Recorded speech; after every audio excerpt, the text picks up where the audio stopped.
We are live for the first stream of 2026. Happy New Year, everyone.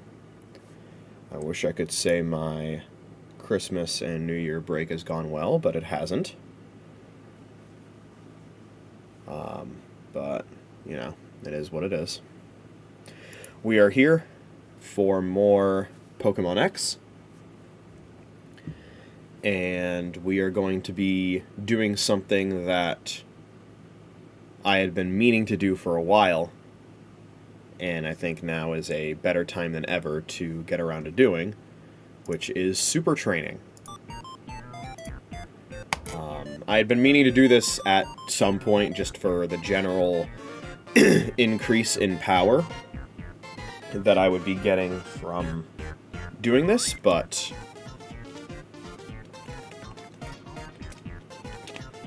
it's actually kind of essential for me to do it because this is the only reliable way for me to get my hands on a Dusk Stone before the end of the game, which is needed to evolve one of my team members. So we kind of need to do it. In any case, let me see here. Probably get some tabs open. Make sure I'm ready for all this. Who the... Let's see. Ah, this is it? This is it. Okay. Alright. There we go.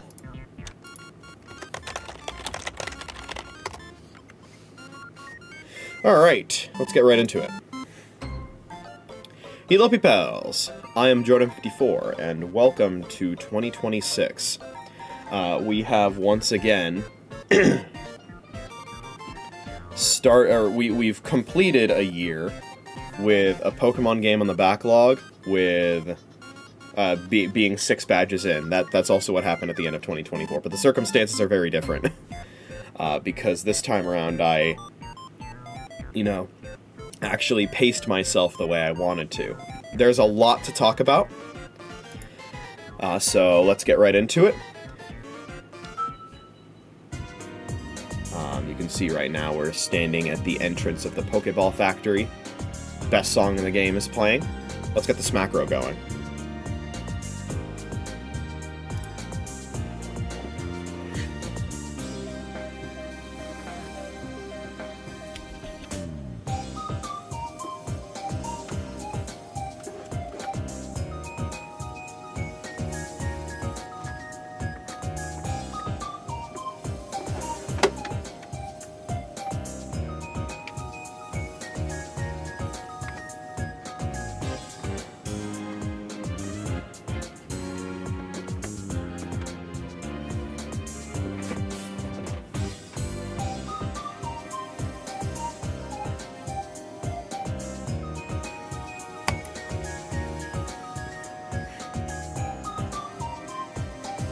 Alright, so, there is a lot to talk about.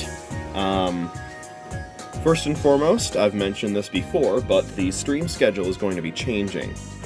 I used to do, when I first started streaming, it was Friday night Backlog stream, Saturday night Geometry Dash stream, Sunday night Backlog stream, and that would be my schedule.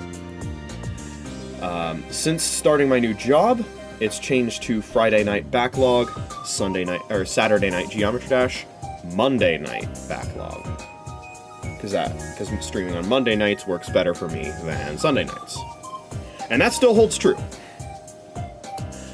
But I am not satisfied with the rate at which I am progressing in the backlog. And a lot of that has to do with the fact that my Monday night Backlog streams are shorter because they're on a Monday night. So, we're swapping the Geometry Dash and Backlog schedule, and now it's going to be Friday night Backlog, Saturday night Backlog, Monday night Geometry Dash. So tonight will be a backlog stream this Saturday night, later tonight, basically. Will be another backlog stream, and then Monday night, we will be streaming Geometry Dash, and we'll be playing levels from the featured tab.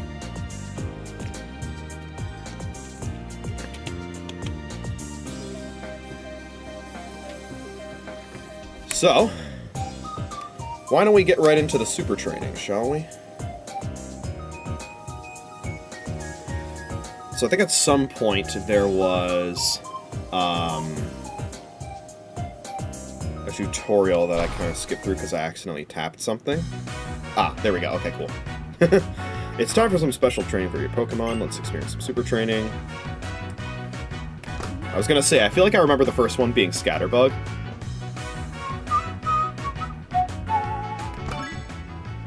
Music's very good, by the way.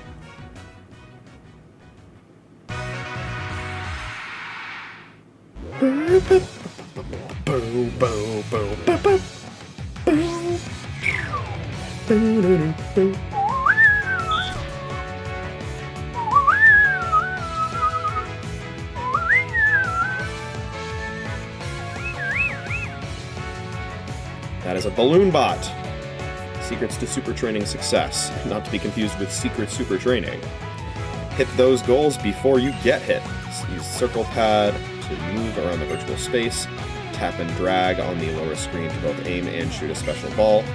Aim for the white goals right here in front of the balloon bots and shoot like mad. Alright.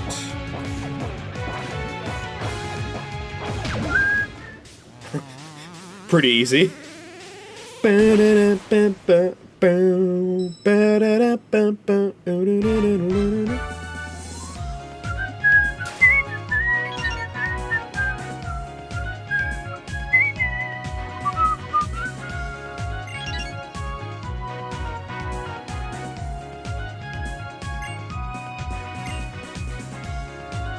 See, here's the thing. I'm a little confused by the way in which base stats actually get increased through super training, because there's these exercises that you do, but then there's also this little thing you do in the menu with the punching bags. Which one actually increases the stats? Is it the minigames? Is it the punching bags? Is it both?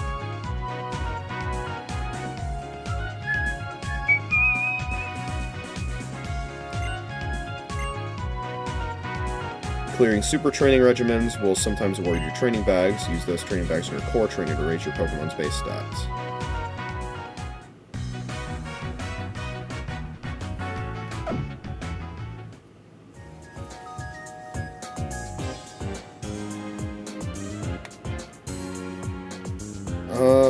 Well, what if I don't want to train Johan in physical defense? What if I want to train someone else in physical defense? Like you.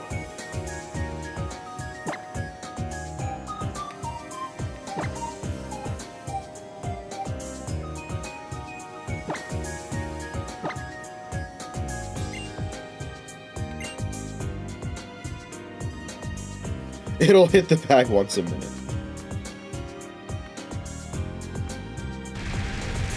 Can Pokemon even move like this?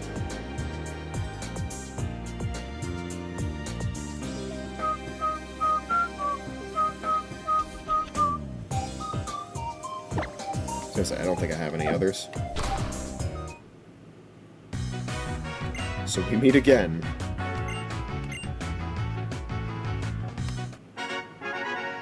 Alright, we gotta graduate from the big leagues.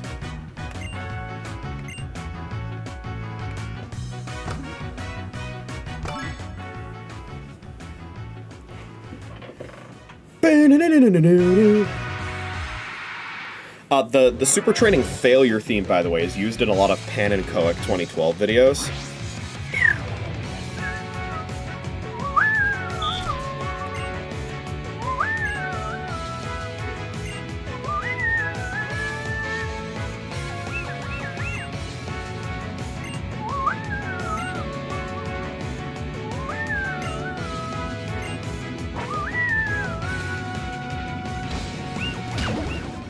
Okay.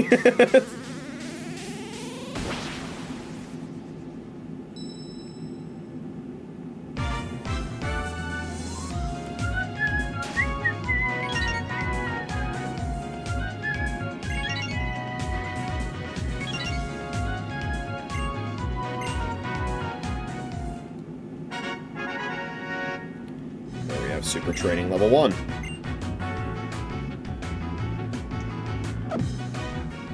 We also have a bag we can use.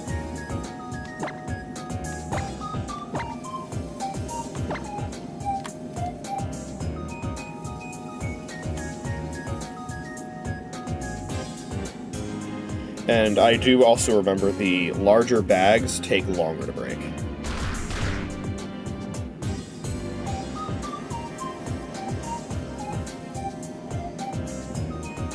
+1. Fantastic.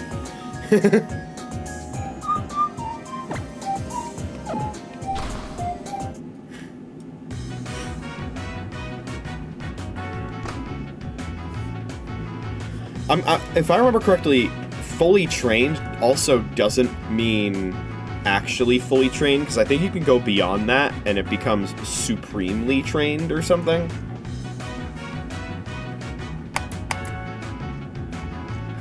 Let me see here.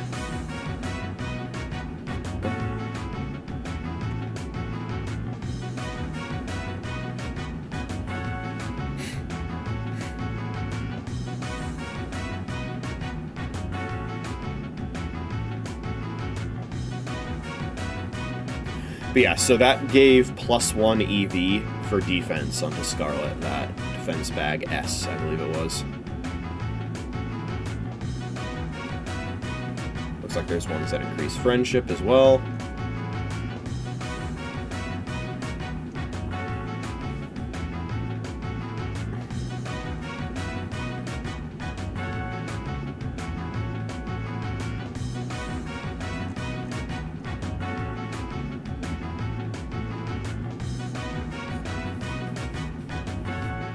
Okay, yeah, it looks like to get the super training, we need to get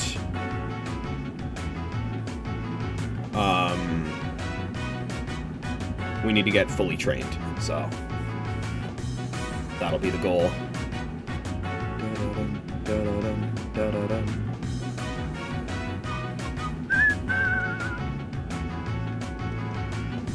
So we'll just go all out with Scarlet right now.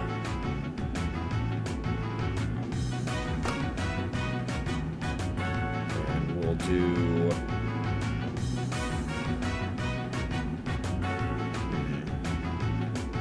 Yeah, we'll do attack.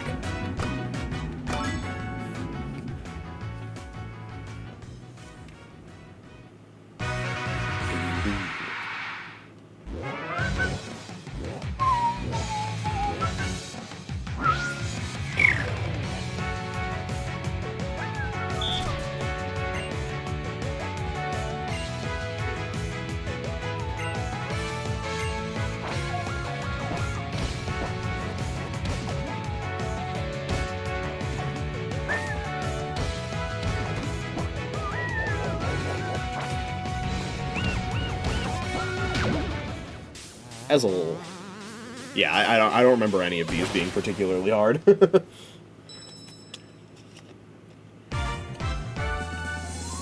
the balloon bots to blast off again.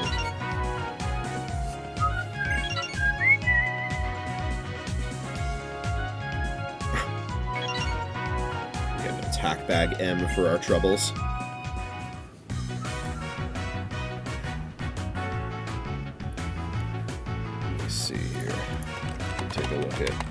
Aegislashes.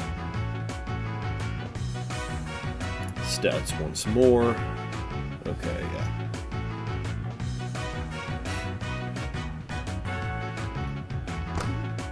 We'll do defense.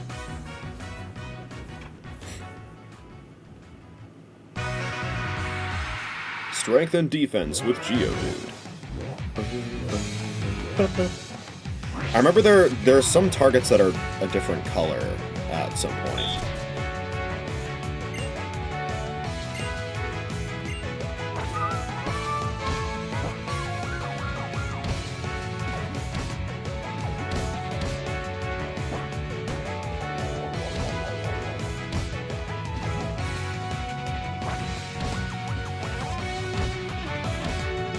There we go. It's crazy they give you 3 minutes for that.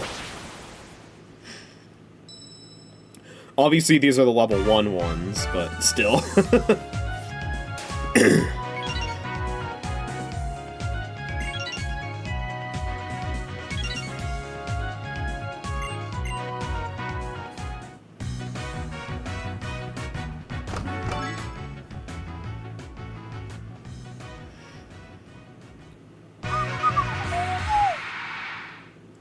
Tentacool as the special defense bot.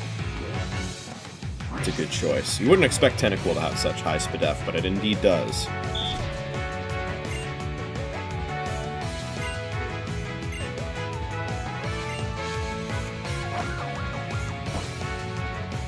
Let's see.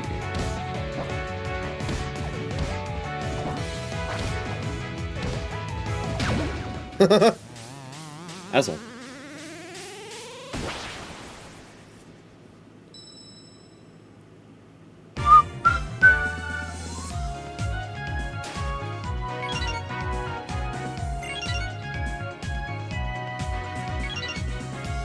Oh, we got a big bag for that one. We'll do a special attack as well. Although I don't know if I'm going to use any special moves on Scarlet.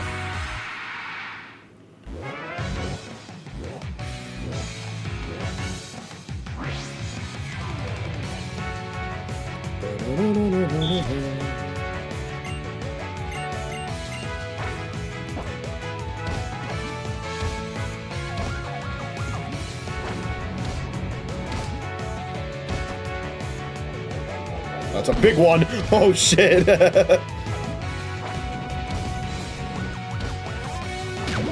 Got him.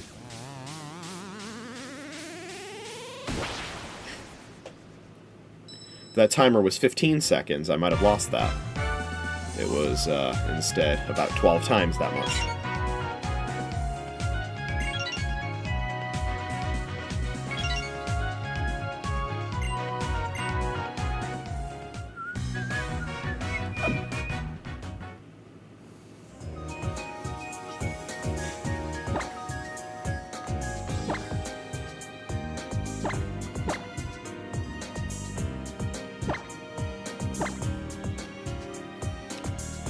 Alright. So, since this is probably going to take a little while, I might as well talk about some other stuff. Let me see, do I have it on me? I do. You might have seen it right at the beginning of the stream. But as a Christmas gift... Oh, wow, that was quick. I got this. Galaxy 1 and 2 bundle on Switch, so I will be... you can see the bar noticeably move there.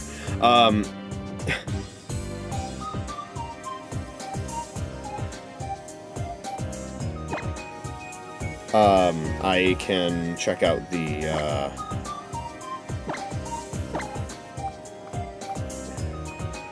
I can check out the bonus storybook sequences, and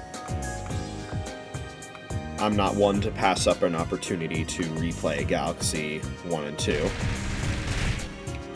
Fantastic video games.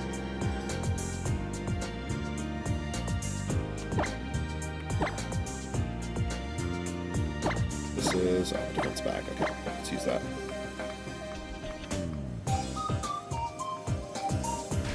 Very nice.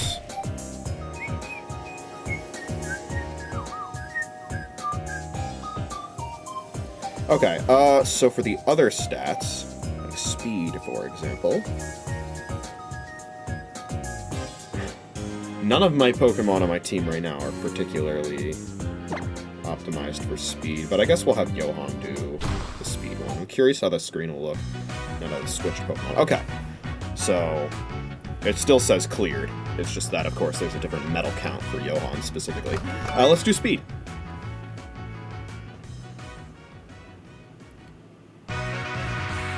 The Noibat regimen. Actually, I've been meaning to check this, because I've been curious about this. This is reminding me of that.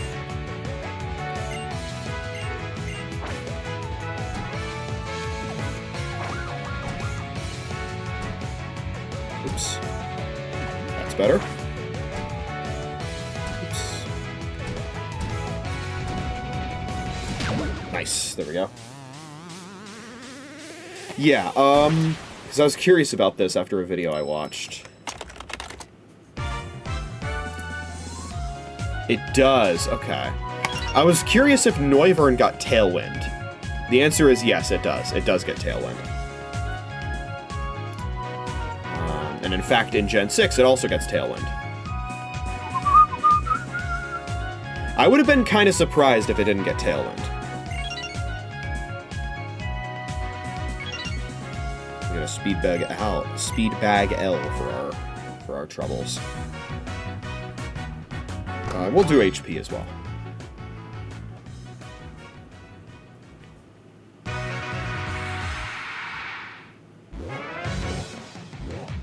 It's Whalmer, of course.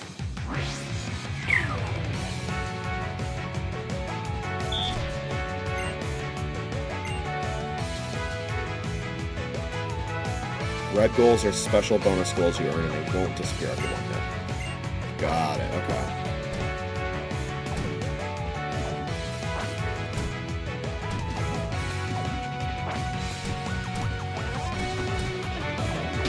You say that as if I would need any red goals. What red goals?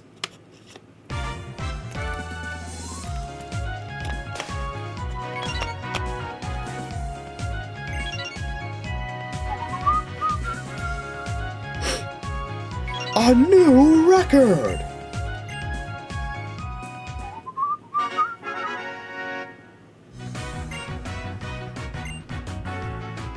And we now have another set unlocked. Might as well do these right now.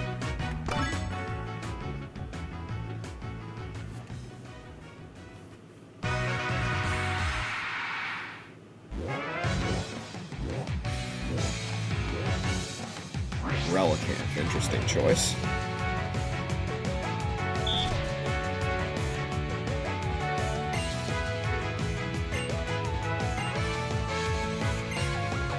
Okay.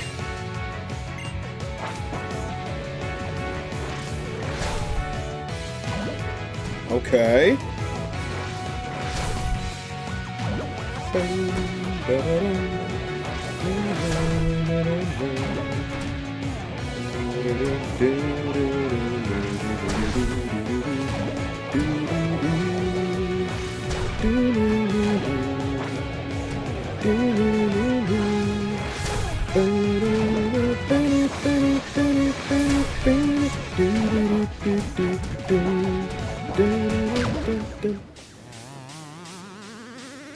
That one took a little more time. I love me some minigames in Pokemon. Kinda wish there were more.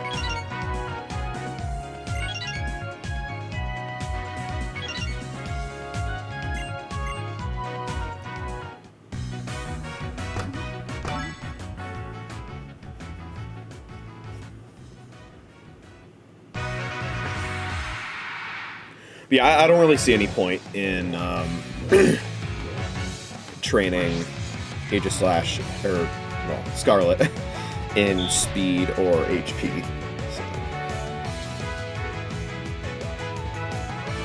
Because it has a minus speed nature, and it's better being trained in stats that aren't HP.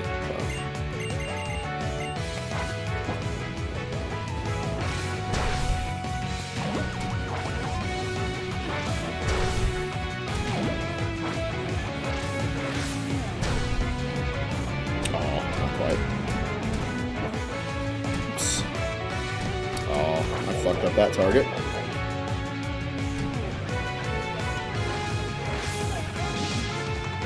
Oh, I let the aura fizzle out.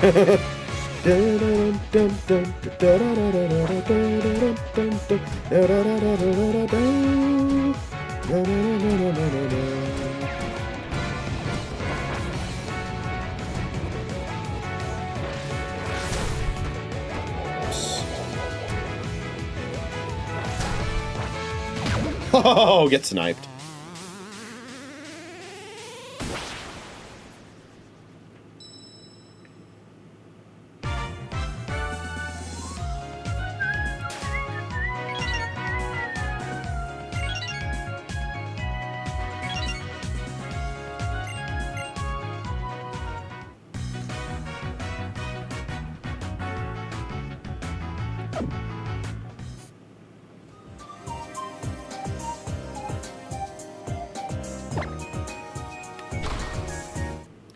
Let's do the rest of the level 2 challenges.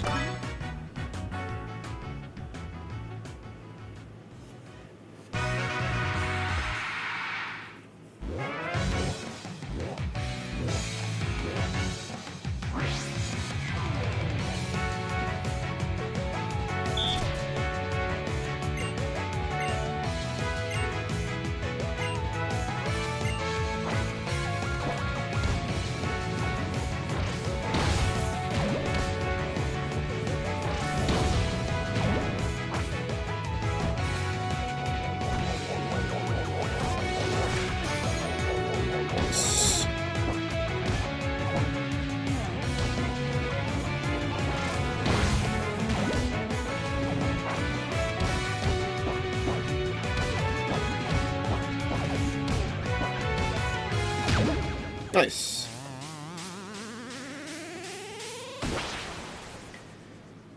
Doing my best to not overcomplicate things during that fight.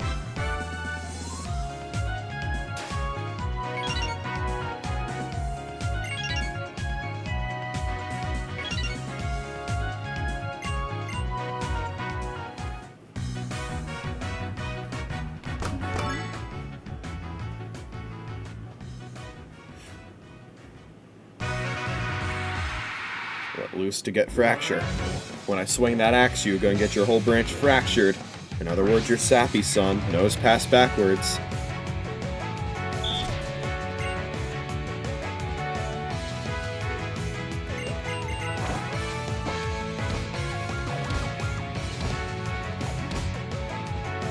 Oops. There we go.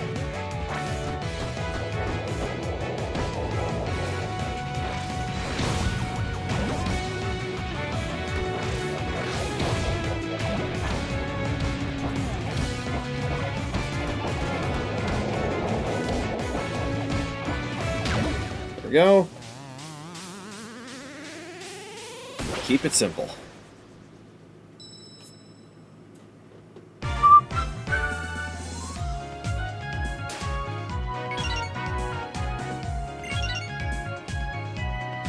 We're getting there, we're getting there.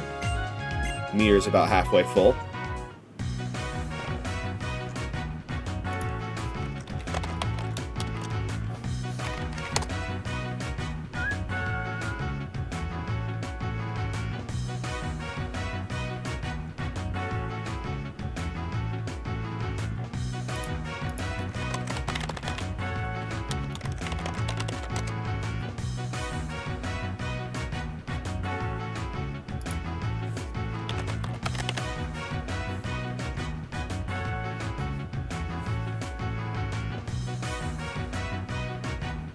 Oh. Okay.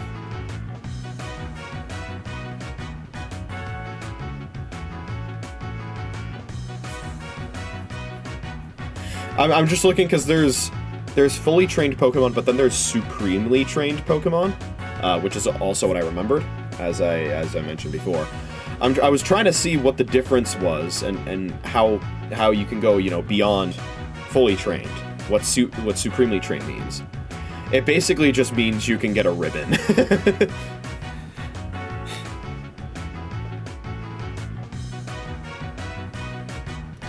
Alright, let's train in the defenses.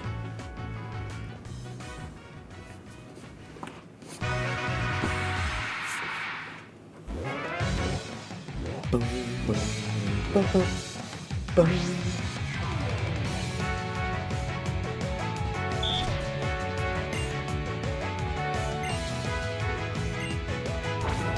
Okay, gotta watch out for barriers. Let's see. Yep. Bro thinks he's a bulwark rapture. Look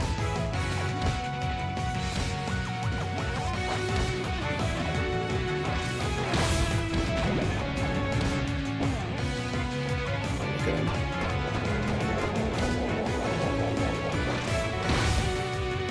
Oh, he jumped. Got him.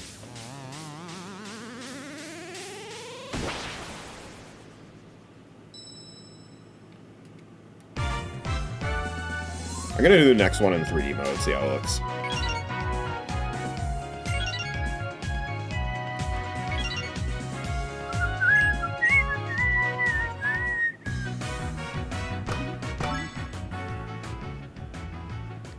Yeah, they also give target times.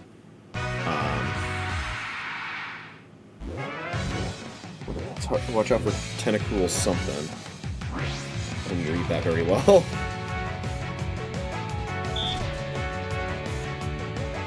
Bitbots, okay. Bitbots are small AI-powered bots. Lovable little bits of errant data.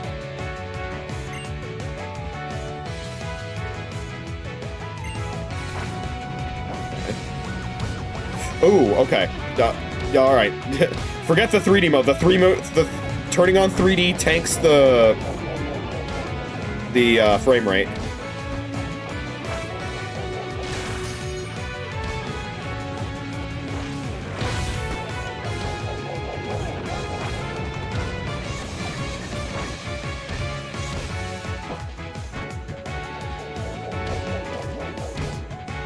Oh shit, what the hell just happened? Ah! I'm getting owned. It was worth it.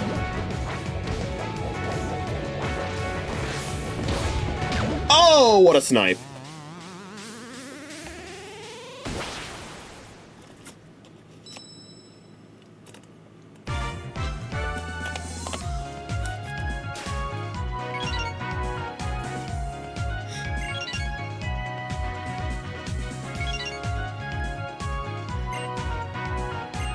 You can see the little yellow border around the stat spread has gotten thicker and thicker as we've done this. Super Training Level 3 is now available.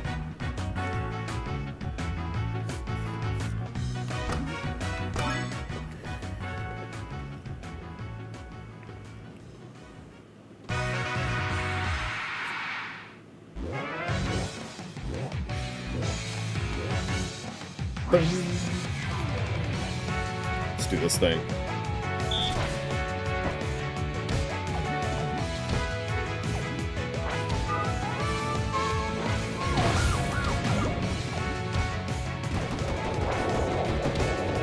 Oof!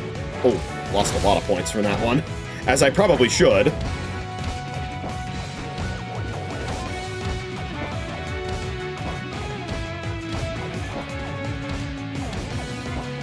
Just letting me farm points, man. Ooh, okay. We're fine.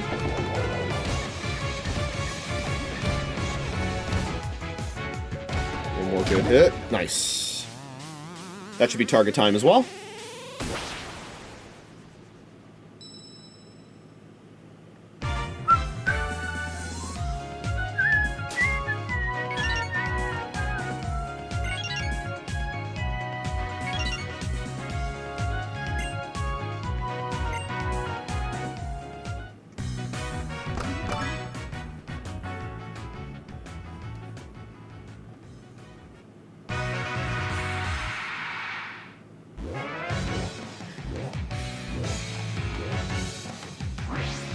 Alright, anyway. So,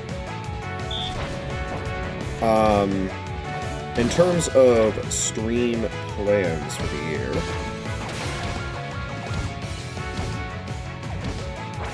of course I talked about the change in stream schedule. That's the main thing. My birthday happens to be on Martin Luther King Day this year.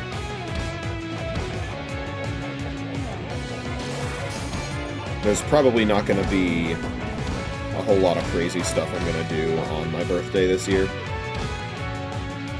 So I will likely have the time to stream that day. Oops.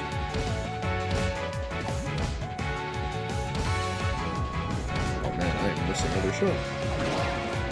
I'm not going to get the target time. Fuck.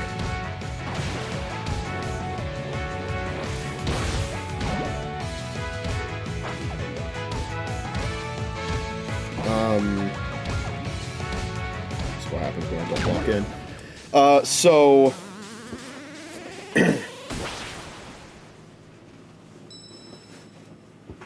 yeah, I'll probably be able to stream on birthday, and we'll do Randomizer Holiday that day.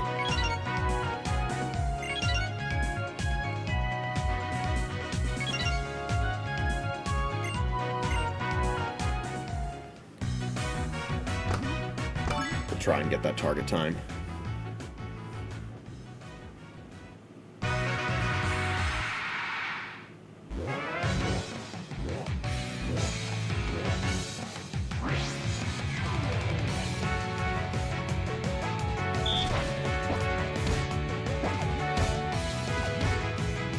Oh, this is the wrong one. Hold on. Oops.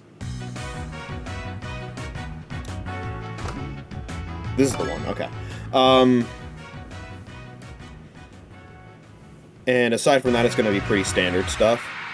I'm looking forward to, especially after this weekend, very much looking forward to the stream schedule change and seeing how that improves my rate of progress.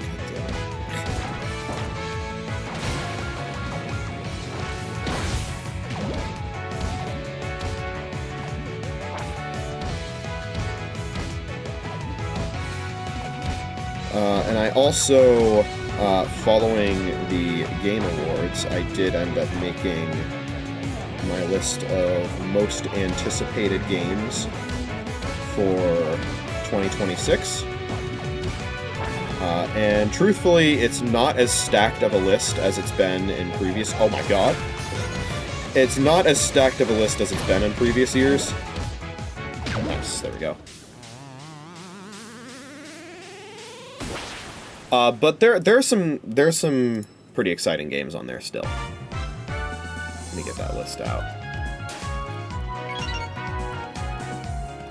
Yeah, there it is. There's the target time. Okay. Yeah, I made a top 10 for this year.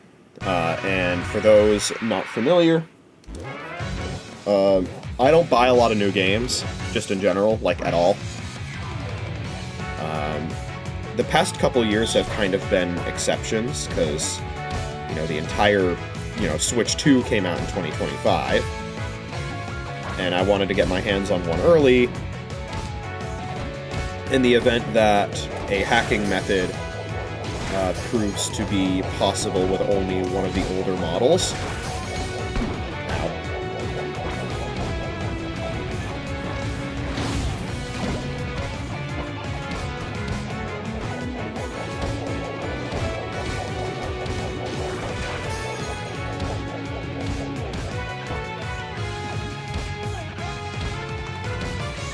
Otherwise, I probably would have waited a bit.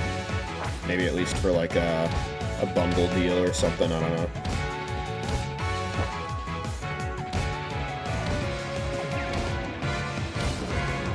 Although a lot of the bundle deals are, like... Bundle deals are not what they used to be. Bundle deals used to be, like... You get a special... you know, colored version... You know, a special, like, colored version of the console. You get, like, you know, special designs on the controllers and stuff, and it comes with a game. Nowadays, bundles are basically... The packaging looks pretty, and it comes with a download code for a digital game. Oh, I didn't get the target time. Shit. Oh, I'm out of space. Let's fix that.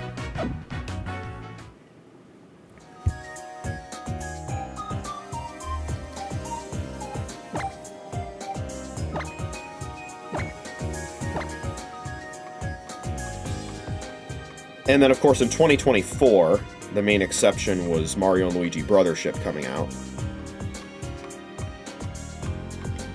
Which, of course, superseded all other potential priorities. This year, it's a lot more standard. Generally speaking, I will probably buy my 2 most anticipated games of the year, and not a whole lot of anything else.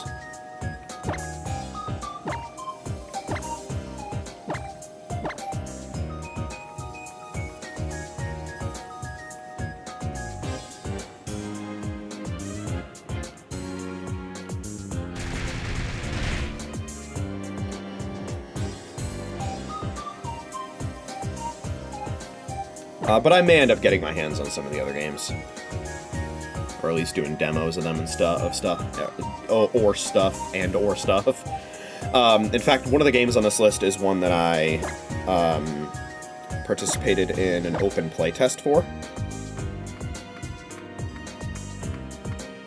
But yeah, so my top 10, and of course this is assuming that these games are actually coming out this year. Mega Man Dual Override is noticeably not on this list because it was specifically announced for 2027. So, you know, not exactly fit for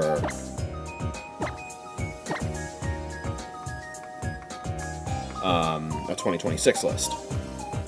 But all these games, I think it's at least somewhat safe to assume they'll be coming out in 2026. So number 10, I have the Duskbloods. Aside from the ChatGPT, generate me a title for a new From Software game title. It actually looks pretty interesting. Especially if it's going to be, you know, Bloodborne-esque. That definitely has my attention.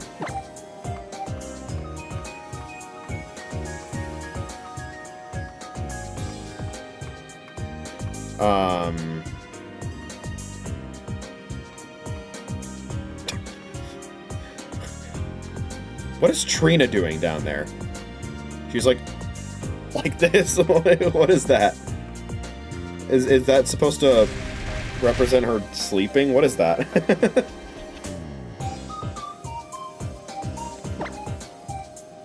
Yeah. That's funny. I forgot they could do that. It just looks cool.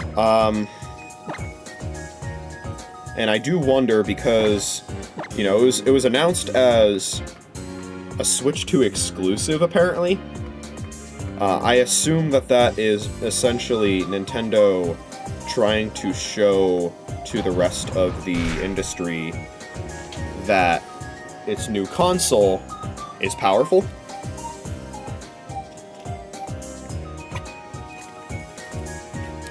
In that FromSoft is comfortable releasing a big game on their system, at least as a timed exclusive. We don't know if it's going to be always an exclusive on there. I have a feeling it won't. Unless it's a first-party Nintendo game, I don't think there's such thing as an eternal console exclusive anymore. That's just not really a thing anymore.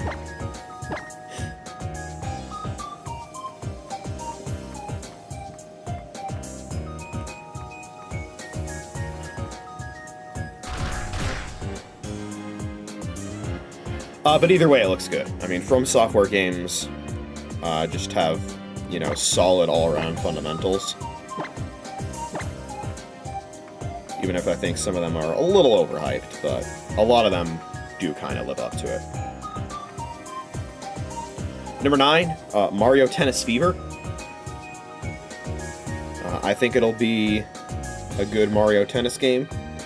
I think Mario Tennis Aces is overhated. And it's... Honestly, I think that both of the two most recent Mario Tennis games are overhated. To a similar degree. In that Ultra Smash gets a lot more hate than Aces, but Ultra Smash is also definitely the inferior game of the two. But people treat Ultra Smash like it's some sort of, you know, industry-wide disaster, or somehow representative of everything that's wrong with Nintendo, when it's just kind of like a mediocre game, that's it. Aces kind of fixed almost everything that was wrong with Ultra Smash, but people still hate it for some reason. I'm quite a fan of Mario Tennis Aces, actually. I thought it was a good game. And I think Fever will also be a good game.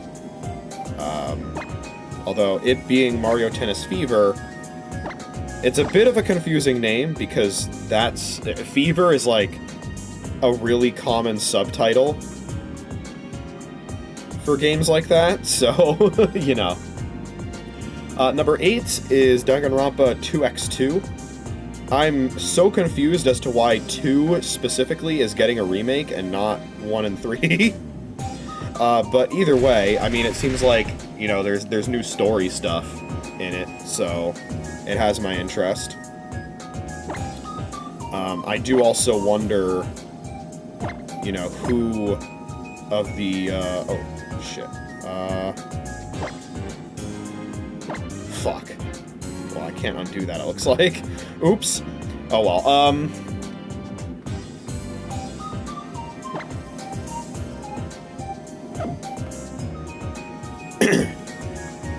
who of the original team is actually... The original Danganronpa 2 team is actually working on this remake. One of my friends has been playing a lot of 100 Line, Last Defense Academy. Actually, I do want to train Johan in HP.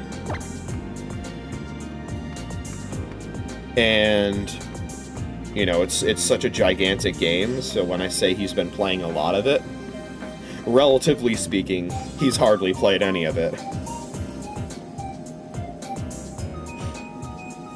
So, pretty interesting in that regard. Let's see, number 7. This is the game that I actually participated in a playtest for that was on Steam. That being Speedrunners 2: King of Speed. I'm hopeful for this game. There have been people coming out and saying it doesn't play as good as the original Speedrunners does, which might be true, but honestly, it's been such a long time since I played the original. I don't know... I don't know how good of a judge of that I would be, and also, I feel like the purpose of a playtest is for them to get that kind of feedback and iron out those kinds of issues with the game in the event that they come up. So, here's hoping they do. That would be good. I played the playtest. I think it's I think it's fun. I had a fun time playing with some friends.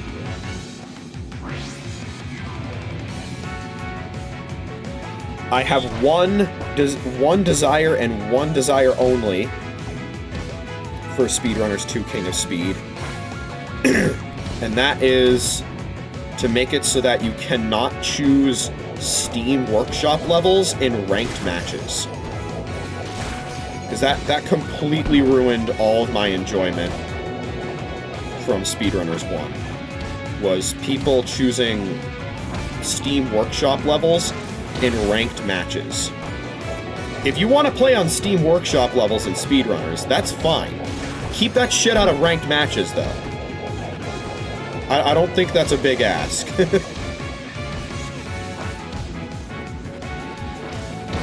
Also, this target time is going to be hard to hit. Need to lock in.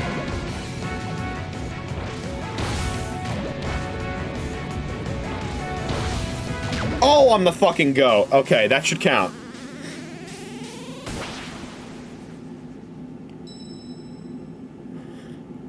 So if they don't allow you to choose workshop levels and ranked matches, Speedrunners 2 is automatically a better game, in my opinion. There's the target time.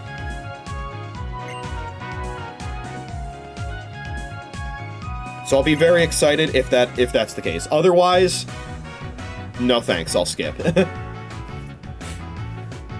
But I'm hopeful. So, number 6, Resident Evil Requiem.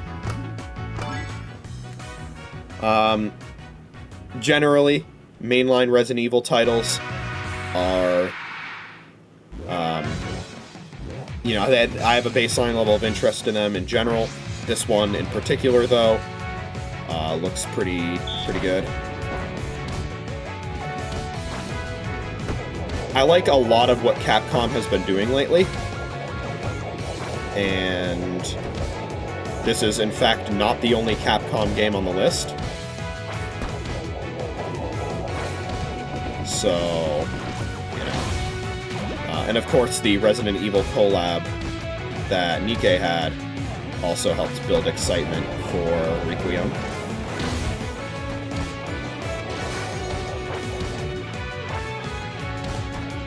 Oh my god, did you see that flip that Dragalge just did? Ow.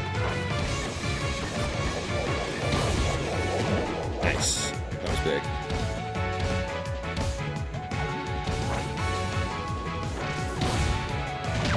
Beautiful.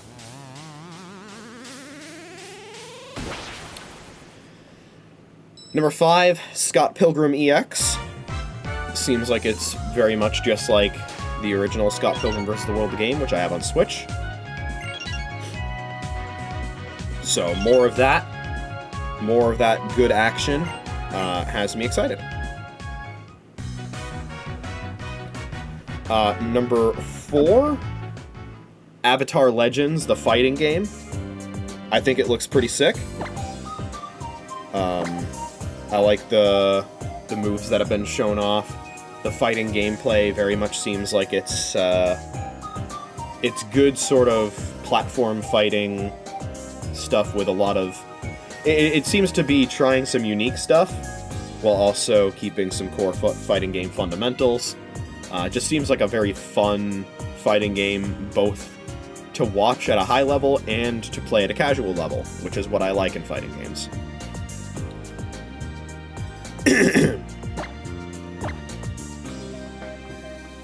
Number 3, Pragmata. This is the other... Oh, wow. That was a very quick one. Pragmata is the other Capcom game that I'm interested in.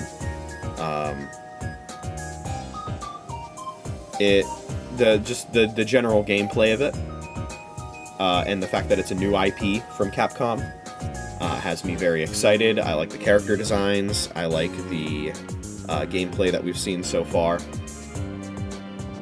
Looking forward to it. And then we have my top 2, and these are the games that I expect to absolutely be buying this year. There's Rhythm Heaven Groove.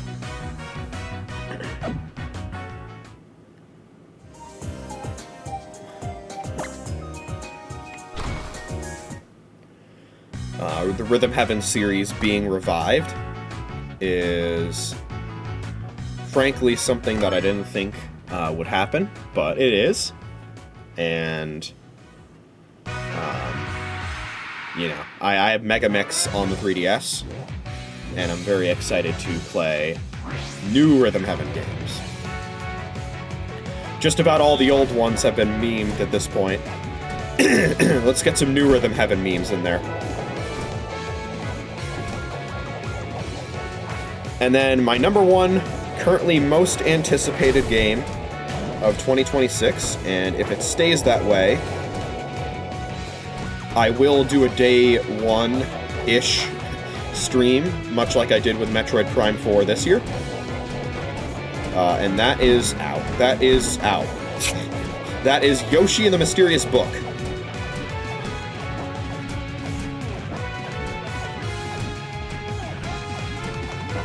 So whenever that comes out, as long as it is still my most anticipated game of the year, I will do a day 1-ish stream of it. Whatever would be the first scheduled stream on my stream schedule after it comes out, basically.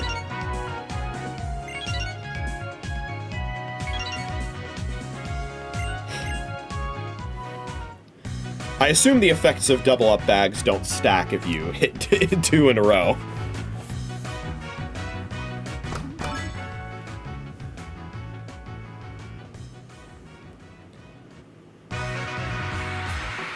Okay, so this one is Neuburn.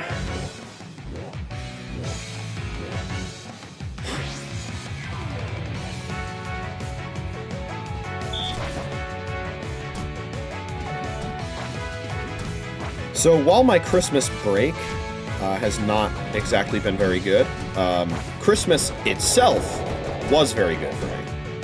So at least there's that. Christmas Day went quite well for me.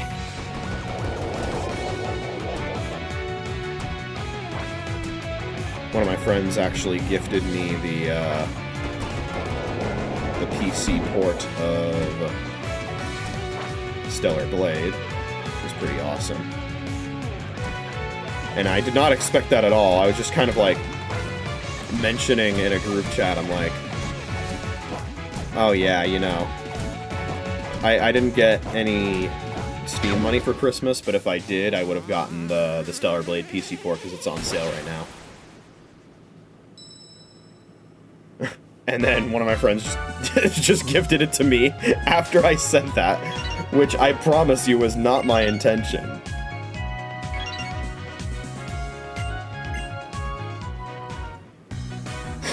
And I'm like, well, damn. You know, when that kind of thing happens, especially on Christmas, you have to, at least for me, I'm like, well, damn, I have to give her back something now. So I ended up gifting her A Hat in Time, which is also a good game. Let's see here. So, what kind of bags do we have? We got speed. We got double up. I think we're currently under the effects of double up. So let me hop back in here. And let's go again.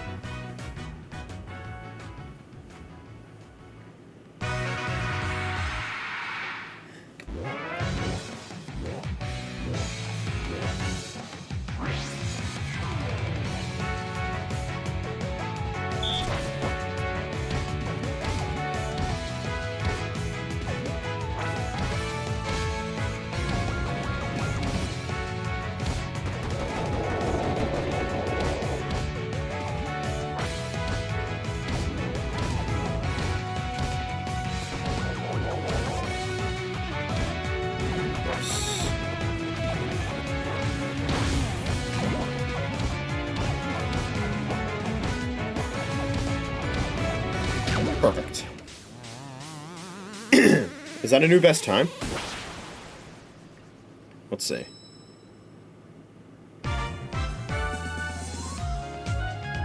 Yes, it is, I think. Yes! Really good. I'm gonna hit another double up bag, as well as that attack one. There it is.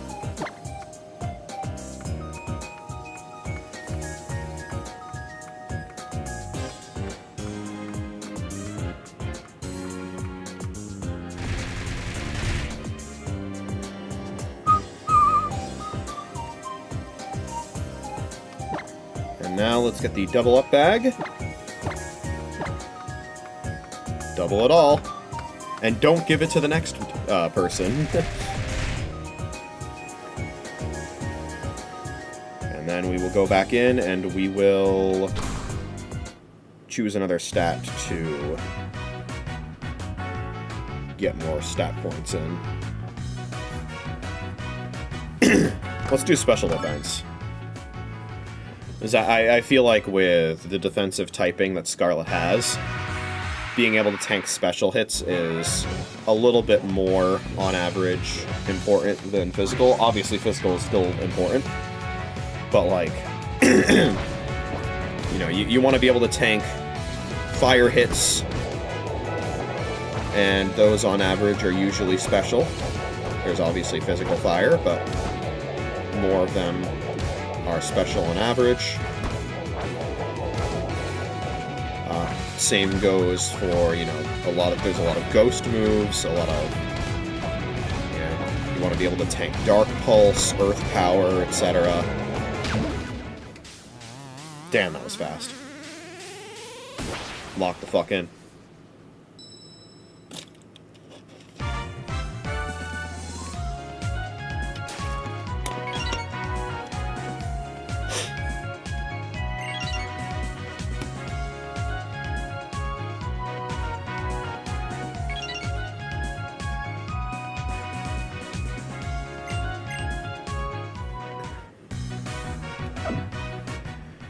Alright. Let's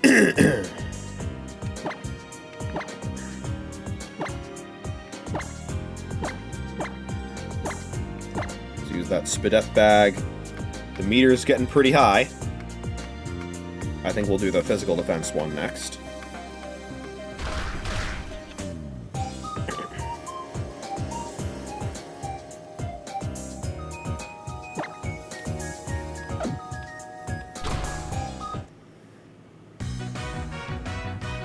But yeah, if you recall, so what I had said before, it seems like you need to reach fully trained status in order to access secret super training, which is our goal here.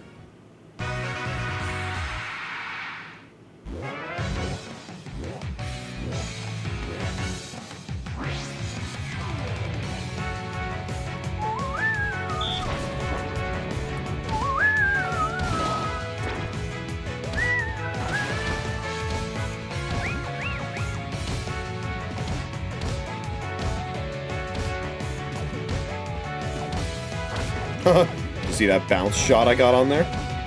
Sick. Oh. It ran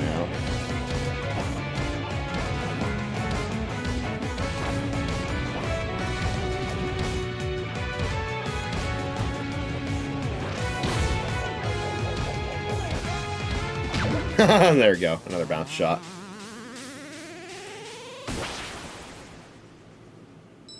That should be another PB.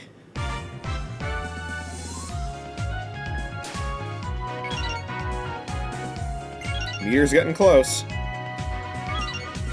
Nice, a defense bag L.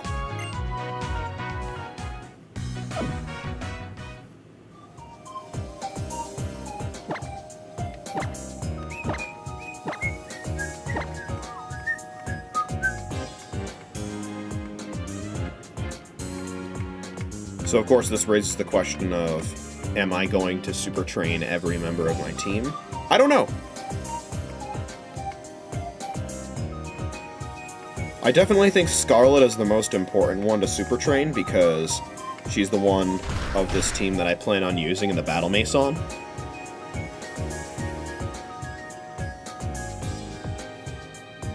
But I definitely would be interested in super training the other team members. I might end up pacing myself and maybe doing one super training session a stream. That might be the way to do it.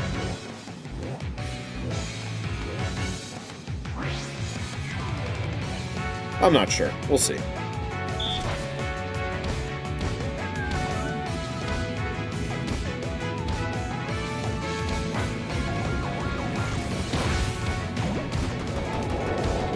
Oh shit. Got fucking wrecked.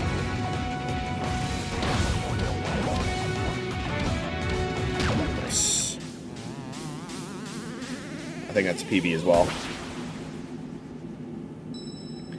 Now that I have all the level 3 regimens unlocked, I think super training should go by a little quicker.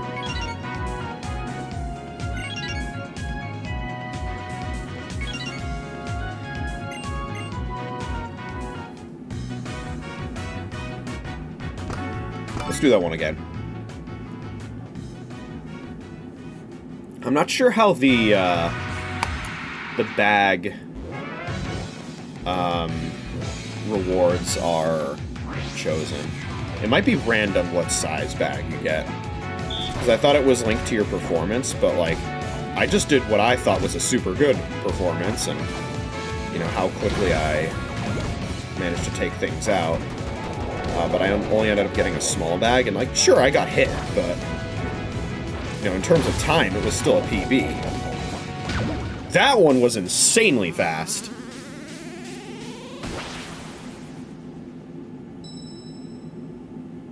So...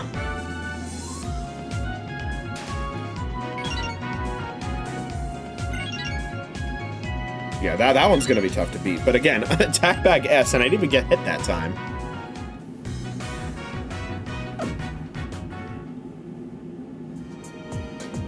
So, like, yeah, your guess is as good as mine in terms of the way they're handed out. But my guess is it's probably random. We're very, very close to maxing out the meter.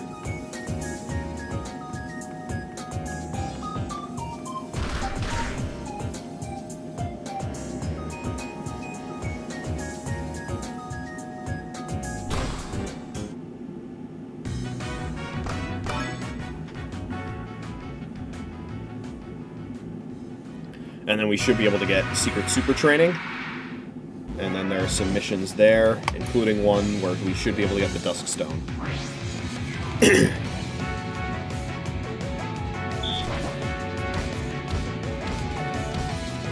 I probably won't get a PB this time, especially with the amount of shots I'm missing.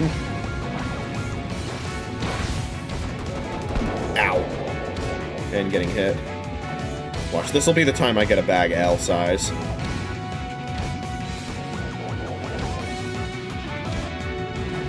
Already lost my opportunity to PB, that's fine. We're just playing to win. And we won.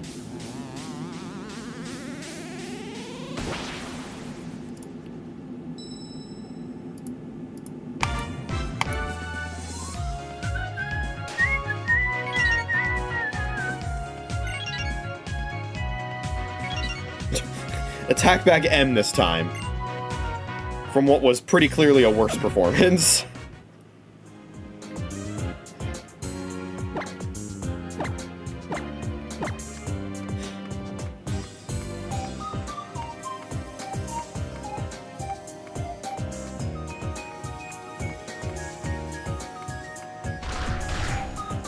The muscles that will make the future bright.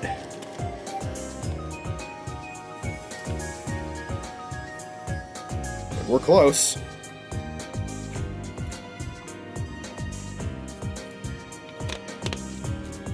It's a shame I'm not getting any double-up bags.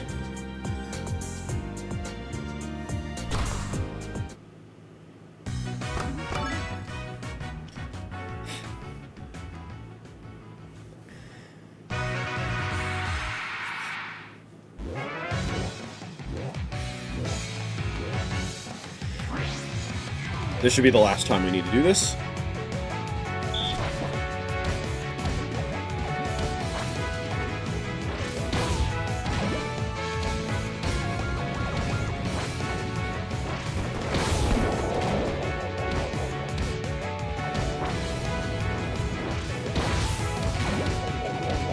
Oh! I think that was a new best.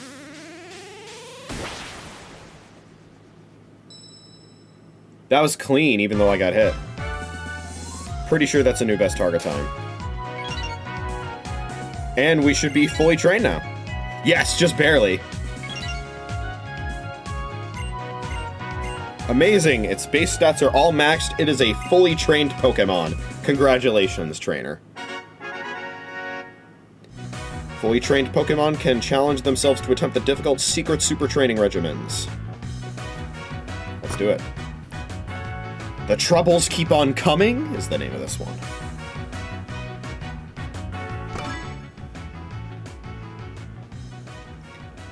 Different music track for Secret Super Training, another very good one.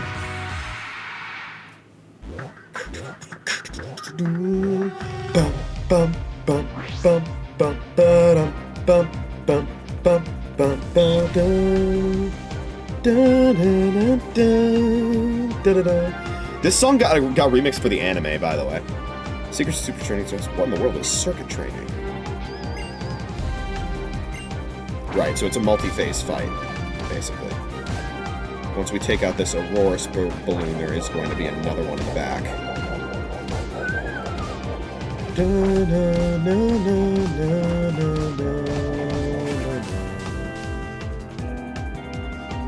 Unfortunately, it doesn't look like I can charge up a shot in preparation of the next one inflating.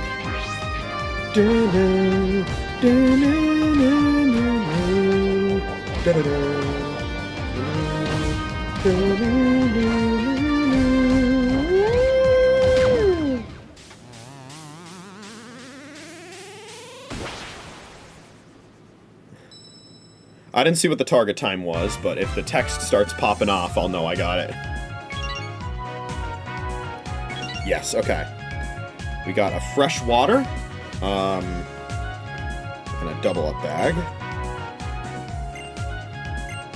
Yes, if we complete every single one of these, we get the honor of being supremely trained. The Leaf Stone Cup begins. Just be lucky enough to find a rare prize. Oh boy. Apparently it's not even guaranteed to get what I want here. So...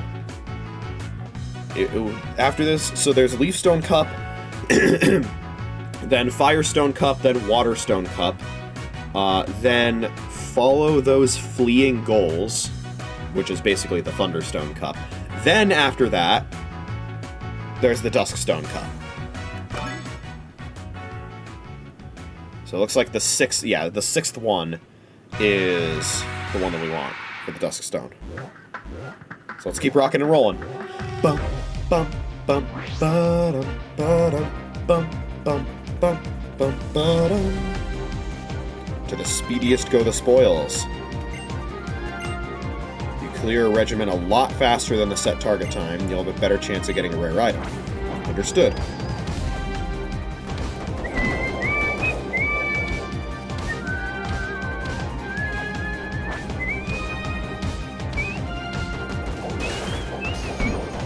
Oh man, you lose a lot of points from getting hit.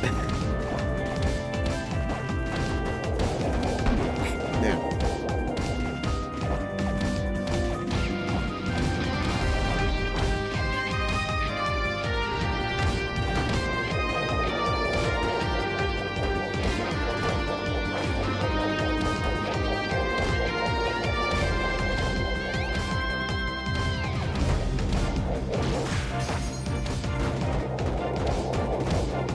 There it is. Okay, cool. I don't even think that was the target time, because I kind of got my ass handed to me there. But that's okay. This isn't the target time we're concerned with.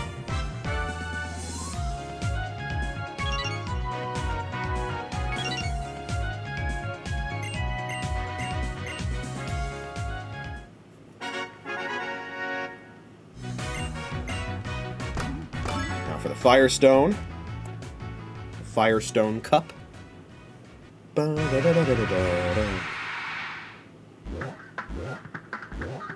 Charizard.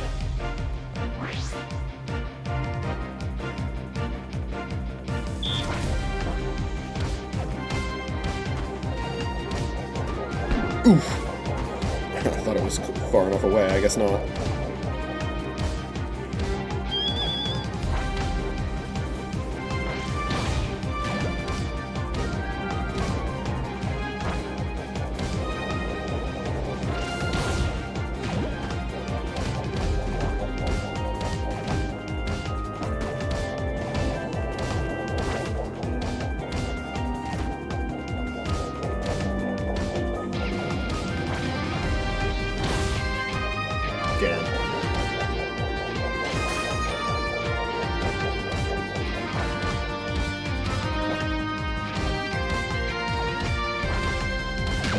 Nice. I think we are hitting the target times here.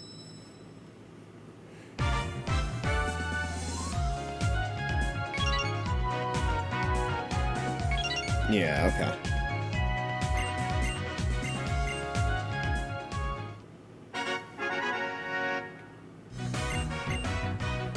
We got the Waterstone Cup.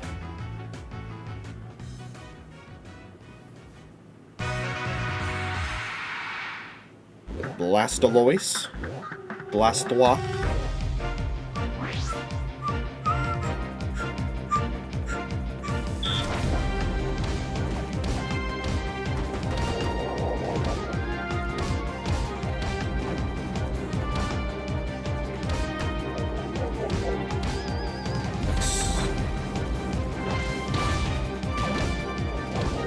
So we break his ankles. Oh! Got smacked.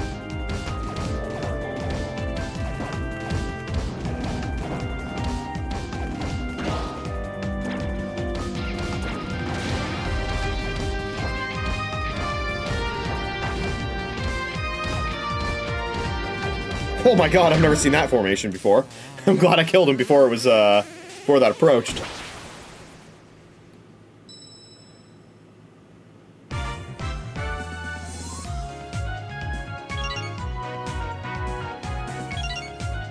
We get the hard stone for that.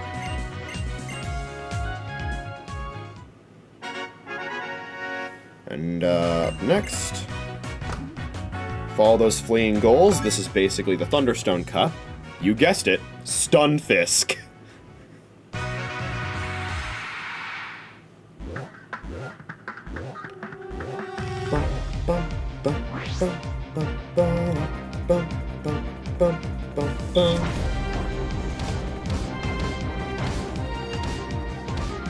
Oh, the goals go away very fast. Okay, I get it.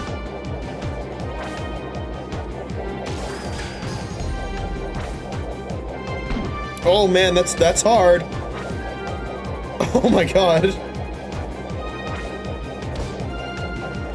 And you have to do 4,800 for this one. Holy.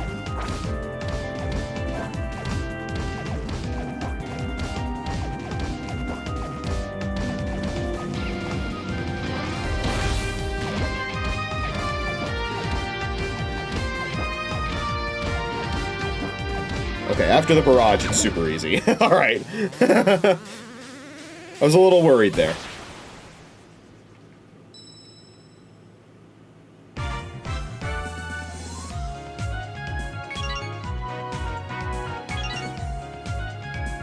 Okay.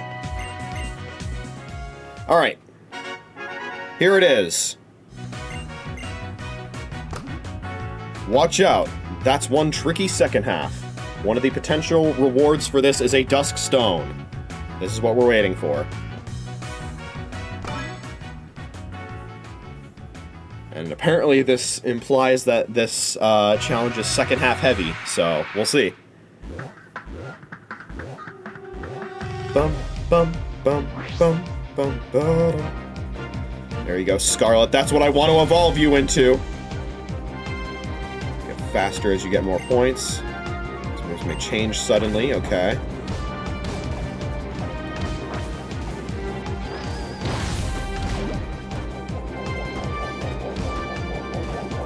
Nice. Lock in.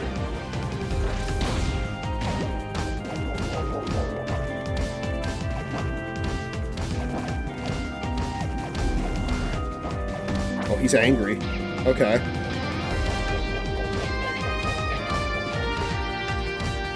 I understand.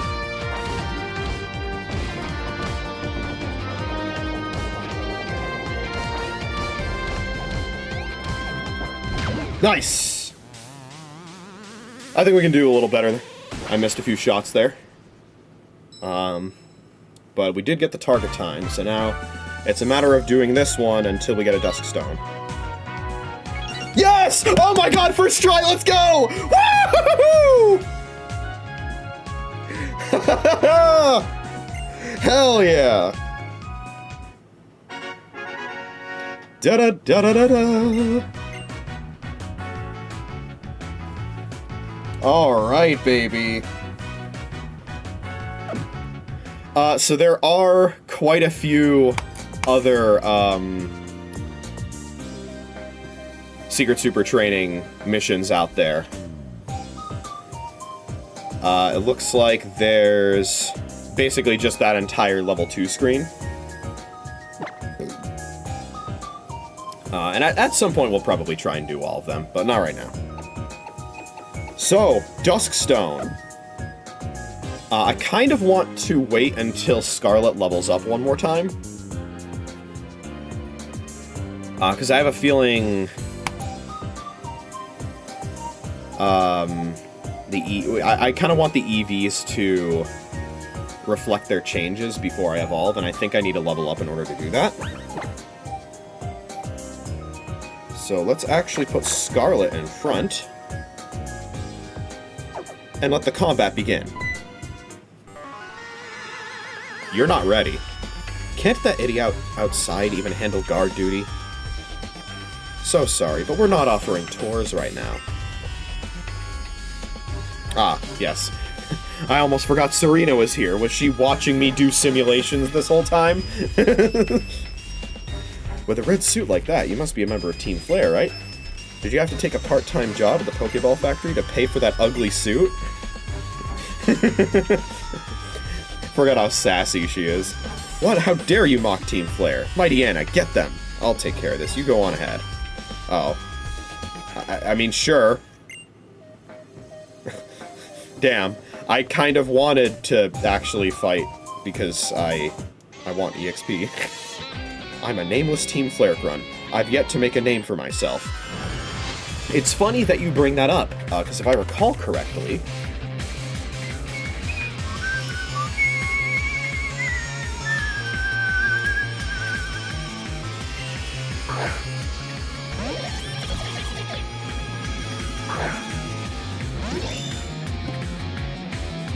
How was this?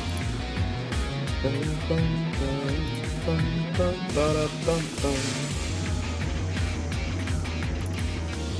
think this is what I'm looking for. Yeah, okay. It doesn't show here. But if I recall correctly, I think in Pokemon Run and Bun, which is a super hard ROM hack of Emerald, it's probably one of the hardest Pokemon ROM hacks ever made, I think they actually do give the grunts names, at least some of them. Okay, so we got a Toxicroak here. Let's get him with a Shadow Claw. Oh, swaggering me, huh?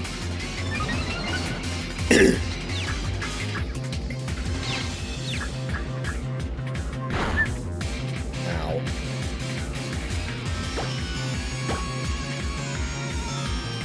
Oh, fuck. Nice. Immediate snap out. You love to see it.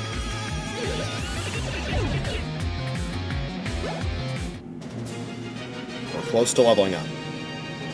I'm a nameless grunt who lost. I've yet to make a name for myself. And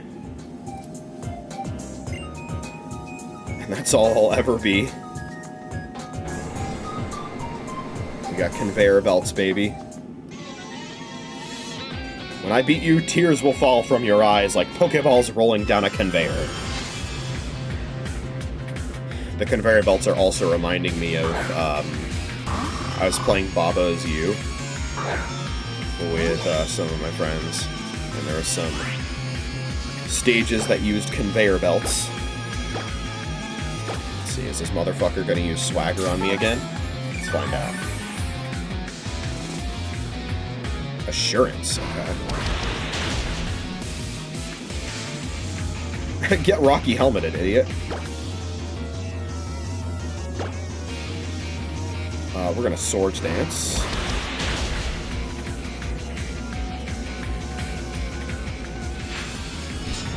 And then we're gonna Shadow Claw. Or sorry, I misclicked. It's fine. Fuck, okay. Well, that plus Assurance is a little scary. Because if I self-hit, then Assurance does a lot, so...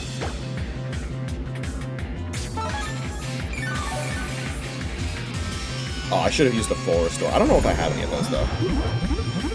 Odor Sleuth actually being useful, because now it can hit me with fighting and normal attacks.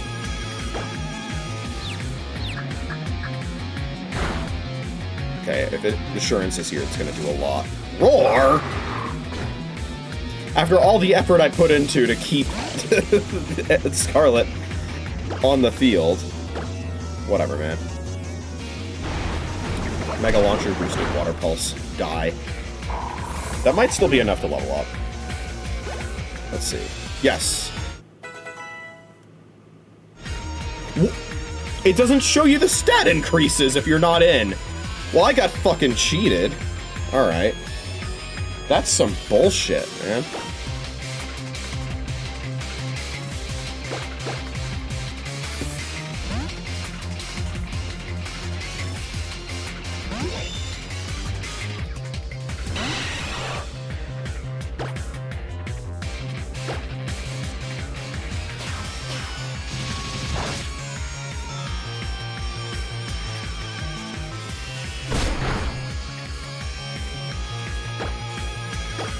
Shadow Claw into Shadow Sneak, baby.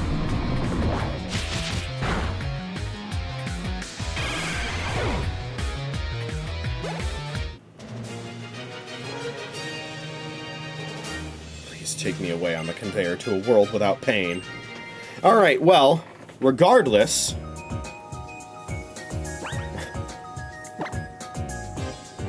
Any stat changes, if they had not already been applied, are certainly applied now.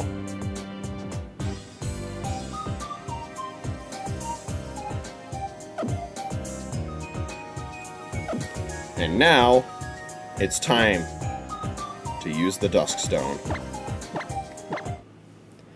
Let's get ourselves an Aegislash!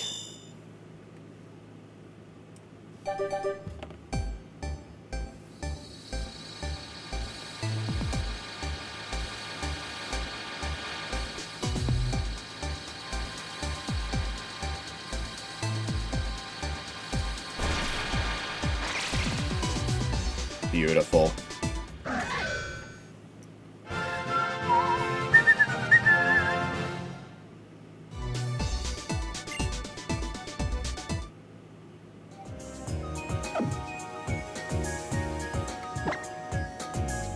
Okay, now I'm also confused. Does it not learn King Shield upon evolving?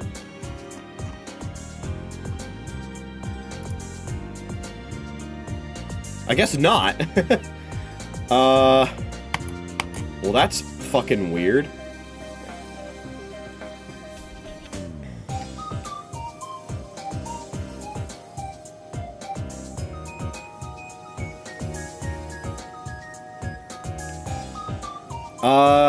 Yeah, in Gen 6 it does not learn King Shield upon evolving. You have to use, like, a move reminder or something. Which is in the next city, so... Well, that was anticlimactic.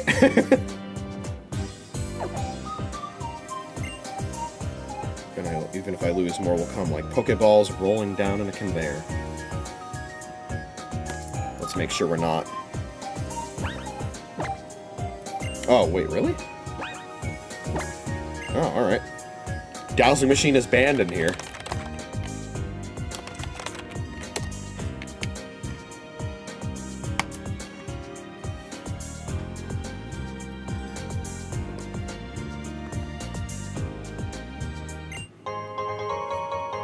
Get ourselves a quick ball.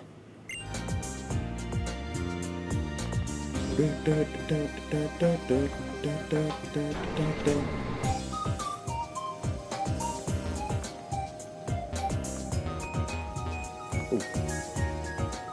Okay. That's weird.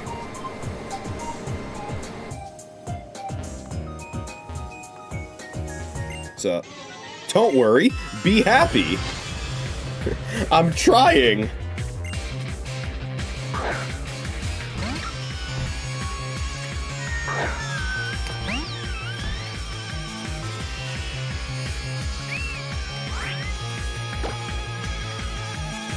Oh, sending out a dark fighting type against Johan. You big silly Willy.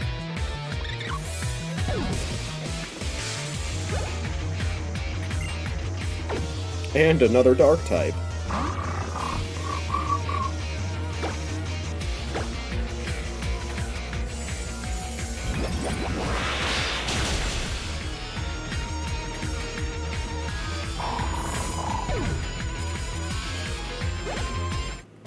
Oh, God.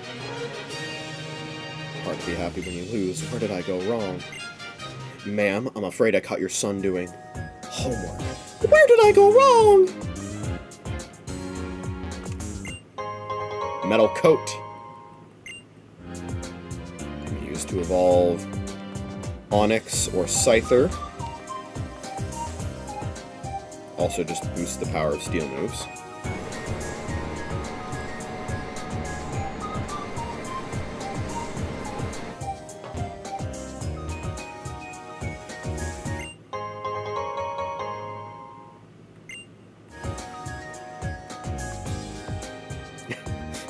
These aren't very well designed conveyor belt tracks, by the way, if these are meant to be for Pokeballs, you know? Like, these Pokeballs are all just gonna roll off this track and down this ramp. And it's a good thing they do that for me, because if they didn't, I would have slid right into that part right there and got fucking wood chipped.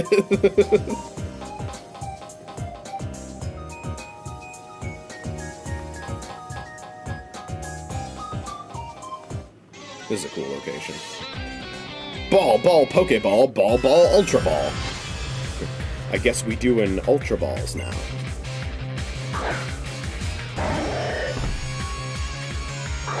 Of fucking course. No, I refuse to switch out.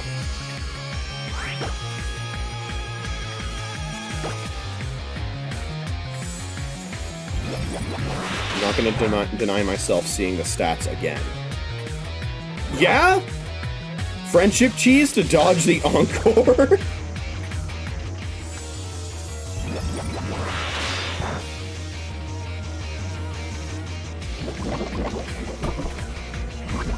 I don't think I've ever seen that before.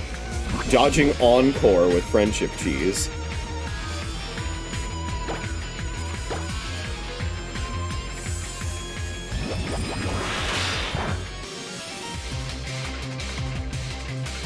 We can't get paralyzed by that now, so thank you for the toxic.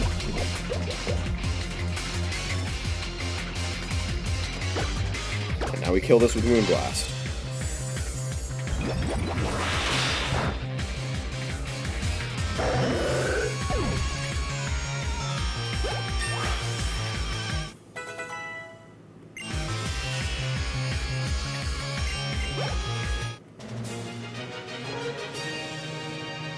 Ball, ball, no ball? Oh no, I don't have any balls to throw.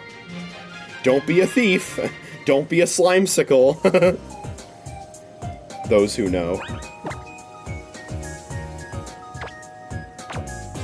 Oh, oops. I don't want to do that.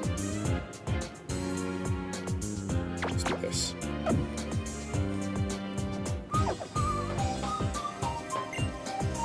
Whatever, we steal the Pokeballs, only Team Flare will have Pokemon. That's where I came from.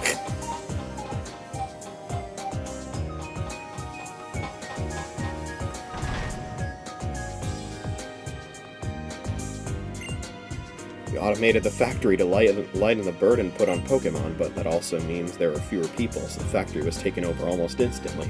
Yeah, and your conveyor belt layout sucks. Pokeballs are stolen by Team Flare, we can't become friends with Pokemon. You're not wearing a red suit. Imagine if I was, though. Who are you? It doesn't matter. Anyway, beat Team Flare. Change the direction of the conveyor by using the switch. You and your Pokemon's taken. Oh! Heal Lady! Thank you, Heal Lady.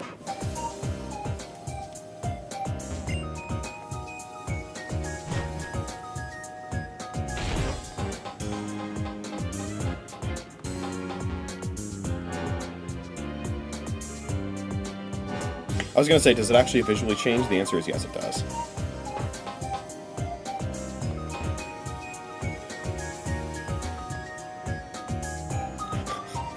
What happens now if I go back to the conveyor belts?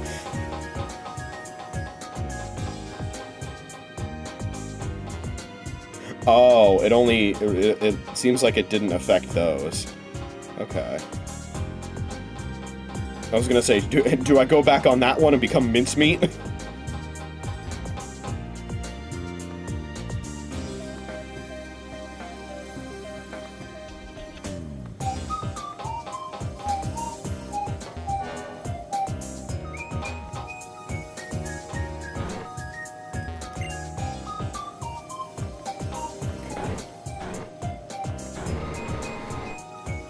I was just curious if that was a trainer I already fought. The answer is yes, it is.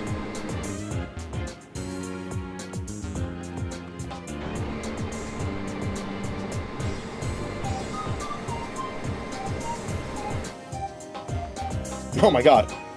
I ran onto those stairs diagonally. That was some Retroville rescue shit.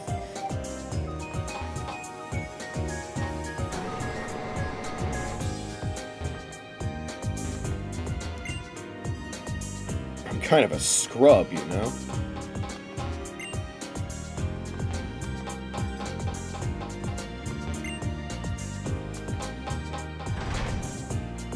Another house here. And who might this be? Come now, work for Team Flare. If you just help out, we wouldn't have to carry all these Pokeballs by ourselves. Or, with a contribution of just 5 million Poké Dollars, you could become a member of Team Flare. It's a no-brainer. What in the world are you Team Flare fools thinking? I'll never forgive any group that tries to take all the Pokeballs for itself. Forget it. You're wasting your time with this person. I agree. There's no one we can use here. Let's blow this place to smithereens. Well, what do we have here? An intruder? You're one to talk! You, please help me! My oh my. Getting a little desperate, are we, Mr. Company President? I guess I'll have to extinguish your little glimmer of hope. Oh, you silly Team Flare admin. You don't even have your own battle theme.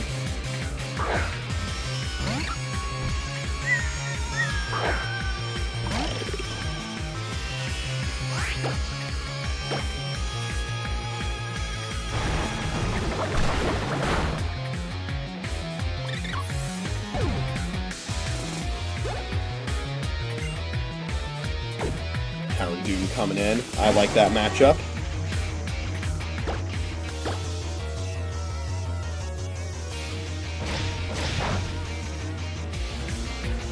I also like not getting flinched there.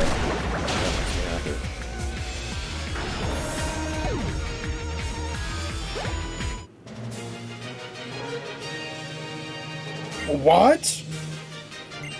That's a cute death animation. Yeah, death animation. Defeat animation. Come on. You didn't have to go all out for a pitiful president like him. So lame. That's just embarrassing from an admin. Still no worries. We're on it. This pair of scientists will clean up after you. Let's take him on 2 versus 1. We must improve our chances of winning. Serena fucking dashes in hearing that.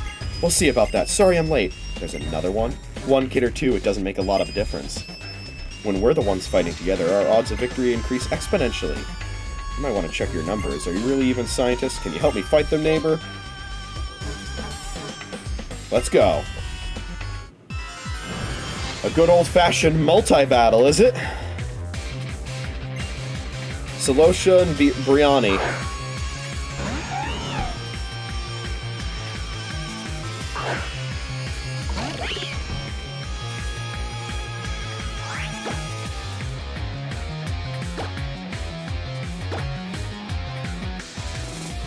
Oh, the fake-out support? Thank you, Serena.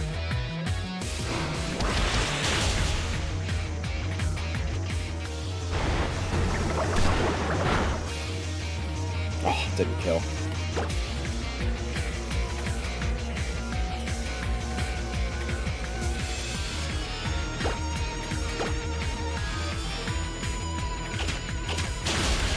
Thank you, Meowstick, for your service.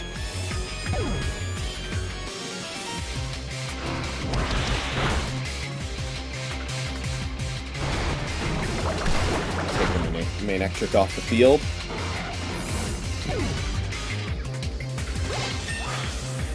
That's a level 43 anchor.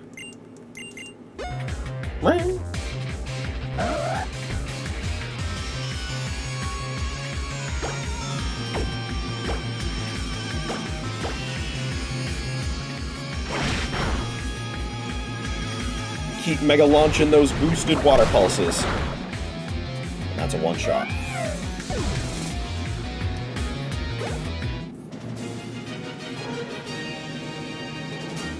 No way! Wow, we are lame. Probability is just probability after all. Absolutes do not exist. Only a Sith deals in them. Oh my, oh my. So lame, what a shame, we got beat. Enough already! We've already stolen the Pokeballs, Great Balls, and Ultra Balls. Let's call it good and leave. You saved us, thank you so much. You're astounding Pokemon trainers for being so young. Very well then, I want to show my appreciation. I'll give you a Master Ball or a Big Nugget. Oh, you have to choose between them? I think you should pick first. I mean, I'm obviously going with the Master Ball, but I would have been very happy to get both. I guess we're not getting both then. And as a bonus, you can have the one you didn't pick as well. Okay. wait a minute, what? You too, of course. Why did you give me a choice? What? What is the point of that? Thank you, this seems like a lot. I just have a feeling you two will put them to great use. You're different from those Team Flare people. Oh, and even I don't know the proper way to use a big nugget. Really? Blasted Team Flare. What were they planning to accomplish by taking all the Pokeballs for themselves? A company president that doesn't know how to use a nugget of gold, huh?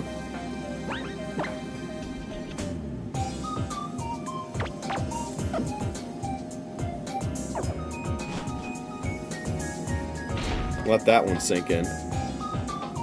That's really funny. Getting... Oh. I forgot that you can randomly find super training bags like that. I also like how this layout is designed so that the Team Flare Grunts, when they go away, they open up an easy way to get back out. What's up? Hey, do you think it's okay to go have a look around now? I'm sorry, Team Flare messed everything up. It's not a good time right now. Team Flare? Have I heard that name somewhere? Would they be the people in the red suits from a minute ago? That's right, Trevor. Team Flare. They took all the Pokeballs by force, but they're for everybody to use. How awful. Seems like it would be best not to get involved with those guys. You're right, Trevs. Team Flare sure is terrible. What should we do now? According to the town map, Dendemil Town is next. That it is. J-Meister, you and Serena are really awesome. You're way stronger than those bad guys. Still, try not to do anything crazy, okay? See ya! No smell you later. They are not the same. Thank you. Everyone's okay, thanks to you. But if I keep relying on you like this, going on this journey will lose its meaning.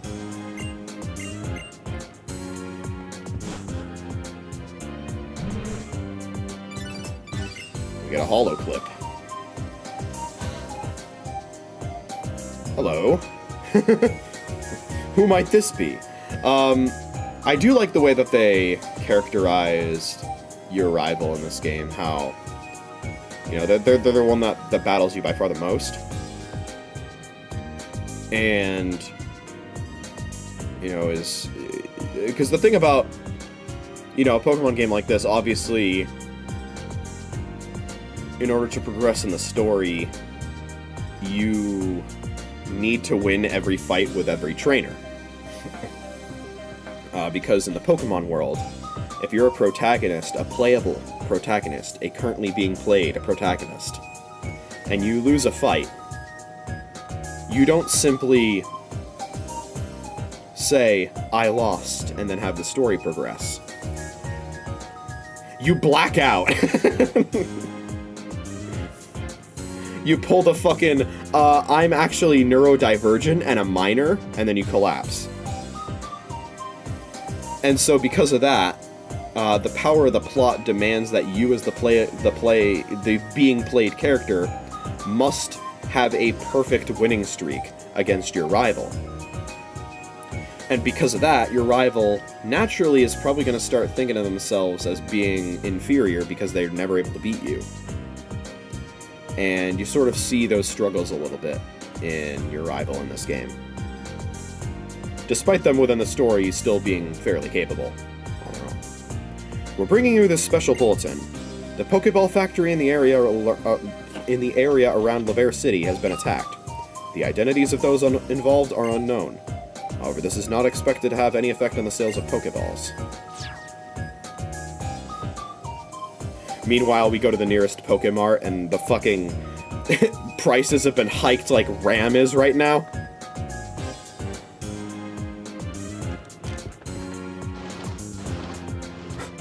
I think we've gotten all the items in the exterior of the factory. Yeah.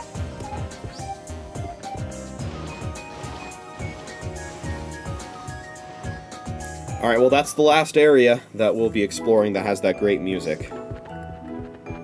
That's okay, though. What the hell are you doing here? Man, these red suits are hard to run, and I'll never catch up to those kids, but the admins are sure gonna be grumpy about this. Okay. We're just gonna let them stand there. Gee, I wonder why the identities of those involved are unknown when you know, the player character in this game has no intention of, like, apprehending them or calling someone to apprehend them.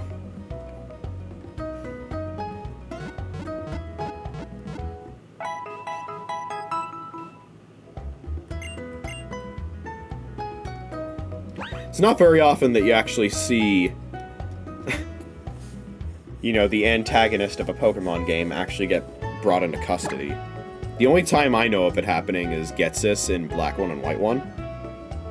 But then he comes back in Black 2 and White 2, so... You know, clearly they didn't do a very good job. It's kind of like the real-life justice system. Release them back into society and watch them do the same thing again, because, surprise, you barely punish them at all.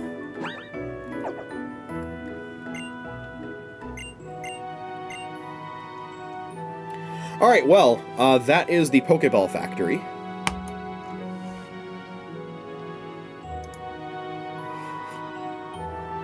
We, of course, also have an Aegislash on our hands.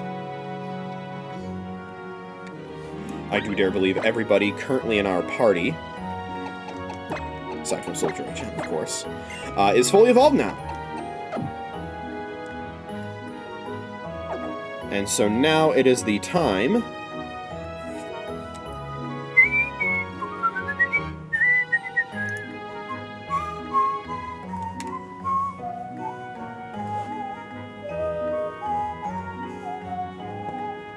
to head east, which will also be heading south along the way.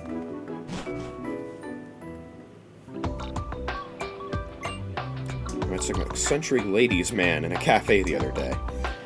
Turned out he was a professor. He told me a story about how long ago there was a Pokemon that was much beloved by his king, and how that Pokemon ended up saving the king's life. According to the professor, the stories that remain from that time indicate it was a fairy type. I think I already talked to some of these guys. Type matchups have changed forever, yeah, okay.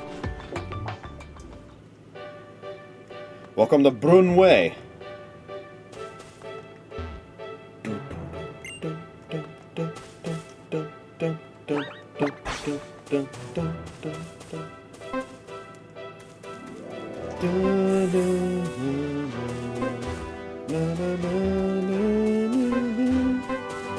Got the wintry music playing. I believe this is a trainer battle? Yes, okay. Pokeballs are round. The world is also round. Coincidence?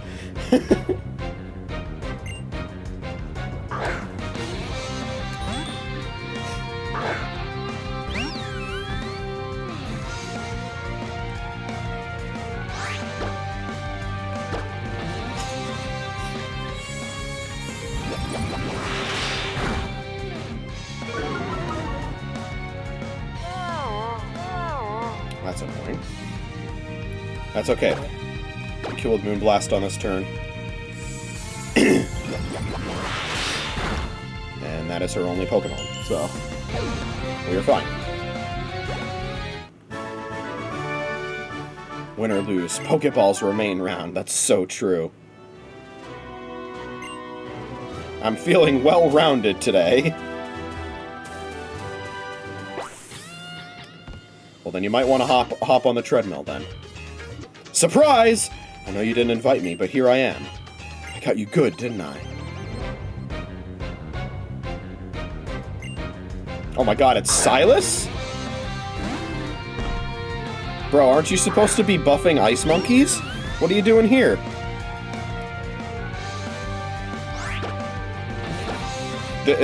This is what Silas is going to be doing after the next update when Ninja Kiwi nerfs him. Okay, this time I do think we actually have to switch. Yeah, okay.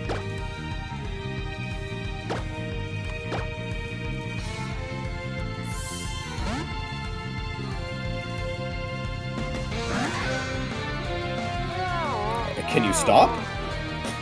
I was just playing an Emerald ROM hack over this past week, and the AI was doing this exact thing, where they were just spamming yawn over and over again. Which is really annoying, because the counter to yawn is switching, and it keeps using yawn. I will pee-pee stall you out of yawns if I have to. I will do it. I will fucking do it.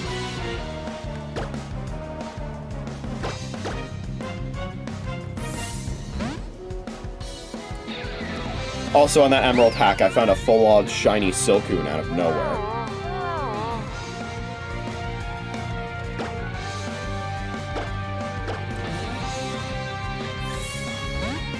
I was challenging myself to do it with hardcore Nuzlocke rules, where with an added rule of if I fail to catch my encounter, it counts as a wipe, and I have to start from the beginning, which makes things a lot more interesting. I will stall your ass out of every yawn PP you have, bitch.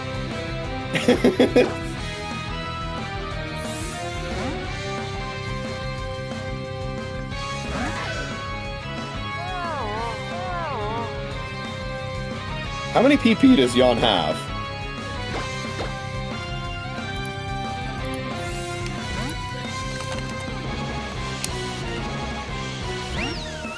There's 10, okay. Unless it was maxed out, then it has 16. I was worried it had a lot more than that. Does not appear to be the case.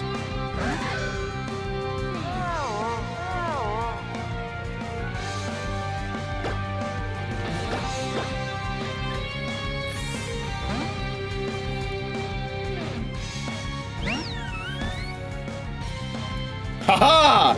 Successfully pee-pee stalled! Get fucked!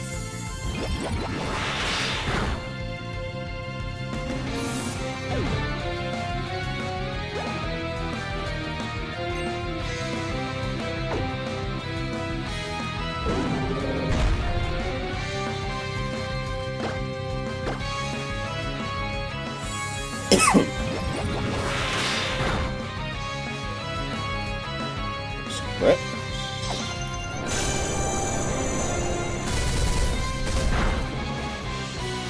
If it wasn't for that dip to white, that would have been a cool animation. I do like Moonblast's animation quite a lot, though. Evens out, I suppose.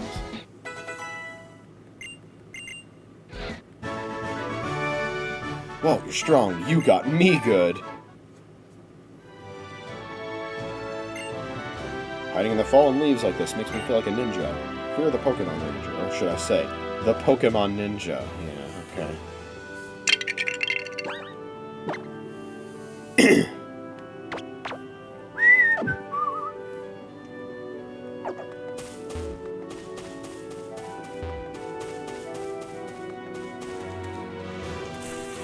Yeah, there we go.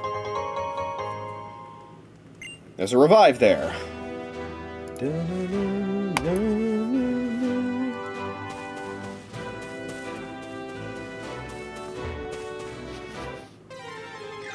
Oh, that's the horde encounter animation, is it not?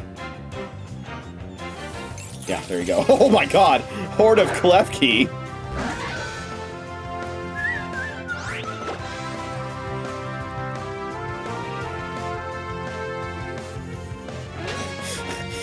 It took the game a long time to calculate that you got away safely. We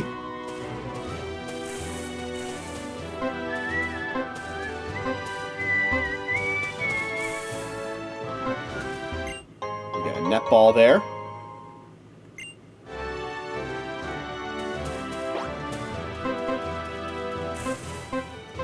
And right here, there's a Lapaberry.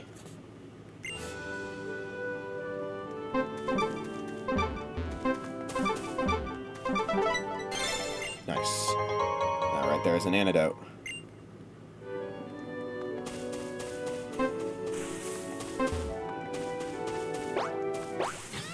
Hello. Whoa! Don't sneak up on me like that! That's a classic from Gen 1 as well, where a trainer will walk up to you and then say that. Like, bitch, you're the one who walked up to me! Made me stop dead in my tracks. Also, I cannot use my... Oh god, it has Psycha. Well, that could be a problem. I'm glad I'm slower. For a number of reasons.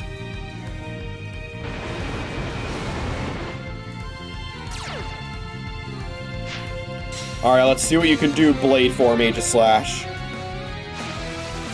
Spin! Not bad, not bad. Give him another one.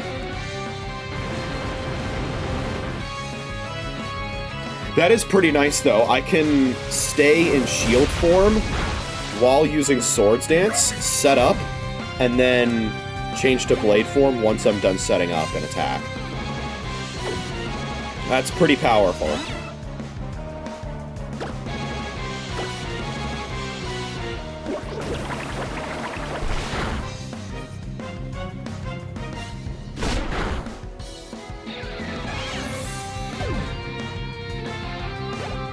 Of course, once I'm in Blade form, taking hits is not my forte, but, you know. That's how it be. Hello, Swoobat. Do you think a Shadow Sneak one-shots? Stab, Swords Dance, Blade form? Let's see it. Super effective. That's a one-shot, baby! Let's go! Guess you were the one who got surprised there.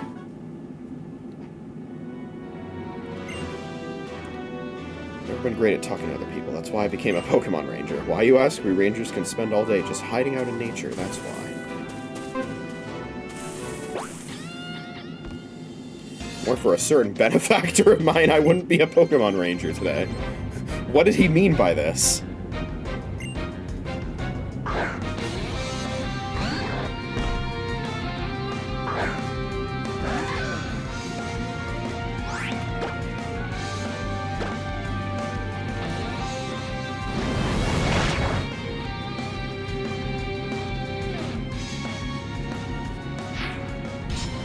Rocky Helmet seems like a really good item for Scarlet.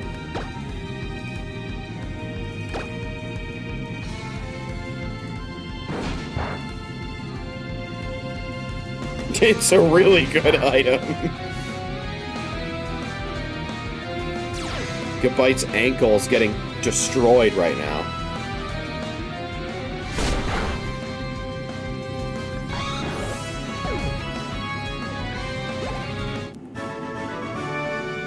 Thankful every single day for trainers like you and for my Pokemon.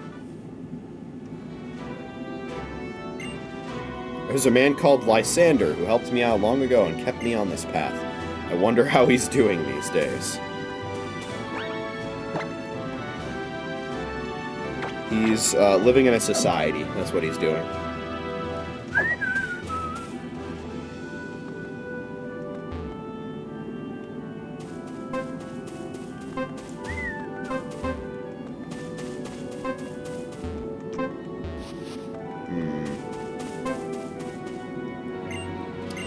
Let's go surfing.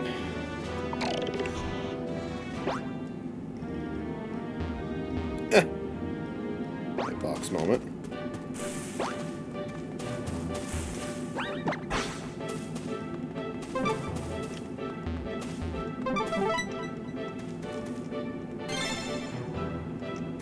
Okay, there it is. Tiny mushroom.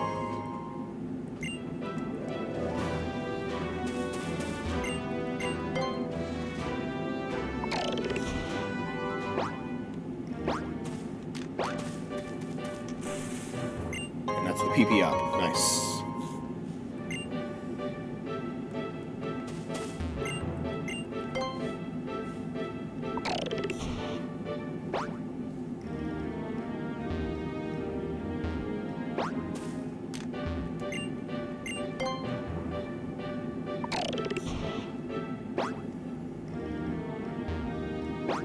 Okay, that's fine. Hello? Oh, hi, are you here to interview me?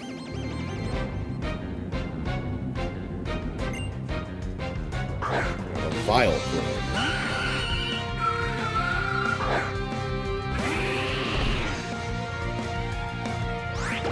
Not the type matchup I wanted, but that's okay. We bulk up here.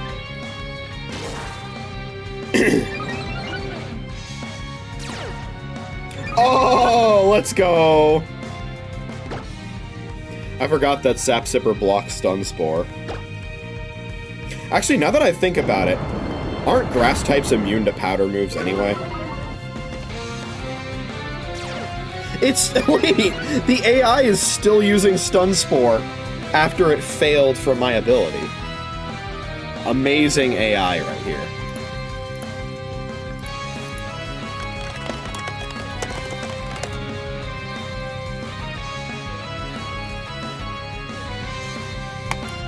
Yeah, grass type and electric type Pokemon. Pokemon with Overcoat and Pokemon holding the safety goggles are now immune to Stun Spore. So I ask once again, why the fuck is it even using Stun Spore in the first place? Brother, I'm immune to that shit even if I didn't have Sap Sipper. Damn,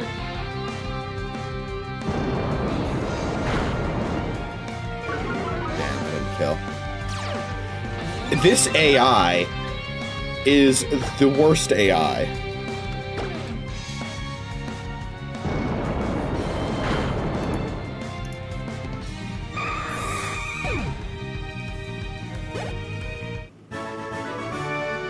You're not here from TV, then. Was that Vileplume, like, choiced or something? What the fuck was that?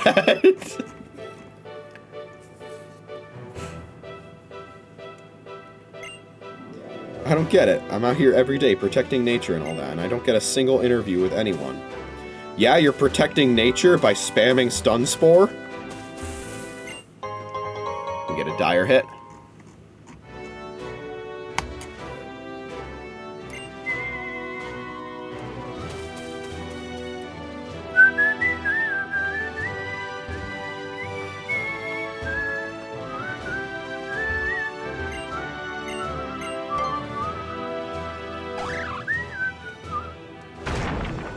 I like that Rock Smash doesn't just, you know, break identical rocks in this game.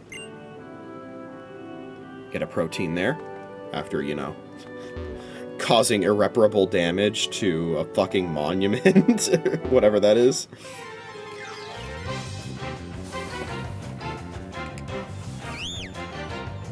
Fungus.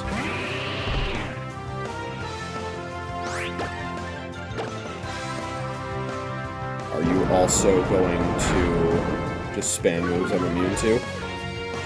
No, you're not. Okay. Punished.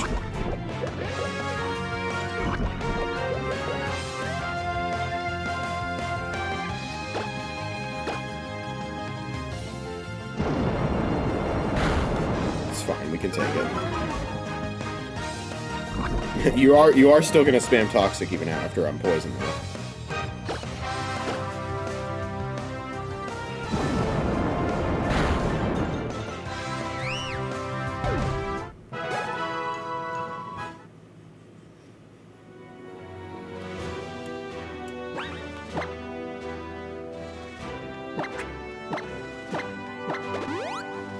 Sorry, we got an antidote on this route anyway.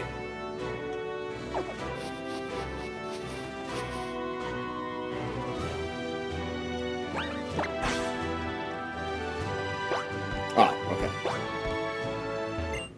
We get a full heal.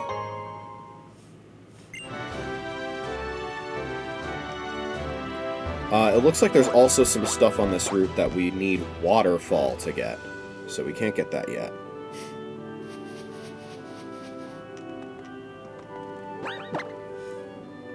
But we'll be back.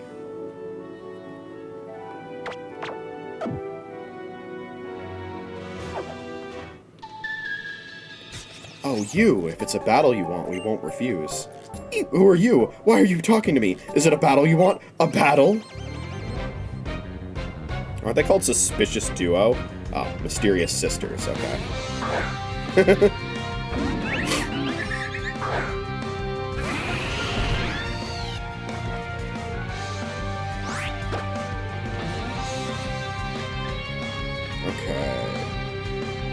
do we use and on who?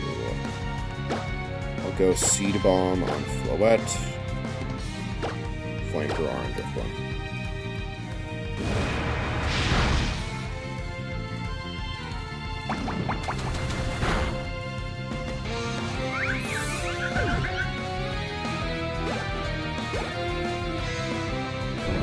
Shadow Ball? What's that?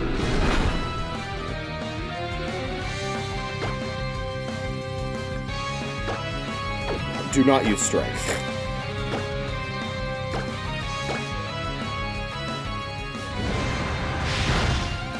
Not that it matters.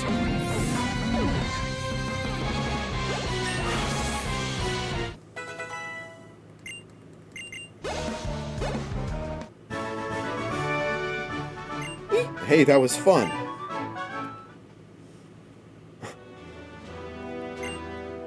That Pokemon battle was a lot of fun. Why are you still staring at me? I can feel you judging me. Stop it. Well, fine. I enjoy staring at you as much as you enjoy it. With those fucking swirly yogurt-ass eyes you've got.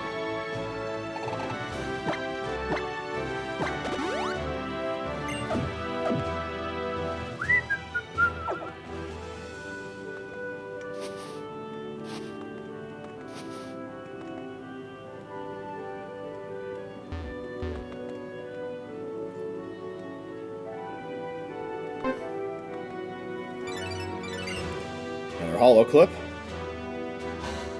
What's up? According to Professor Sycamore's research, Mega Evolution releases all of a Pokemon's hidden energy at once.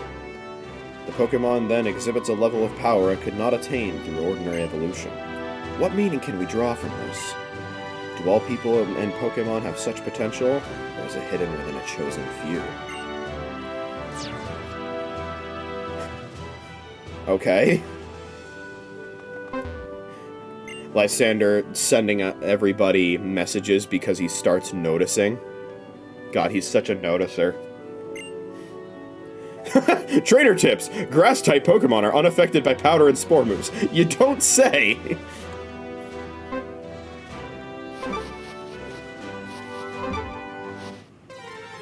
Damn, okay.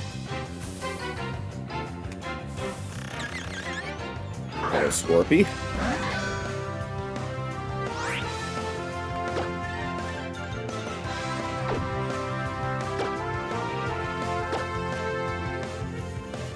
How much you want to bet it uses a poison move on me? Get fucked.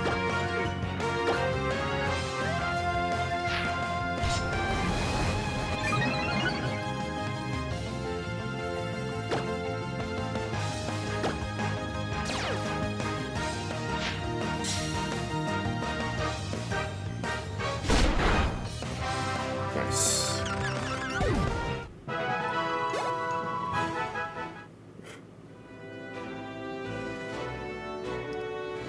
Yeah, so I think the dowsing machine is picking up an item I can only get with Waterfall.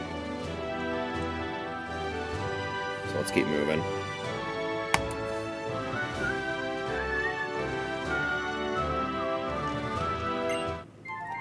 Want to see the scary side of the fairy type? I'll show you. Alright, fairy tale girl. Mahalin.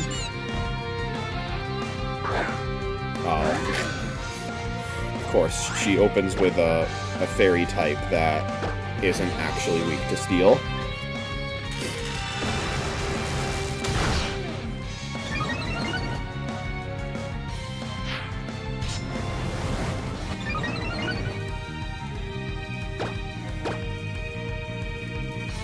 Oh, shit, I dodged it. I forgot, Charge Beam doesn't have 100 accuracy, does it?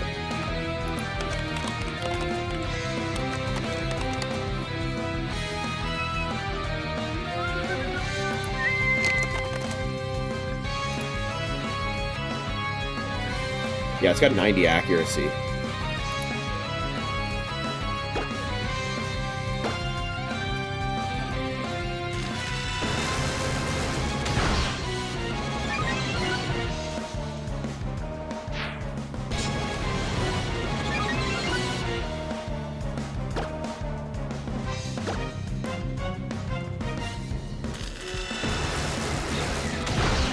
Oh god, that was a crit, wasn't it? Yeah.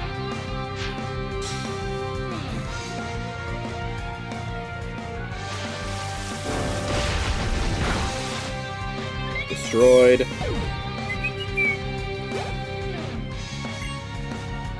Aromatisse comes in.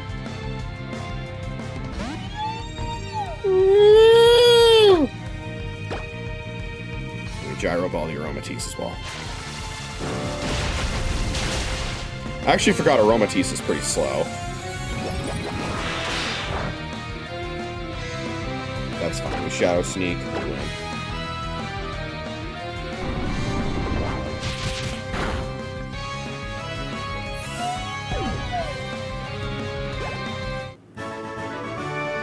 Oh, the battle ended before I got a chance to show you.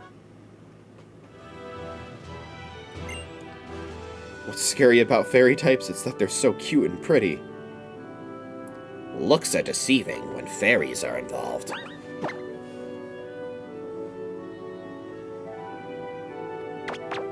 That moment when they hype up the fairy type, and it actually lives up to the hype, because it is a very, very strong type, as it turns out.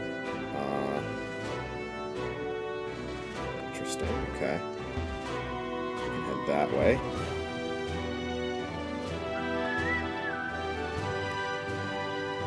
There should still be some other stuff that we can pick up here. Speaking of pickup. No, okay.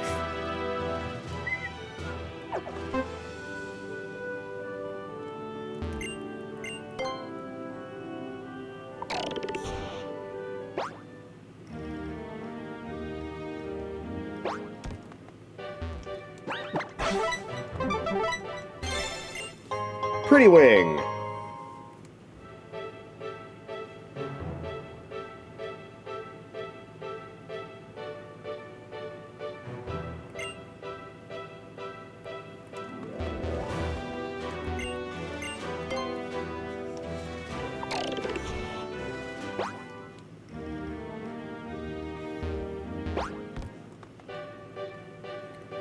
There should be...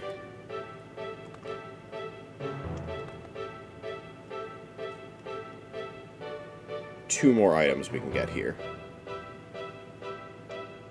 Oh. I almost didn't notice that.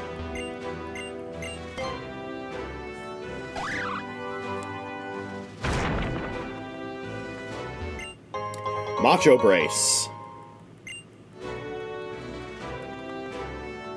Almost tempted to put that on Scarlet, but I don't think I need to, especially since it's fully trained.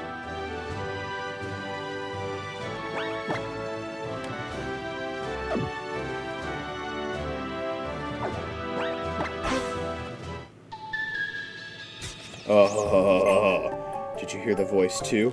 That's why you're here, right? The voices are getting louder. The voices were getting jolly. Hello, Litwick. I like this matchup.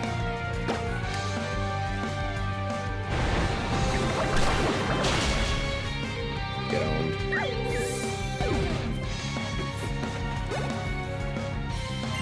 Duosian coming in. We'll stay in.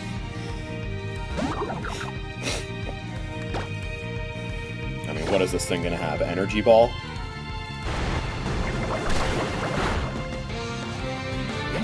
We'll never know. Oh, forget this whole Hex Maniac act. Yeah, honestly. I don't think I'm cut out for being a Hex Maniac. I have no idea how I'm supposed to act. Yeah, I don't think anyone does. Okay. That is an X defense.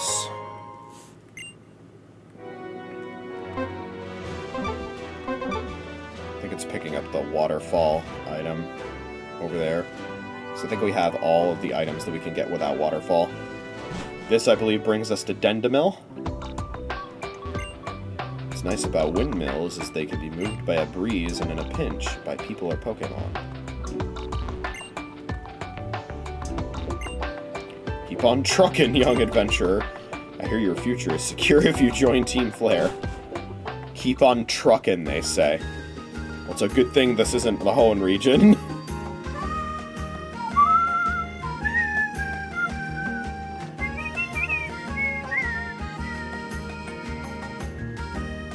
Listen to that accordion. Hideki Sakamoto would be proud. Why, hello, Jay.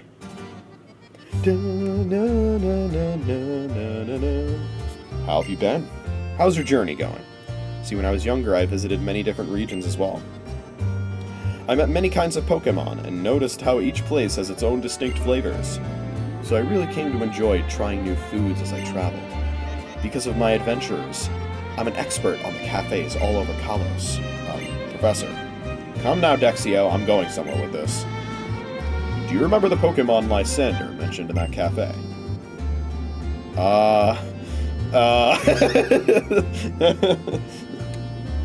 Let's say no. I suppose you wouldn't. It's important to forget things from time to time. Kalos' legendary Pokémon is called Xerneas. According to material I've read, those who saw it were so overwhelmed by its power. They were only able to say that this Pokémon resembled the letter X. Oh god. Somebody called Taco on Twitter. Apparently this Pokémon can control energy. It makes life energy to plants and Pokémon and makes them full of vitality again. And it does it at twice that speed if it's equipped with a power herb. Wherever do you think a Pokémon that amazing could be now? When Kalos' legendary Pokémon loses all of its vitality, it goes to sleep in a secret place. I don't have a clue where it could be. The writings that mention it are also around 1,000 years old, so they aren't much help. It would be absolutely astounding if you found it, Jay.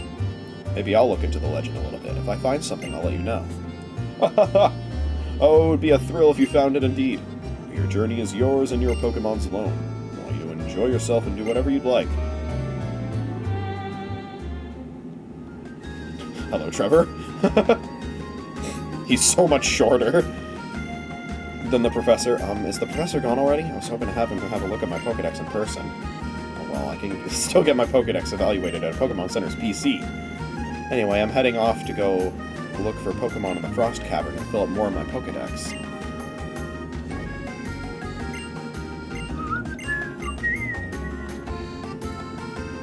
I like the little breath effects you can see here. So there's a number of things that are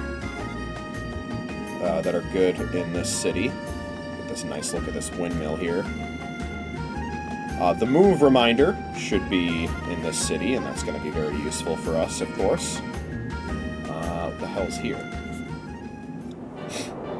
Oh, that's the Frost Cavern. Okay.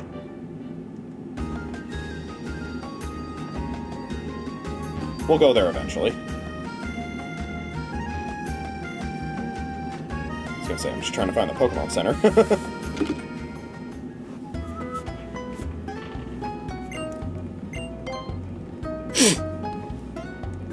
There are a lot of Hex Maniacs around the city. Or town, rather.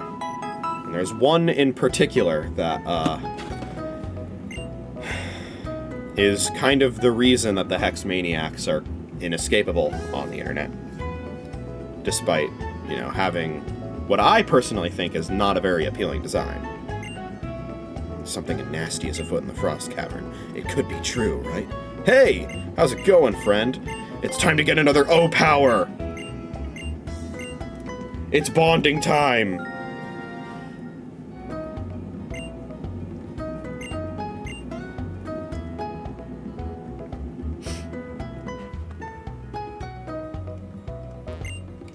You there, use the citrus berry here on your Pokemon, won't you? Gladly. I was given that by a Pokemon. A Delibird gave it to me, in fact. All to save someone who might be stranded in the mountains.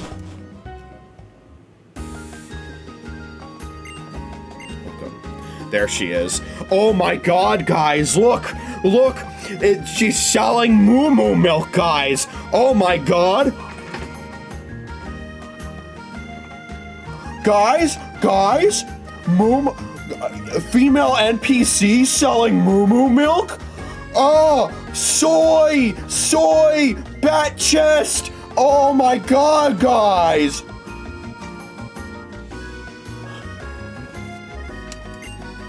No thanks.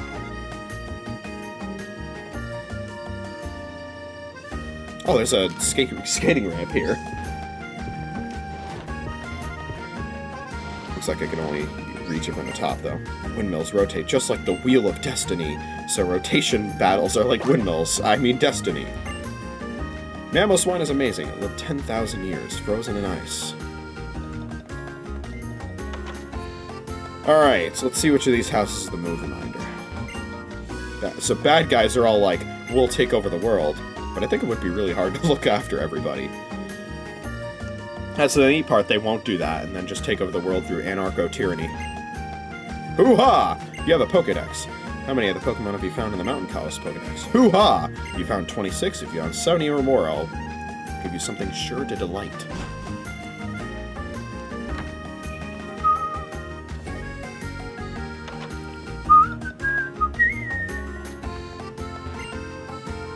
When things look alike, I try to find differences between them. When things look different, I try to find similarities. It's a lot of fun. How many similarities do you think Tynamo and Mothim share with each other?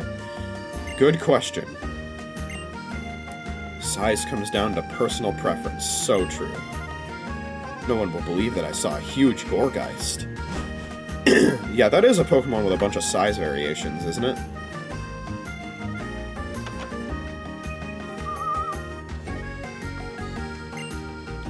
One of the ways that Pokemon trainers make their Pokemon strong is to use TMs. That's a bit sudden, but do tell me, do you have the TM for Flamethrower? Do I? Good question, actually. I don't think I do. Let me check my spreadsheet. That was me. That was not you.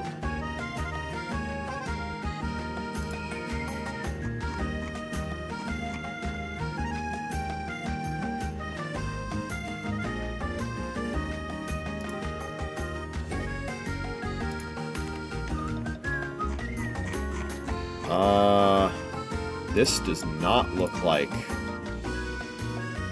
the most up-to-date version of my spreadsheet. That's a little better, okay. Yeah, okay. Let me see here. No, because the TM for Flamethrower is an Anastar city.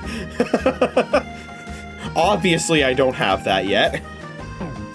Are you a reserved person? No, bitch, I haven't gone to the location yet. I know, Pepper, I know. Once I find the move reminder, I'll feed you, I promise. Even when it's cold, I wear shorts, but that's not a facade. This is facade! I was gonna say, please give me facade. Well, that's one to the TM counter.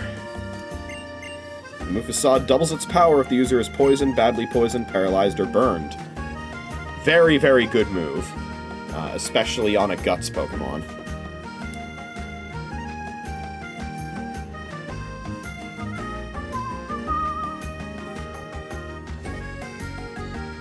To open everything in Photoshop because I had to I had to do the thing where I had to hold down the power button on my computer.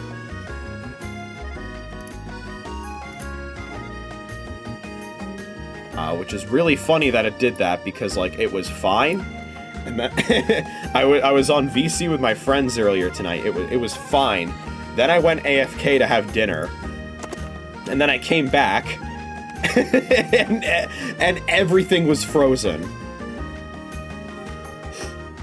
Not in the way that it used to be, like, with my shit-ass CPU, where, like, you know, it would brick my streams and stuff. Y'all remember that? That used to be a thing. Down the rail we go. Oh god, don't get sucked in. I'm sure it is kind of slippery. This doesn't exactly seem like an ideal location to skate.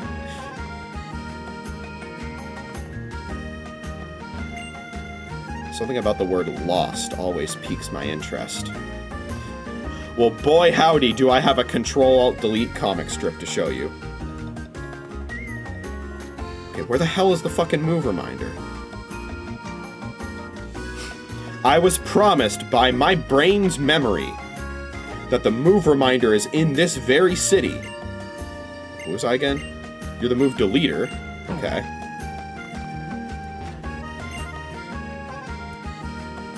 Good to know that you're here. Madam Reminder!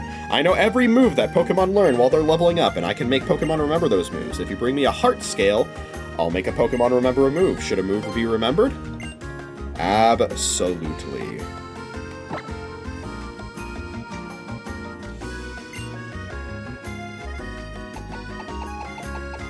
There it is, King's Shield. Now the problem with this is there are so many good moves that Aegislash can get. I do want to keep Swords Dance as a setup move, and I do want to have King's Shield. That only leaves room for 2 attacking moves. I think I went over this before, but the question is, which 2 attacking moves do I want? Because Sacred Sword is really good, but I probably want... I would probably prefer getting, you know, stab moves, but also moves, you know... Maybe only one of them be stab, because Steel and Ghost aren't super effective against a ton of things. I think at some point I will learn Iron Head. I don't think I saw it in the list, so I think it's a move that I learn later on. No, I should be able to learn Iron Head. Yeah, there it is. So we can go with Iron Head, and... I don't know, man. Let's start with King's Shield.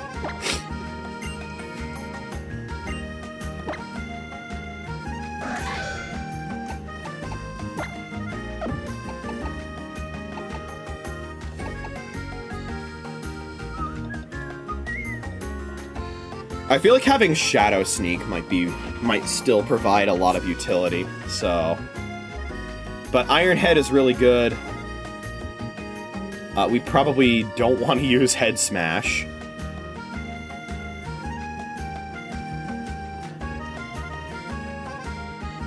I don't think there's a better Ghost physical move that we can have in terms of power than Shadow Claw.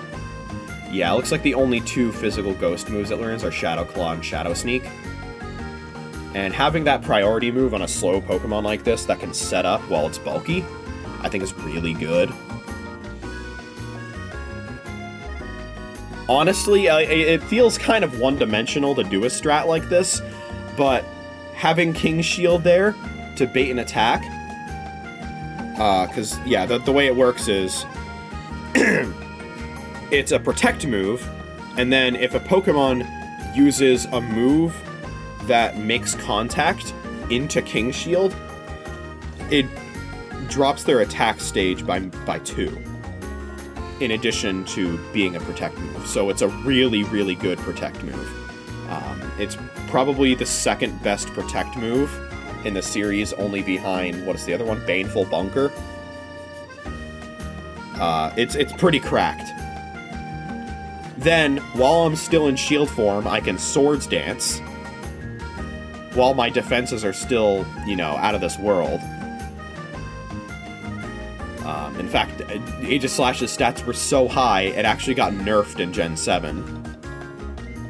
I think it was Gen 7.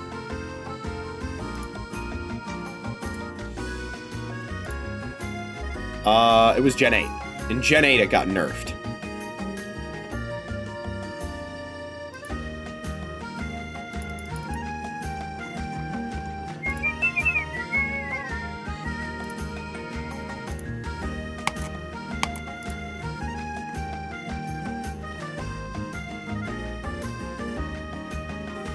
In a format where you're fighting against human opponents, I would be better off actually keeping Gyro Ball as an attacking move, since a lot of my other opponents would probably be running fast Mons. And then use Toxic and Pursuit, at least based on the Smogon set.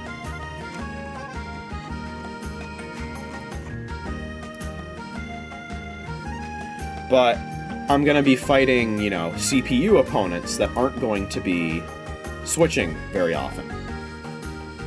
Which means Pursuit isn't very useful. But yeah, we definitely want King's Shield. I'm going to get rid of Shadow Claw for it.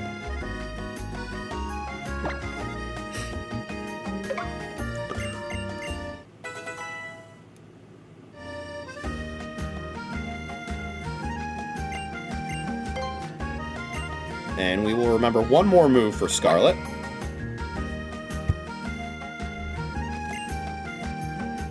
And that will be the move Iron Head.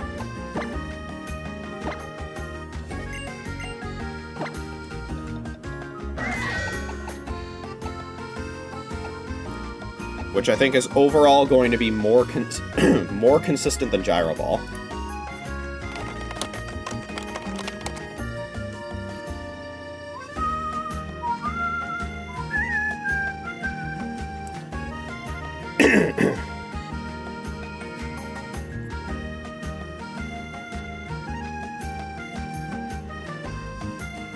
Because we'd need to fight a Pokemon much faster than us for Gyro Ball to be stronger. Sadly, we don't get the flinch chance from Iron Head because we'd be slower most of the time. But yeah, and I mean we do have a minus speed Aegislash, so like Gyro Ball is still viable. It's just I feel like Iron Head's gonna be more consistent. Also, Gyro Ball only has 5 PP, so especially for like a story playthrough, I think Iron Head is definitely a better choice.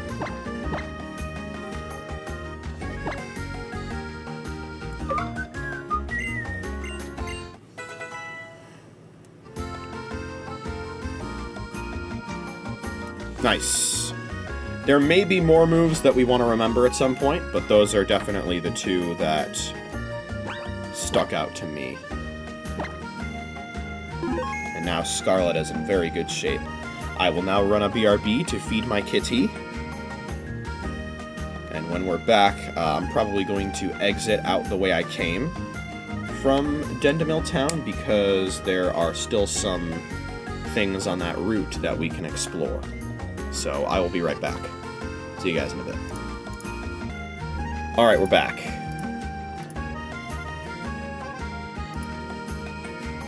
Yo. I was also looking up some other of the rest of my learn sets because I kind of wanted to finalize some of the movesets I expect to want to have when I'm done with all these movesets. And I think at least for now, there's not any other moves that need to be remembered. But we'll see if that changes.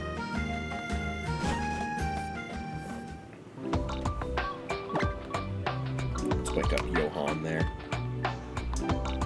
Let him have a good time.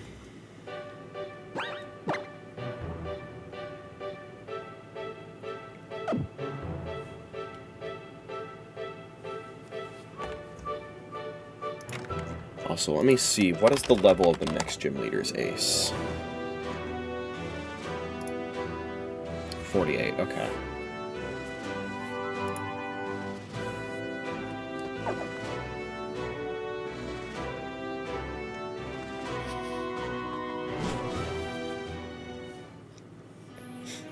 Into the Lost Hotel we go.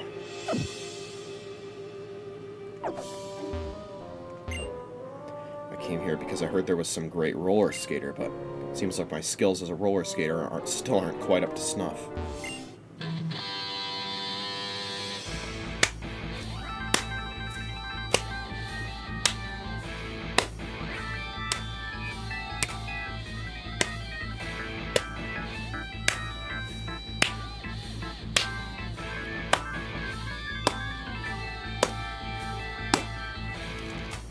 I'm sorry.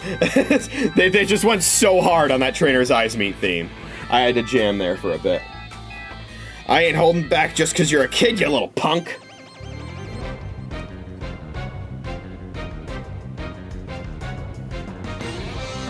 Alright, punk guy Sid.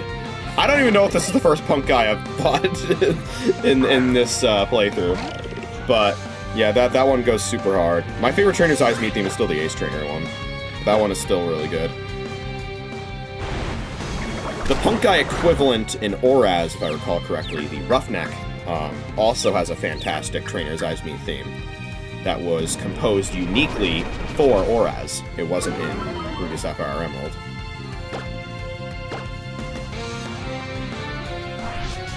We're getting chipped away. Doesn't matter, we can take chippage.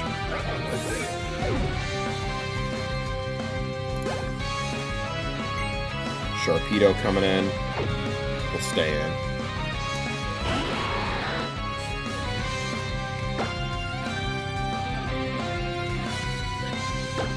I'm trying to remember if Water Pulse or Venoshock does more in this case. So, ow. Also, ow. Oh my god! That wasn't even a crit! How frail is Sharpedo?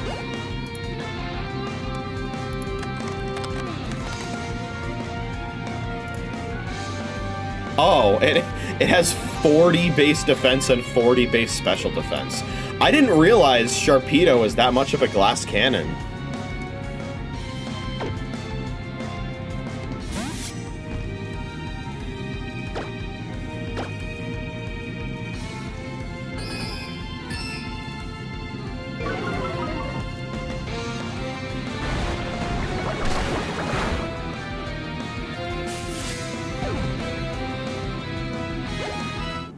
To one-shot through a resistance like that.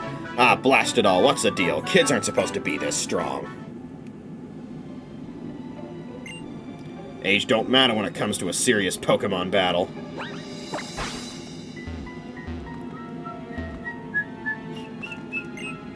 It's a trash can.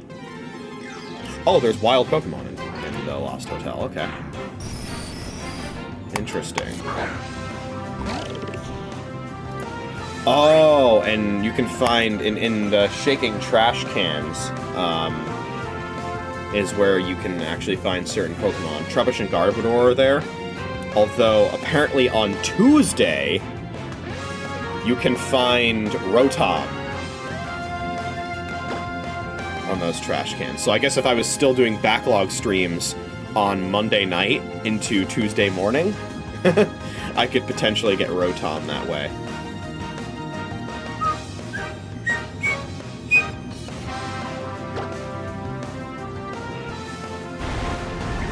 See if this one shots. Let's go, baby. Hey, Soapy.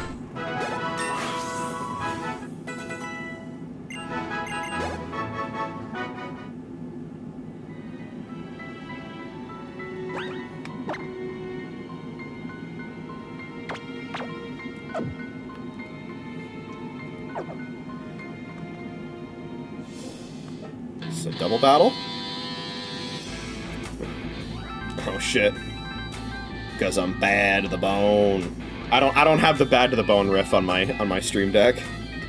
Without a care in the world, that's us all right. Rebel against everything. That's us all right. Down with the man. Any luck with the Fun Fest missions? You mean in Black 2 and White 2? I haven't touched Black 2 since I finished it on the backlog.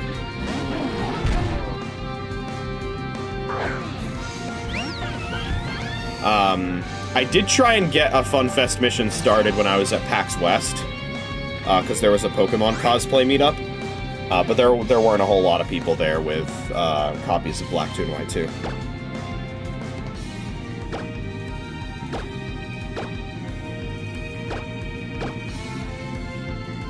Some perfect matchups for me here.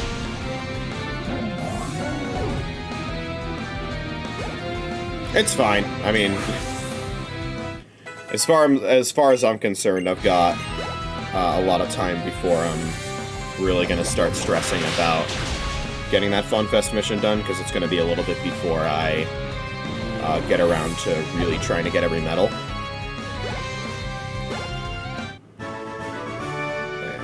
Just who are you? Dude, you got the power!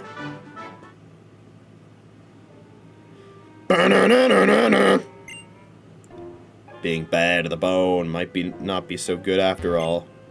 This takes power and strength to rebel against everything.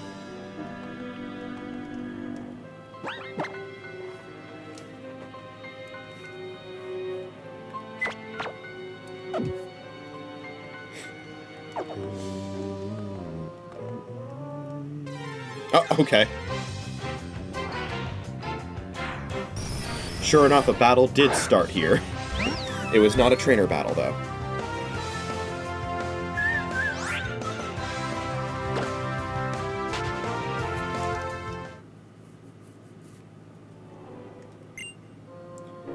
Think what you may of my looks, but at least I'm honest, and I'm telling you, you're definitely cool. Just look at you, I think I might be falling in love. Oh, that's a shaking trash can.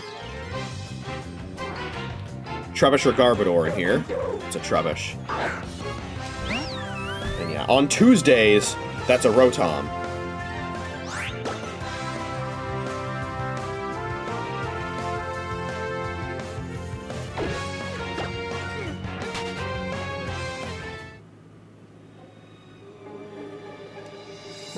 I'm gonna refresh myself on which TMs I have. Because I'm gonna want to teach multiple of my Pokemon Shadow Ball. But Shadow Ball is a TM locked to post-game. However, one or more of my Pokemon can learn it through Move Reminder. I think Delphox can learn Shadow Ball through Move Reminder. Okay, the Psyshock TM, which is something I want to give to Johan, is Victory Road.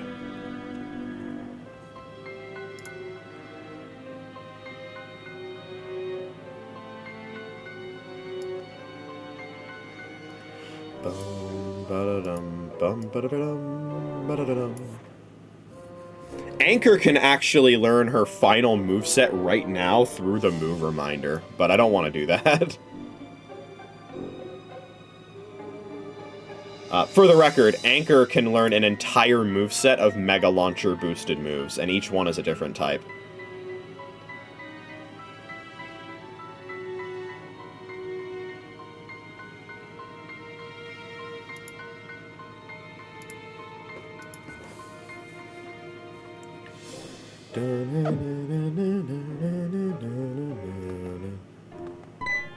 So, dude, kid, what's up with your crazy style? It's like out of this world awesome.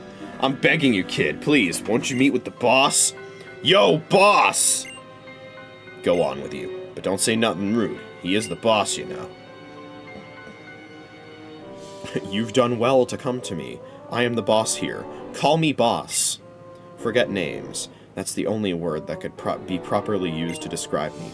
And who are you, young one? Jay, it is a good name.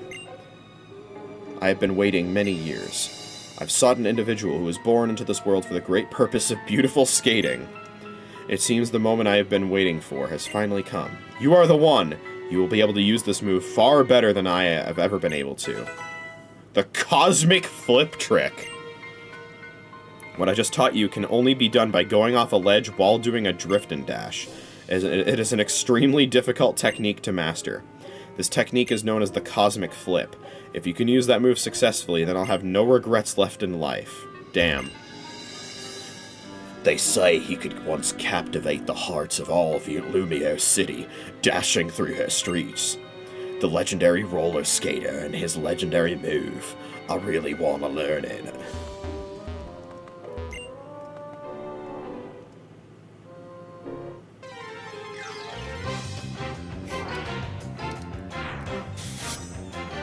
Hello, Pawniard.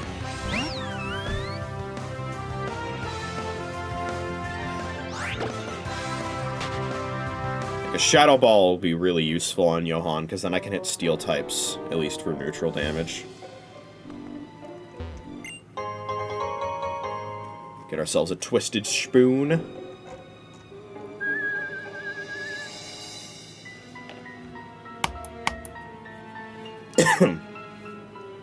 Oh, you can only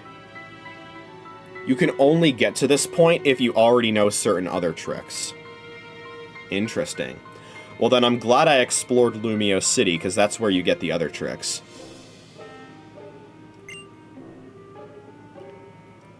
Good day to you as well.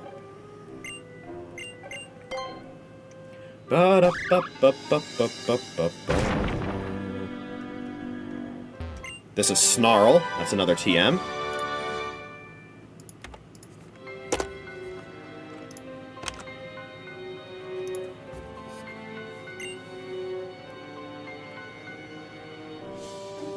We should be able to get another TM before we get out of here.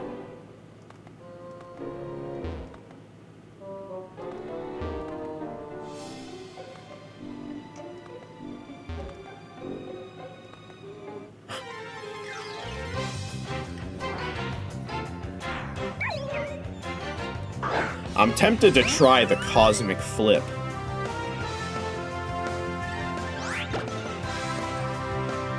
I suppose I'll try it out on the next ledge I see.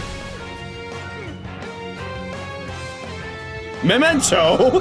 Okay. I've played this before, yeah. But it wasn't quite as thorough of a playthrough as this one is. This one I'm more interested in full completion.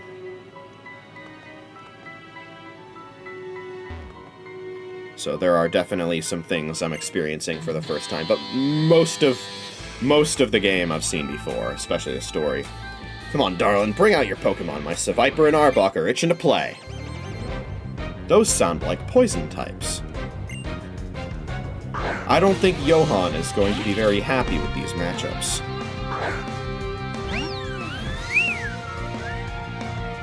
Are you doing anything interesting as far as your team build? I mean, I'm going for an exclusively Kalos team. So far, I have 5 out of my 6 team members. The last one is caught in Victory Road.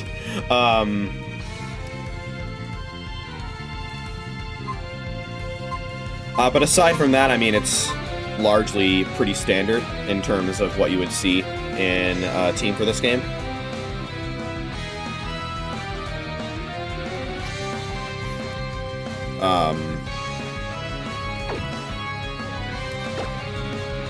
Although I am also sort of planning what I'm going to be using in the Battle Mason once I'm in post-game, since that's also pretty important to me. I'll switch to Scarlet.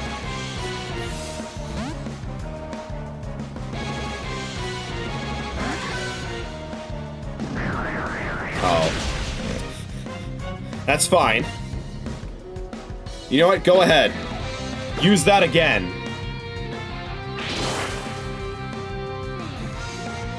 Yeah! That is a high crit chance, so that attack drop might not matter, but we'll see. Haze! Asshole! Fine. Be that way. I will Iron Head you to death. Also, I'm faster, so get flinched. Didn't need it. Can't think of which one that would be now that I think about it. The only ones I'm thinking of that are caught in Victory Road are Gens 3 and 4. I'm pretty sure it's a Victory Road Mon. Let me check.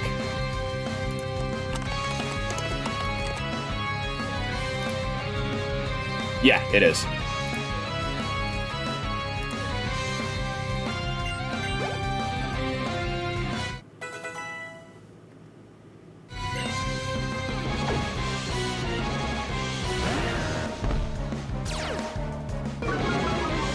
Okay, that's fine. Let's King Shield to get back into shield form.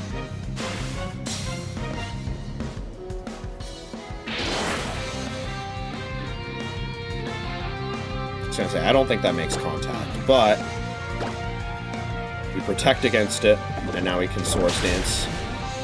Negate the Intimidate, get an attack buff, and get ready to go nuts.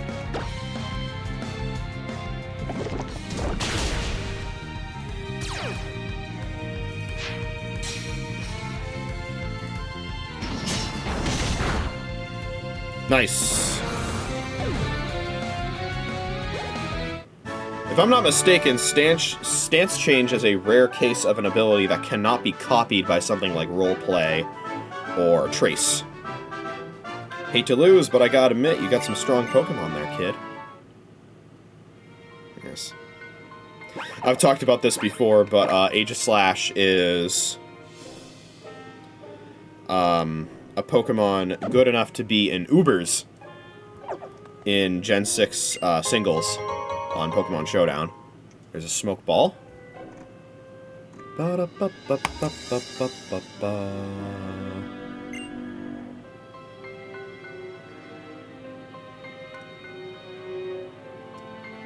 can catch it in a few towns before Victory Road. Really? Noibat?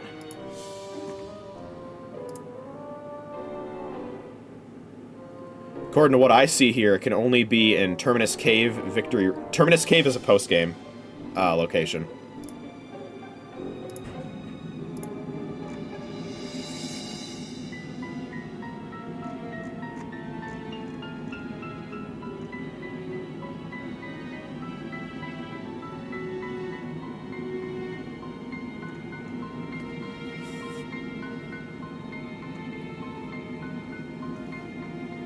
Or is it?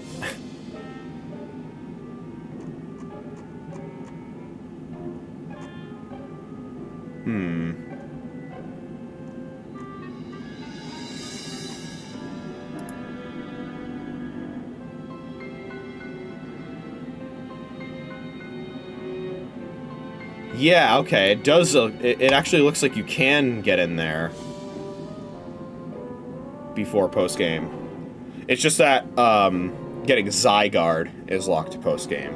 I thought the whole thing was locked to post-game. I must be thinking of, Mewtwo's Cave.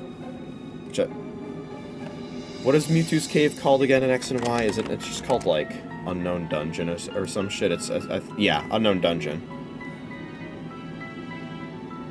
Which I think is a reference to what it was originally called in the manuals in Red and Blue. Well, that's nice. I'm glad that, yeah. There's a lot of red, blue, yellow references in the layout of the Kalos region. Most notably, Santaloon Forest, having a very similar layout to Viridian Forest. Well, that's nice, that I can catch my final team member a lot earlier than I thought I would. Because that is my flyer, so, you know, having access to fly earlier than literally Victory Road is very nice. Why are you meowing at me? I just fed you, Pepper.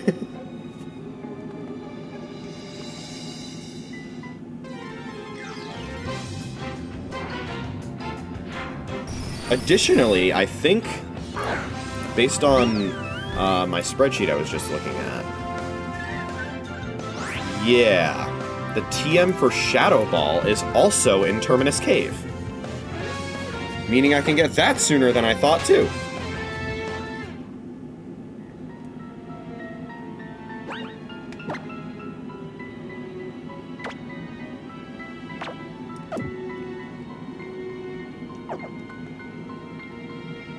Okay, so there are still some items that I can get here that I have not yet gotten. Oh, wait a minute.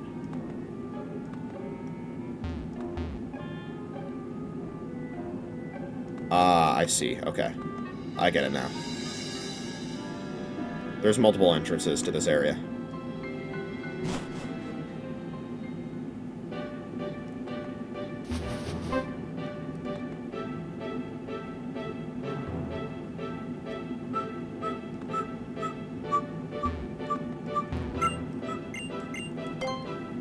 Alright, it's strength time.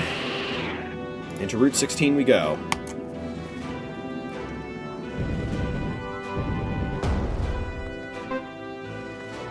We got some very tall grass here. Thank God. I needed to touch grass today. That's a max revive. Nothing on this side. Okay. So this is the other entrance to the Lost Hotel here. And in here we can find the rest of the items. And also some trainers. You're trying to get in the way of my having a little bit of fun, aren't you? I ain't gonna let that happen.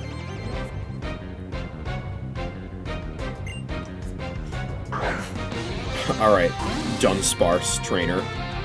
Let's do this thing.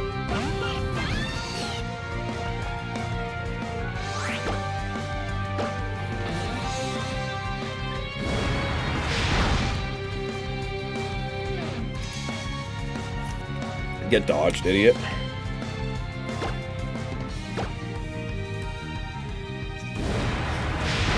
There's something especially pitiful about an opponent missing with a status move. I was just trying to find pieces, all honest.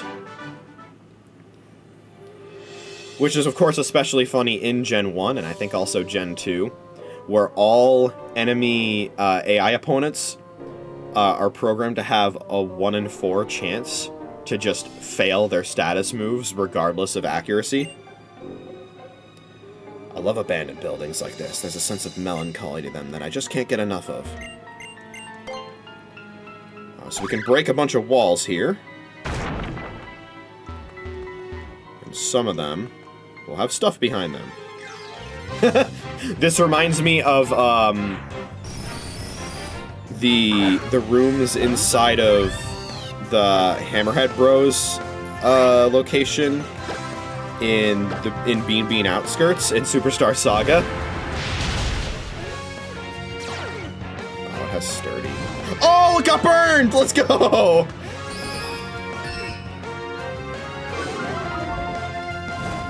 I never got an ember burn, but I am getting a flamethrower burn. That's where it matters. That's where it counts, baby.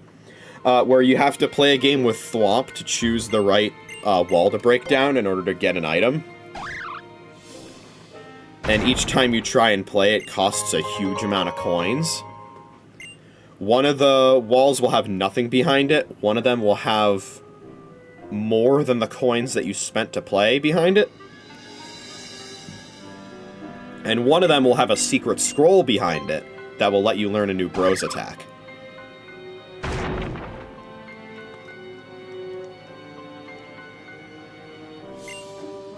It's not for skating, but I've got a trick to teach ya. Try using this move, would ya? It's Fling! Another TM. I am again not sure if the TM counter currently being displayed on screen is accurate. I did not have the time to check before I went live tonight. So hopefully I'll be able to do that before I go live again later this weekend. Throw your item at another Pokemon, and it will catch it and hold onto it. You can throw something nasty at an opponent, or you can throw a berry or something to an ally in a double battle.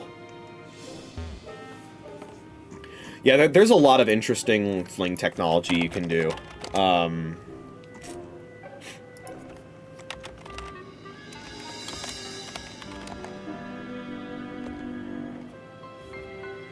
Like, there are certain special effects that you can have if you use fling with them. Most notably, if you use fling while holding a King's Rock or a Razor Fang, it does a guaranteed flinch against the opponent if you're faster.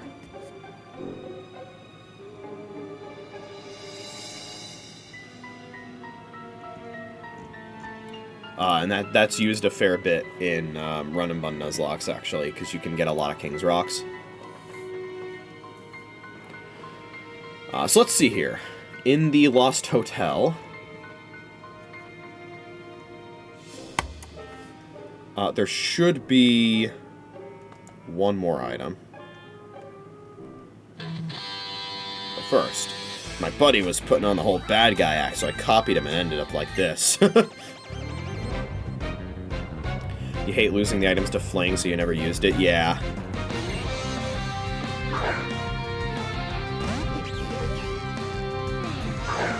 Usually only want to use it if either it's like a battle facility where, you know, you're not going to lose the items because you get them back at the end of each fight.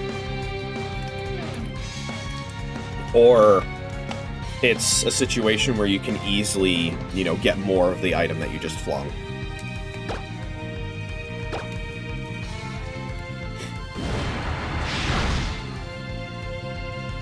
But yeah, if you're a fast Pokemon and you have Fling and a King's Rock, you can essentially use that like a fake out. Assuming your opponent doesn't have priority moves.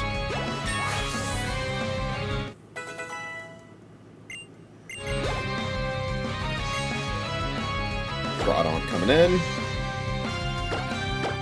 Come on in, Trina.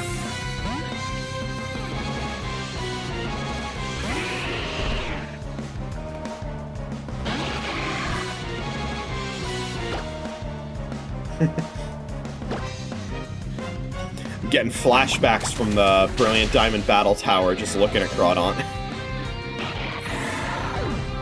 Yeah, fake out plus fling, you can effectively fake out twice, pretty much, yeah. Please forgive me. I don't know how many Pokemon get both fake out and fling, but yeah, that can be really good for chip damage. Especially if you can, like, reliably predict an AI opponent.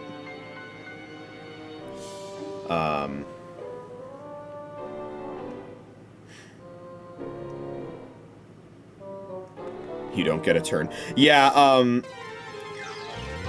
I've seen a couple situations where it's like a 2v1, and it basically a 2v1 where the person on the side that still has 2 Pokemon out in a double battle, and has all 6 of their Pokemon still left, basically turns it into a revolving door of fake outs, where all of their Pokemon have fake out, one of them uses fake out, and the other switches in preparation of using fake out the next turn. So it's just an infinite loop of fake outs.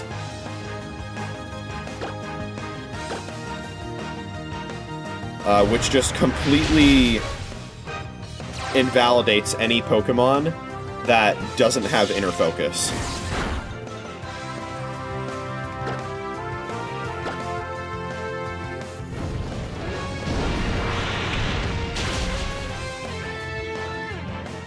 Bred a team of Regenerator Pokemon. I haven't messed around with Regenerator perhaps as much as I should. Because every time that it's brought up in, like, a single battle environment, it's praised as an insanely good ability. And it seems like it, yeah, it's really, really good. I guess I just haven't used a lot of Pokemon with Regenerator. Both my mom and my old man are veterans. My big bro's an ace trainer. I just couldn't stand to be all goody two-shoes like that. How boring can you get?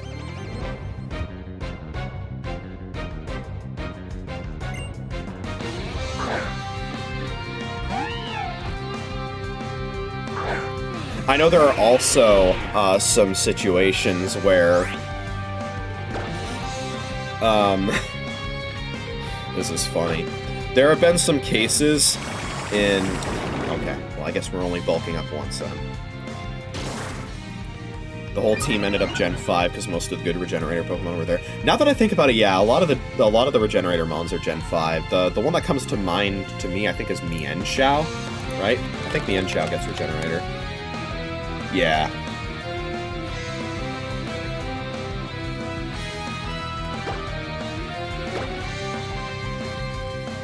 Assist. Oh boy, interesting. Fake out! You can't use that!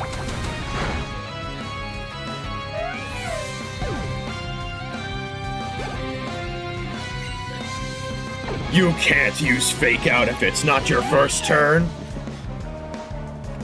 That puts a spin on the... Am I still tormented? I am, okay. You can't attack on your first turn!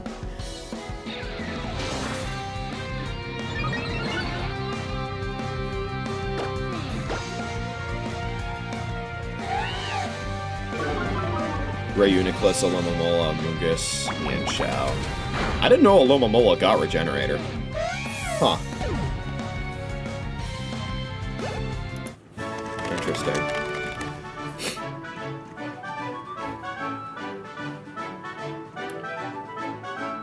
Was the other one Audino? Because that's the other Gen 5 Regenerator.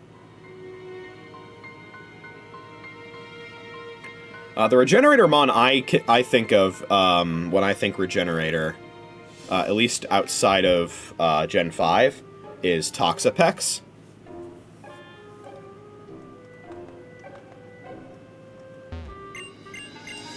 Okay, this is why we're here. This is the item I wanted.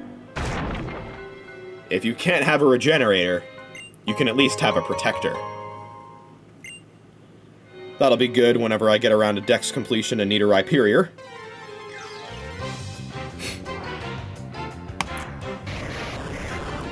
Toxapex is a cool Pokemon to use.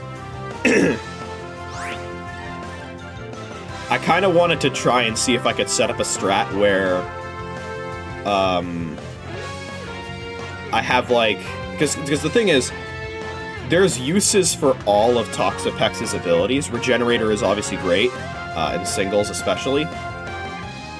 Limber is good to prevent paralysis. Merciless is the interesting one. Let's say you have... you're in a double battle. One of your Pokemon is Merciless. The other one is either pre-poisoned or has a Toxic Orb and the Anger Point ability. You then intentionally attack your ally with a move that doesn't do a lot of damage. Activate Anger Point, plus 6 attack.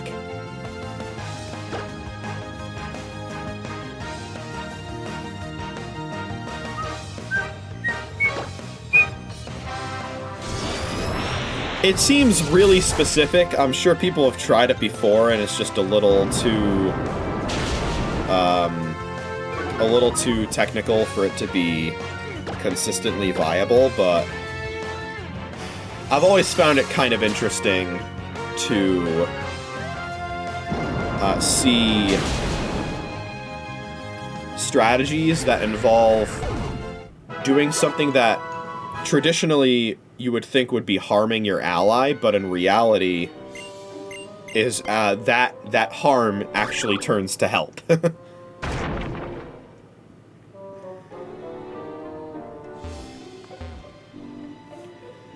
There was a famous VGC set that I think actually won the World Championships in 2012?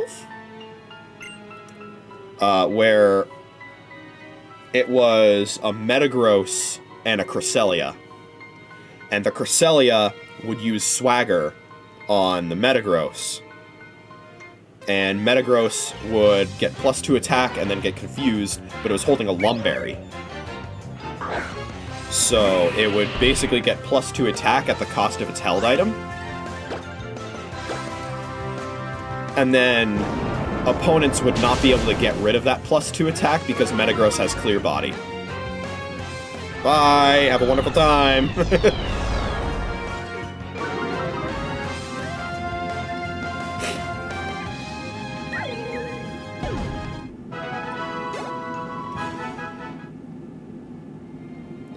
Wish, swap, set up screens, and then swap. Nice. What's the item that extends the duration of screens again? Is it Light Clay?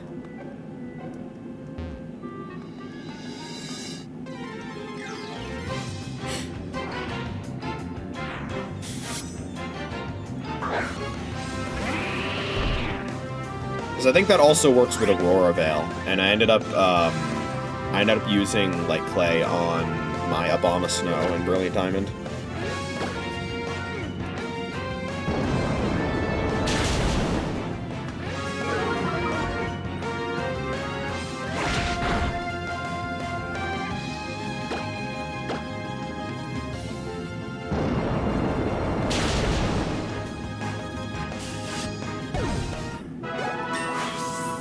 Very nice level up.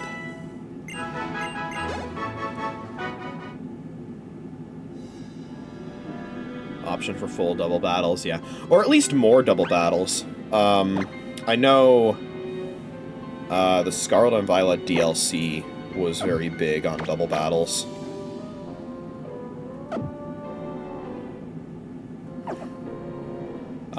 There are some interesting double battles in this game, though. In the restaurants, you can essentially do double battle and also triple battle puzzles, where you have to try and defeat your opponent in a specific amount of turns in a double battle or triple battle format. I think there's also one for rotation battles as well. I haven't done that one yet. Don't like this matchup. That thing's either going to hit me with a super effective attack or just blow up. I think I've gotten all the items that are in here now. Yes, okay. We got the Protector. We're done being a collector. entrainment on slacking for kicks. Or neutralizing gas. That works too.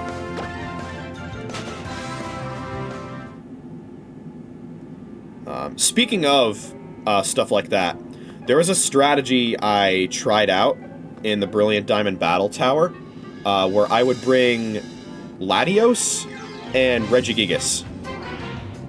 And the idea is that in addition to Latios, of course, being a very good Pokemon,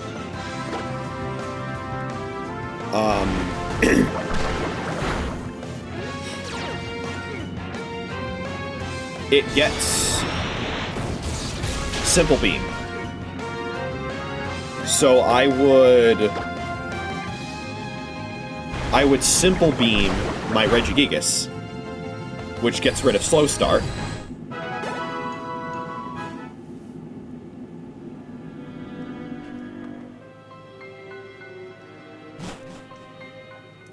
And then I would actually do the exact same strategy that was done at the World Championships with Metagross, where I would then use Swagger on my Regigigas.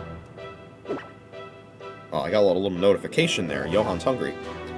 To buff the attack of Regigigas, which was then holding a Lumberry to get rid of the confusion. Except, after Simple Beam, it of course has the Simple ability, meaning Swagger doesn't give it +2 attack, it gives it +4 attack.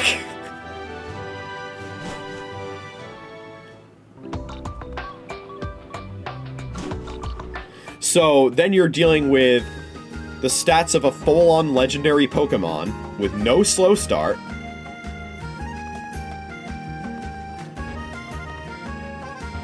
and +4 attack. Anytime I was able to get that strat off, Regigigas basically turned into a delete button. It was made better by the fact, of course, that Regigigas gets Earthquake and Latios has Levitate. So, very good. The Frost Cavern's water flows in and the swimming Pokemon look so comfortable.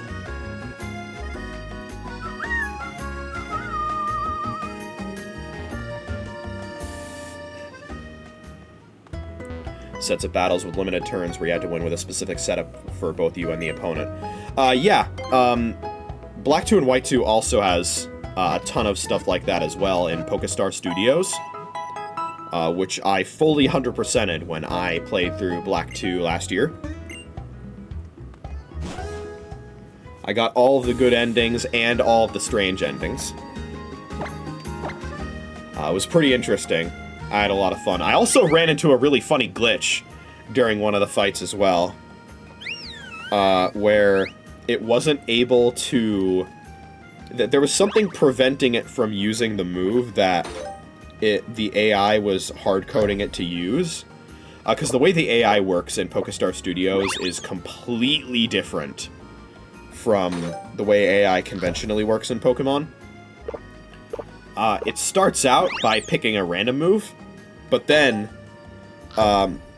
during the script, because basically the idea of Pokestar Studios is you're shooting a film in the form of a Pokemon battle, but in between the turns there's dialogue, and you have to choose dialogue options, and depending on what dialogue option you choose, will determine what the AI is then programmed to use on the next turn.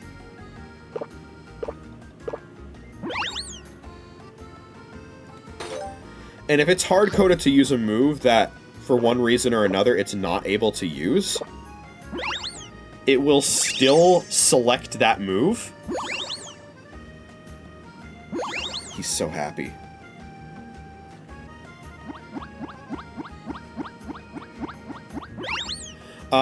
It will still select that move, and then it'll say, but there was no PP for this move. And,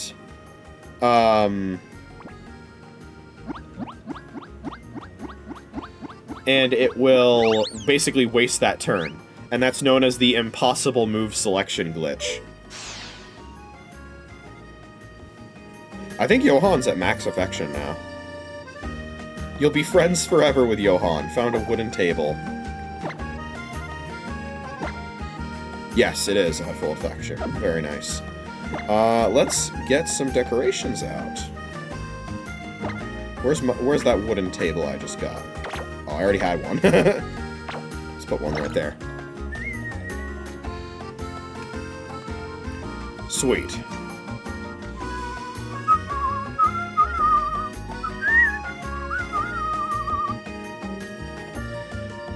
Alright, so that is the Lost Hotel.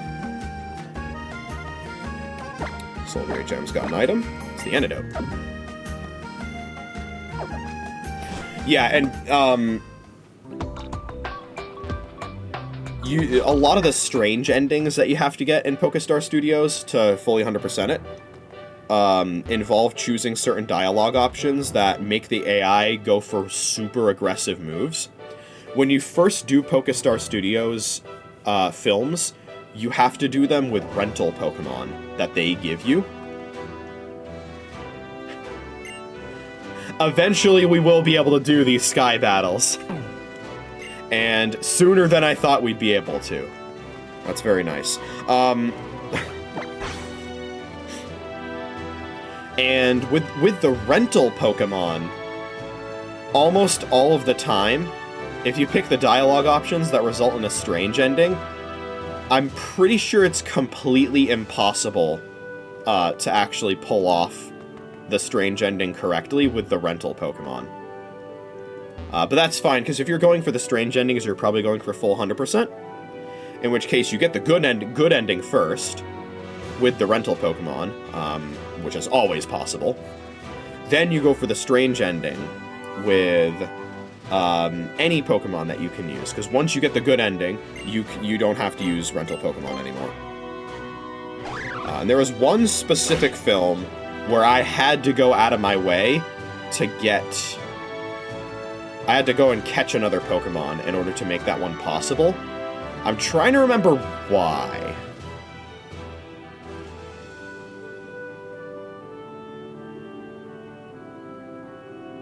I think it specifically was that I was up against... Oh, you know what it was? I was up against an opponent that was, like, level 99 or something, but only had normal type attacks, so I needed to go catch a ghost type.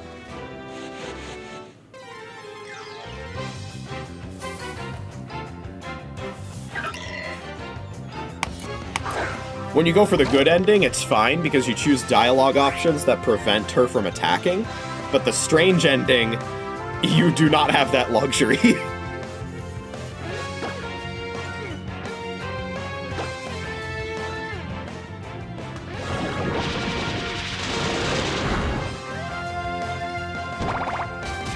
And I felt kind of stupid because I spent way longer than I should have trying to make it work with my party Pokemon before I ended up biting the bullet, and of course it would hit 5 times.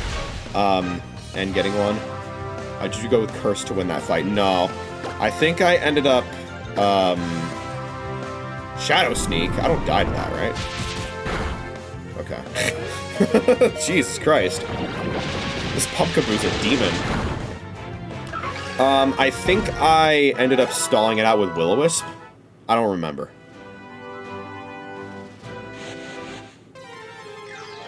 The encounter rate in this super tall grass is super high, which I guess checks out.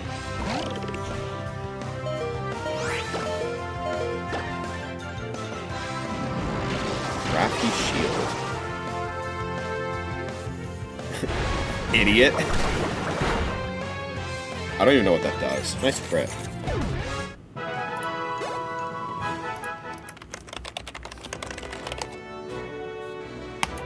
I had a feeling it was protection from status moves. Okay. And it can be used consecutively without failing. Interesting.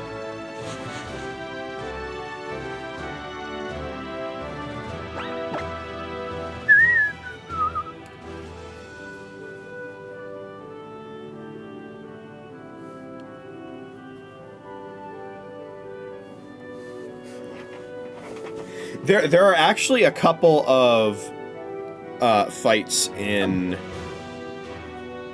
both good endings and strange endings where you actually have to intentionally lose the fight. You open the script and it literally just says, throw the battle. It's like, damn, I'm literally being told to throw for content. That's crazy.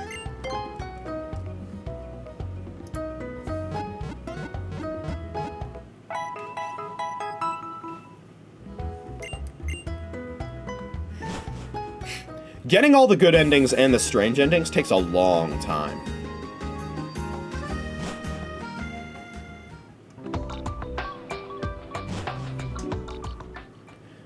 Especially if you were like me and you weren't just, you know, looking up a solution for literally every single one of them and you were just trying to figure it out yourself. At least for the good endings. The strange endings, a lot of them are way too specific to get without knowing what to do. Or at least a general idea. That's another sky battle. Oh, hello! Drift and dash, spin, then boom, right into battle.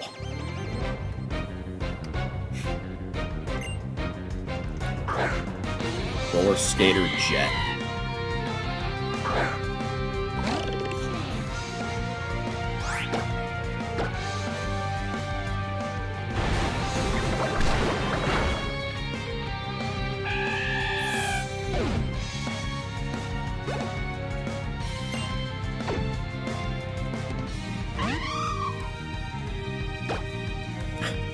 This thing was a demon in the battle subway. Oh, it's got roost. Fuck. Huh. Let's go. It didn't use roost. You did. I think I blew it on the barrel roll.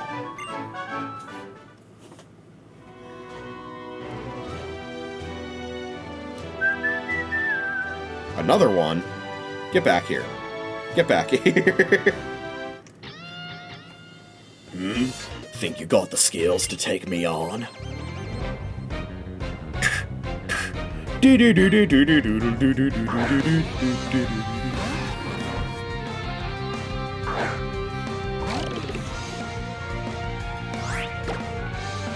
well this probably outspeeds me, so... Go, my Johan.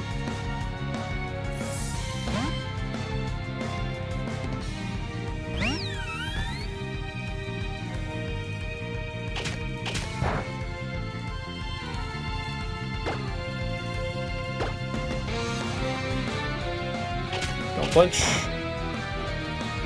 God damn it.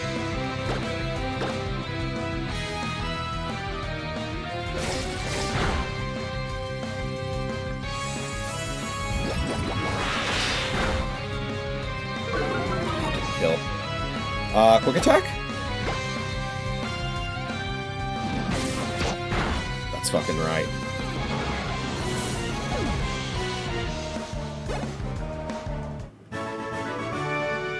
Whoa, those are some impressive skills. Heard of the Lost Hotel? Word is that there's a roller skater there with some awesome skills.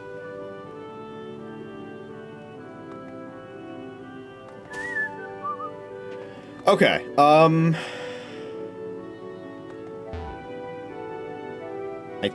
think we already got the max revive that was up here. Yeah.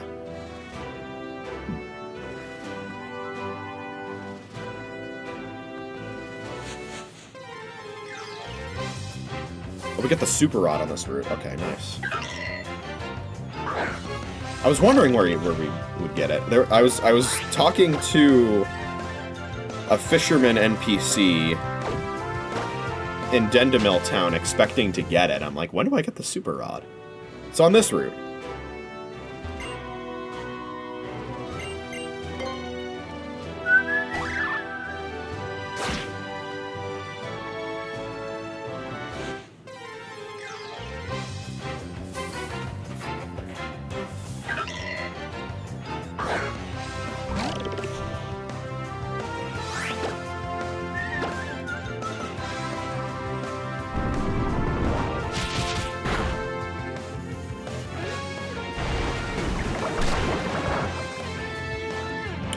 almost killed.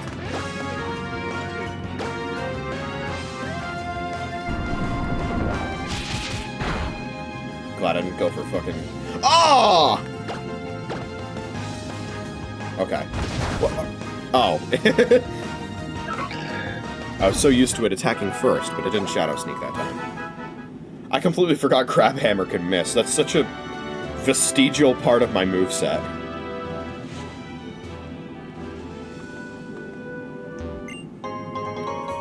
Frankly, I probably should go to the move reminder and get the rest of my moves there, huh? It's not like the heart scales are good for much of anything else, right? How many do I have?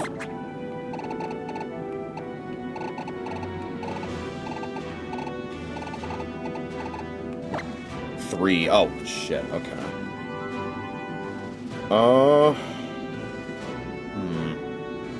I mean, I can get more, probably. But... yeah, if I were to finalize Anchor's moveset right now, that would take all three of them.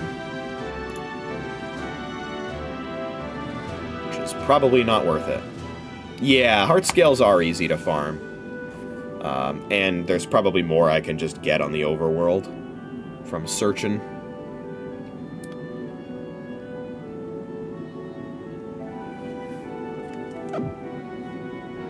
Because the thing is, the rest of the moves that I would want to give Anchor are moves that you would learn through level up.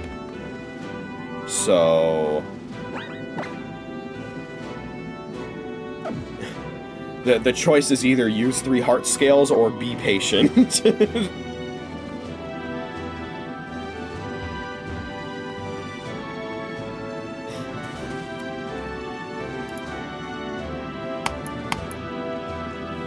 Yeah, what is it, Love Disc that can hold heart scales?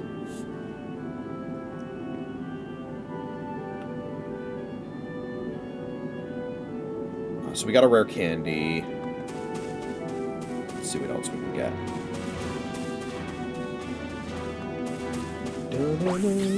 Oh, hello. Don't you underestimate us. We're about as strong as ace trainers, you know?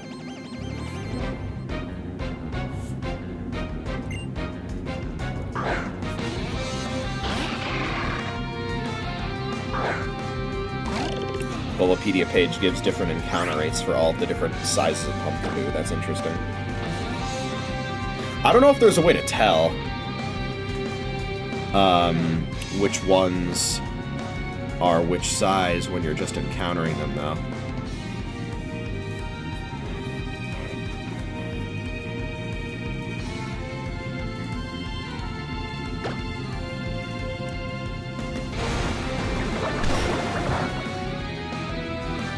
Not a bad Pokemon. Calling it that would be an insult to bad Pokemon. I mean, yeah, it's not a... oh, shit. Well, there goes my splash plate. It's not a very strong Pokemon. But, there was a video, I think by Wolfie, that I watched that made... essentially was making the case for bad Pokemon, where, like...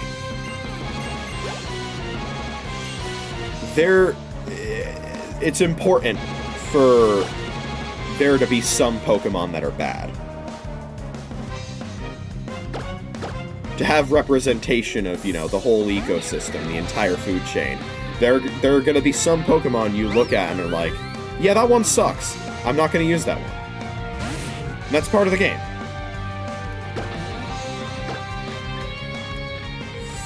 And I respect Love Disc for at least playing the role of a bad Pokemon well, you know? And as far as bad Pokemon go, it's not like it's completely worthless because, you know, it's got terrible stats, but it is a water type with Swift Swim. So it can have a use.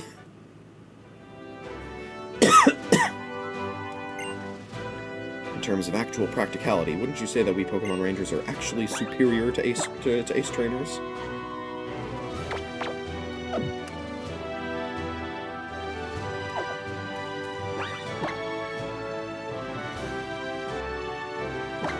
And yeah, fortunately, in a trainer fight like that, getting my splash plate knocked off only is a thing in that fight.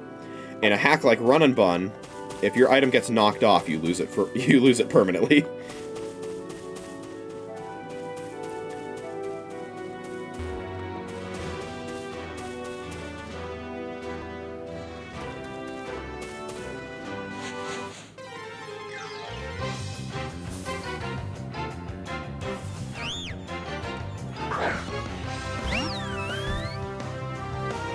But yeah, Crawdaunt makes me think of when I was doing the Brilliant Diamond Battle Tower.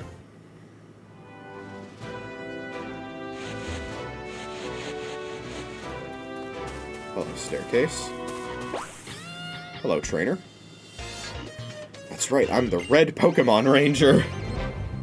The kind of game that will have me saving before every fight and resetting if knockoff got rid of certain items. It's the kind of hack where you have to meticulously plan every single fight.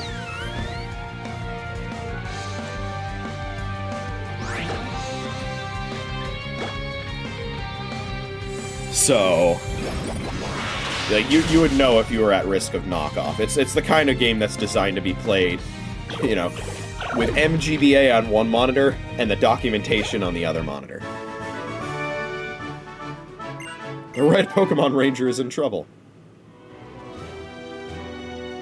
But hey, I mean, it works both ways, right? Because you lose your items forever if you get them knocked off, but if you steal an opponent's item, you keep it forever.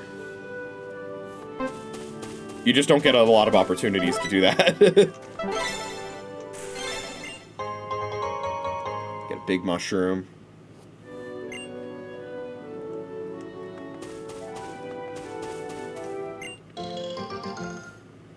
We get a Lumberry.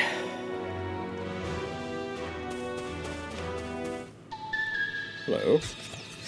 Let us begin our battle. Through it, I will learn all there is to know about you. Mwahaha! That was the case originally in Gen 3, as I recall. Maybe, yeah. I know there's some weird glitch where you can, like, steal opponents' entire Pokemon. Using, like, mail or something? And apparently speedrunners use that in Ruby and Sapphire now.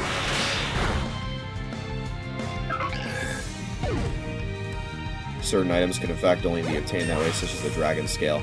Yeah, I was more talking about trainer fights, but yeah, that's how you can obtain the Dragon Scale in Gen 3, is by stealing it off of wild Pokemon. In fact, I remember there a whole YouTube tutorial on how to do that from ages and ages ago. On, like, how to get Kingdra in Pokemon Emerald. Or something.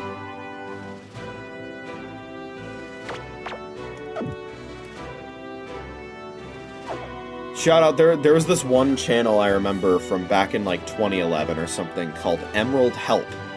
I don't know if that channel is still up now, but it was that channel that taught me how to catch Latios and Latios by using a repel manipulation strategy, which is the first time I ever knew of that being a thing.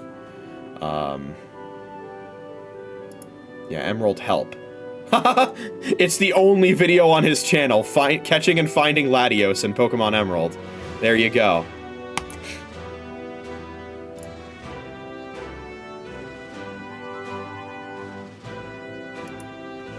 This was one you had to rebattle the Dragon Tamer inside the cave in Northwest. And on the final rebattle to get the item. In Meteor Falls? Huh.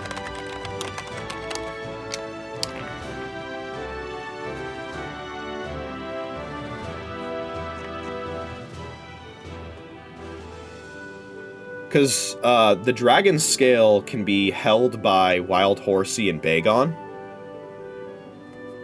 in Ruby and Sapphire and Emerald. Only a 5% chance, but you can get Dragon Scales from Wild Horsey and Wild Bagon in Ruby, Sapphire, and Emerald.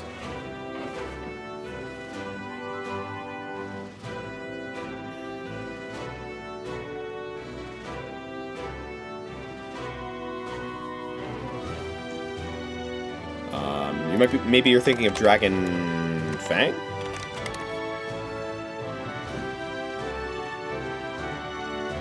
Yes, Dragon Fang must be what you're thinking of.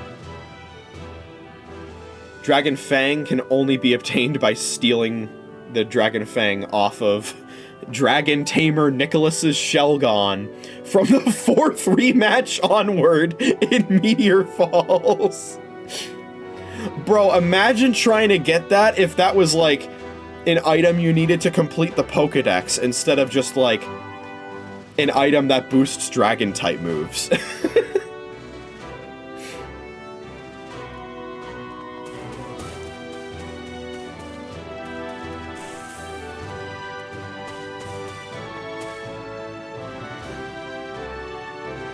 That's crazy.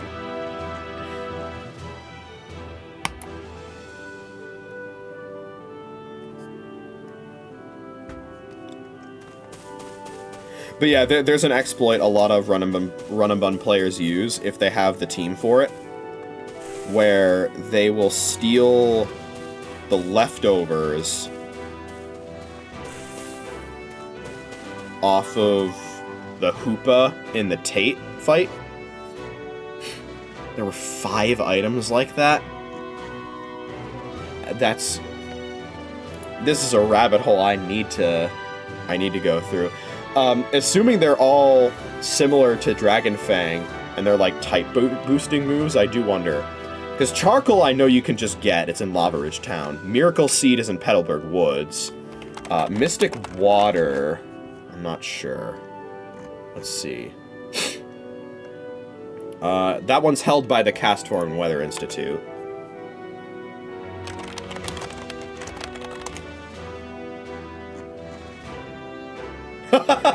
Yep, Silver Powder is another one of the items that's like that.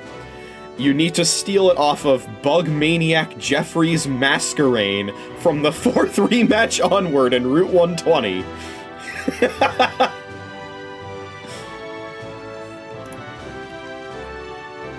Let's see what else there is.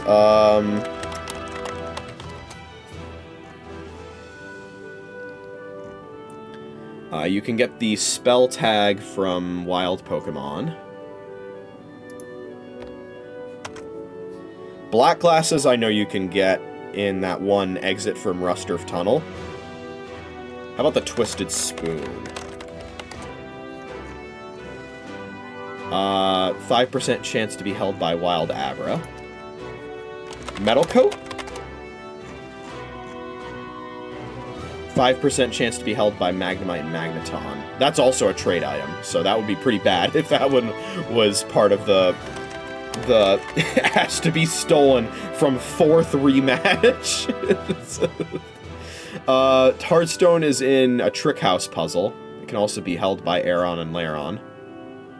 Wild Mons, that is.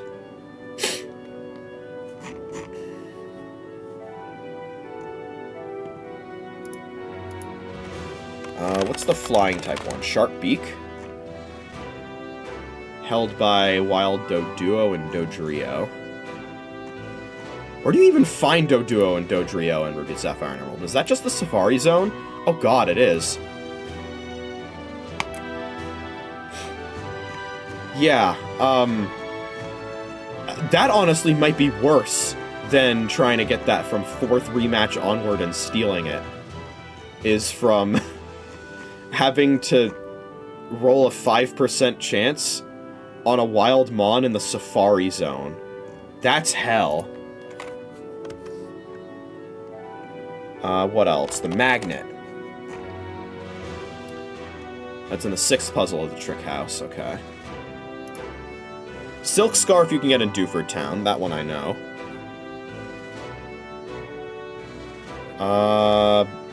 Is it Black Belt that increases fighting type damage?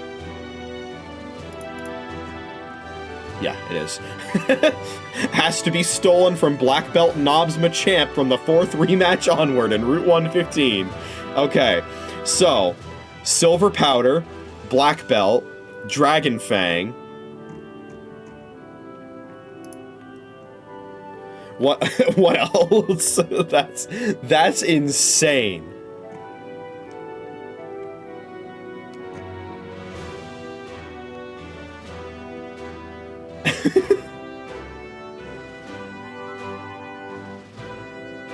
And you also have to steal it in Fire Red and Leaf Green, the black belt.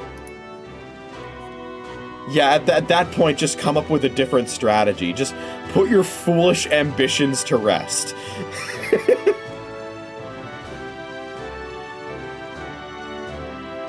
Soft sand you can get from the beach south of Slateport.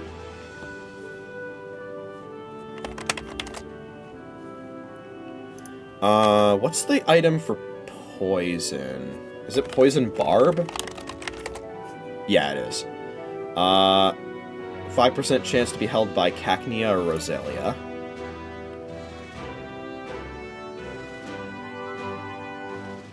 Nevermelt Ice, I think you can get in Shoal Cave.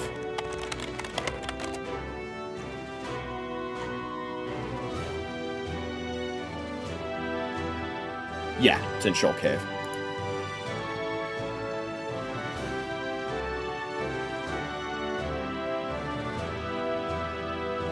And that's all of them. Okay. Wow! Barb is the one that poisoned you if you hit the enemy and attached to you, wasn't it? That's the sticky barb, I think. Yeah, that's the sticky barb. That's the one that, damages you as long as you're holding it, and if the opponent makes contact, it gets passed to them. If they're not holding an item.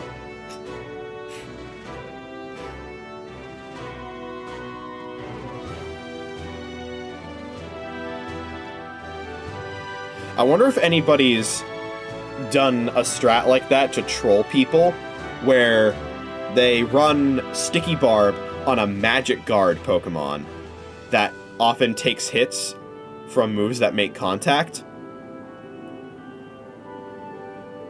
And then they're like, surprise! Because if you're Magic Guard, you don't take damage from Sticky Barb. The problem is, it only passes... The Sticky Barb only passes to a Pokemon if it's not holding a held item. I could see that potentially being a strategy to completely break the ankles of an opponent trying to use acrobatics. Because then, not only are they holding the Sticky Barb, but then their acrobatics damage is halved. Magic Guard, Flame Orb, Psycho Shift. Interesting. I did have a Magic Guard Sigilif when I was playing Black 2. It was quite useful.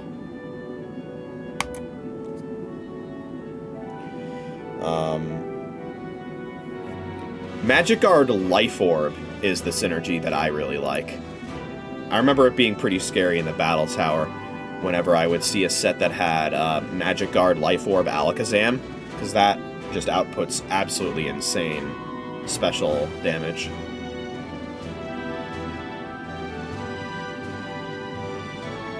But yeah, so the Silver Powder, the Black Belt, and the Dragon Fang all have to be stolen off of a fourth It's one thing if it's like, oh, it's the rematch. The fourth rematch onwards against trainers. Yeah, that's insanity.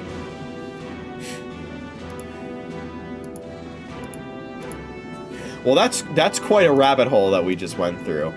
I had no idea that was a thing.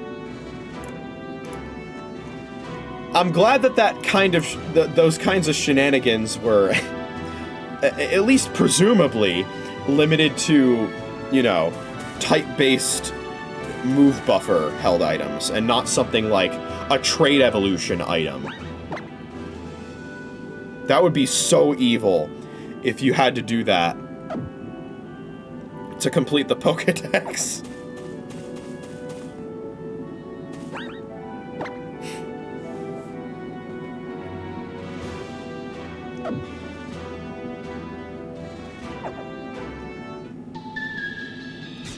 Allow me to honor you and your Pokemon with a battle. Don't you think Pokemon are just gorgeous when they're showing off their moves?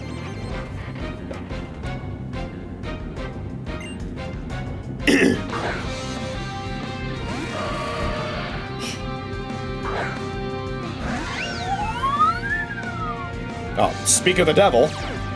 Hello, Alakazam. Traced Cute Charm, okay.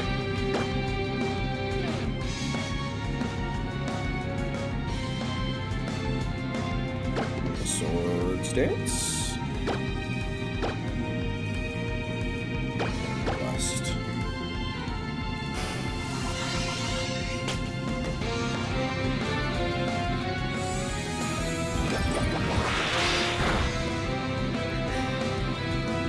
Oh, Friendship Cheese crit. Very nice. I don't think that crit mattered. Yeah, maybe there are more items that were like that. I wouldn't know. There are only so many held items. I know Leftovers isn't like that. Okay, well, I don't have to worry about Cute Charm on Scarlet, because they're both female. And Scarlet's saying, miss me with that gay shit.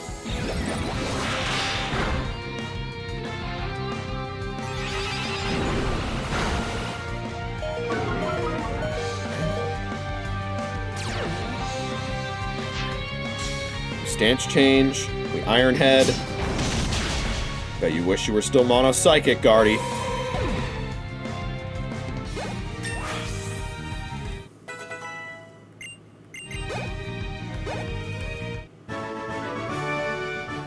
What a beautiful combination you and your Pokemon make. I was captivated by your Pokemon's movement and totally messed up the battle. But yeah, especially in Gen 3, whenever there's like multiple NPCs maybe walking back and forth or something on a route, and if you time things right, you could potentially set up a double battle with multiple of them. I always try and set up a double battle.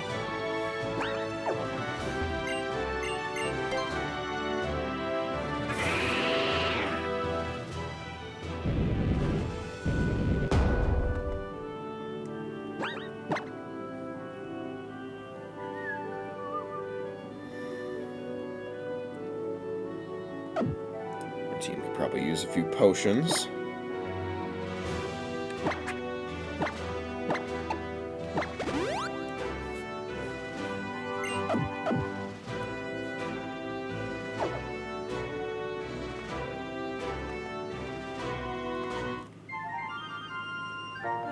Guess what? Guess what? My mommy made this dress for me. Oh my god, her name is Alice, too. They named the fairy tale girl Alice.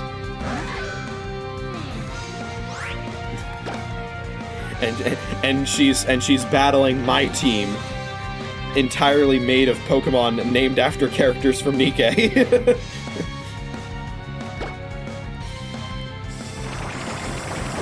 That's fine.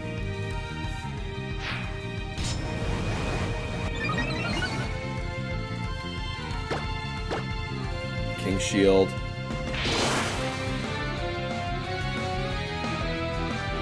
Mirror Shot. Prison.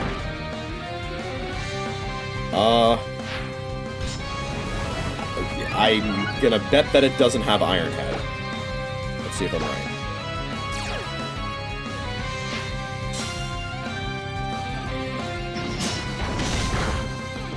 Get home.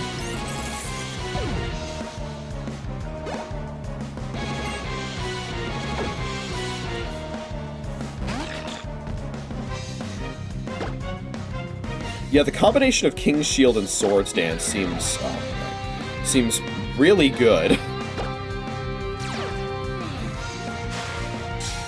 I can definitely see how this Pokemon was Ubers in Gen 6 singles.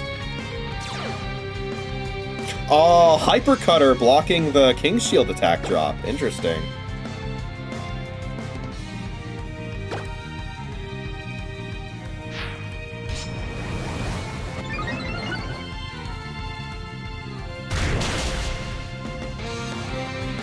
Because, like, while you're still setting up and you're in shield form, you take such little damage.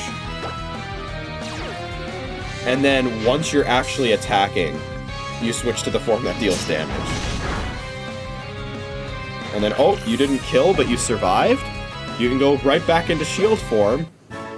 Use King's Shield. Super effective crit, not even quarter life lost, yeah.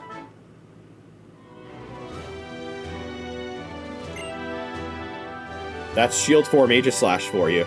And I did actually fully super train my now Aegislash, because the only way to get a Dusk Stone, if I recall correctly, before the post-game... Actually, no, it looks like you could get one in Terminus Cave, which I thought was post-game only. It's not.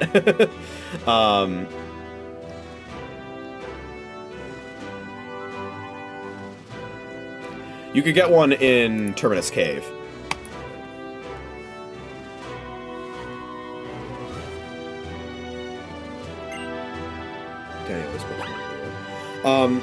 So I was under the impression that Terminus Cave in its entirety was locked post-game, in which case the only way that you could consistently get a Dusk Stone was by doing Secret Super Training, which you need to do Super Training in order to do.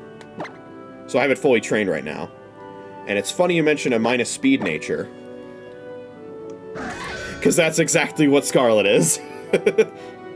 Plus Spadef minus speed.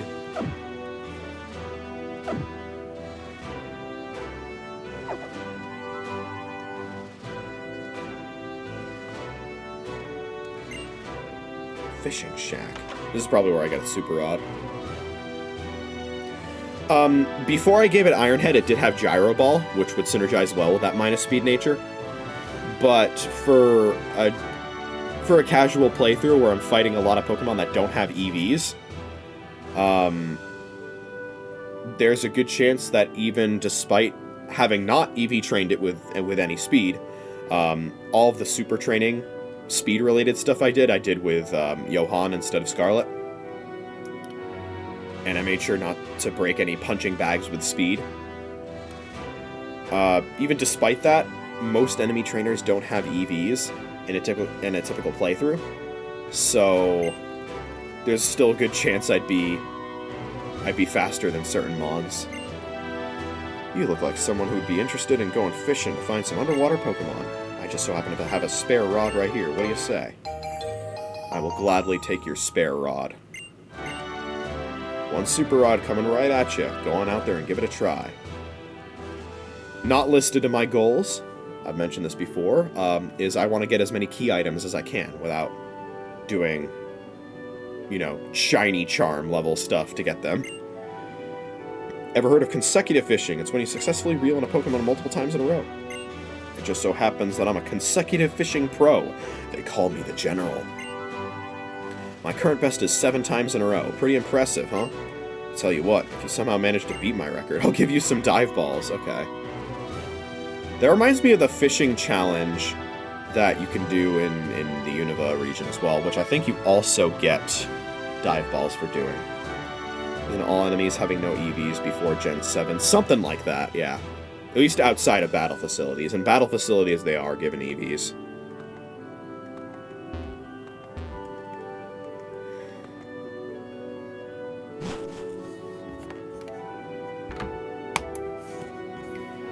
And some of those battle facilities have some absolutely demonic sets. Like, I was talking about how the Chronaut was giving me flashbacks from the Battle Tower. There's this one absolutely brutal set in Brilliant Diamond's Battle Tower. I called it the Destroyer of Worlds Crawdaunt. It was 148, 148, 148 EV spread, adaptability, choice band Crawdaunt.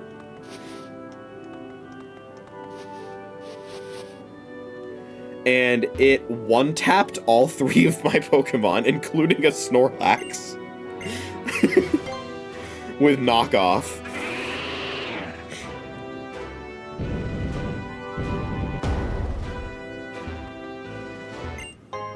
It's a fist plate.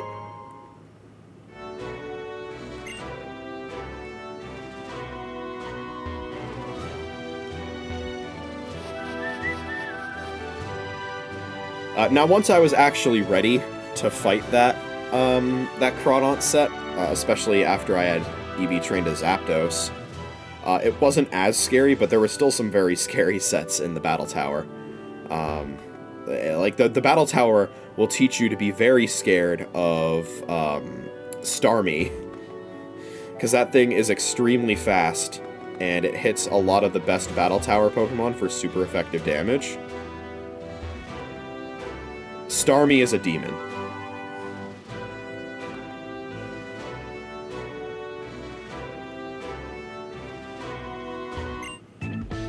Just when I thought I lost the biggest catch of my life, you show up. An even bigger catch, I'd say.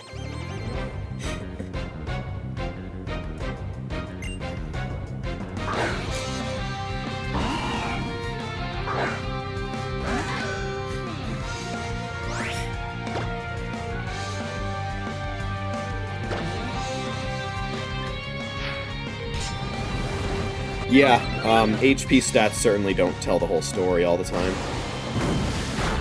Oh, you're gonna Aqua Tail me. Okay. You're gonna Aqua Tail me.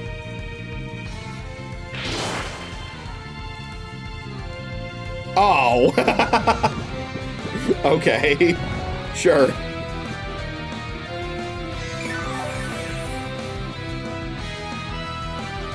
And you're not Chesto Resto, so that gives me 2 Swords Dance turns.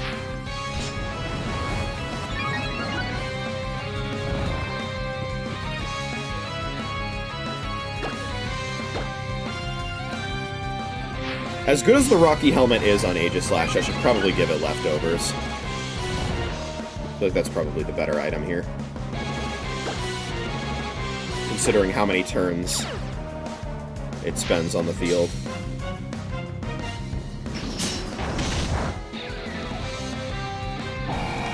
Rocky Helmet's better suited for another Pokemon, probably. They keep losing the big catches, but I won't let it get to me. Persistence is key. Yeah, HP stats don't tell the whole story. It's especially apparent in a Pokemon like Guzzlord. Super high HP, but low defenses.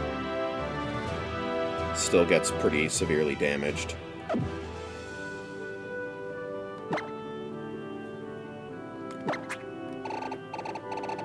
Are any of my Pokemon holding Leftovers right now?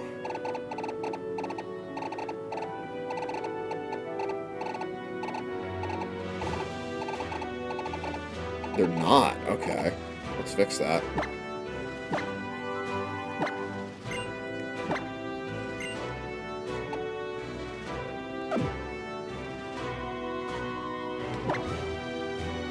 Let's see if there's another Pokemon I have right now that would be better suited for the Rocky Helmet.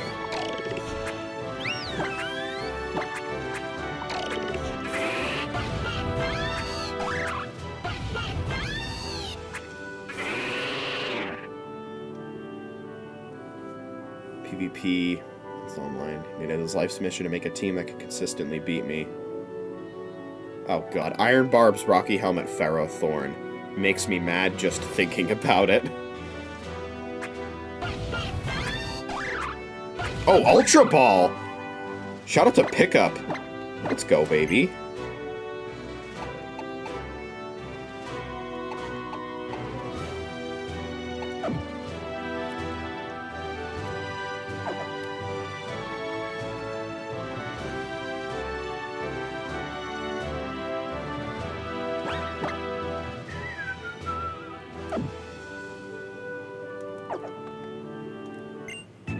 Whoa, that's some strong pull on my fishing line. Looks like you're a tough bunch.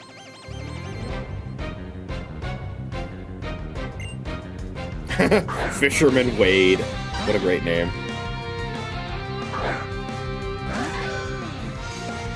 Alright, will you attack me this turn? Let's find out.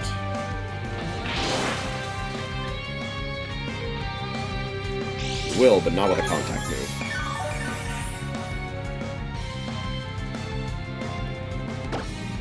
What's the other ability Ferrothorn can get? Is it Infiltrator?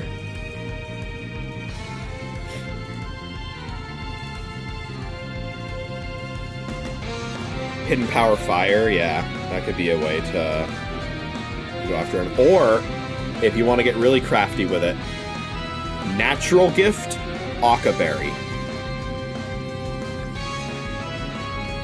Because I think it's Occaberry. That turns Natural Gift into a Fire-type move.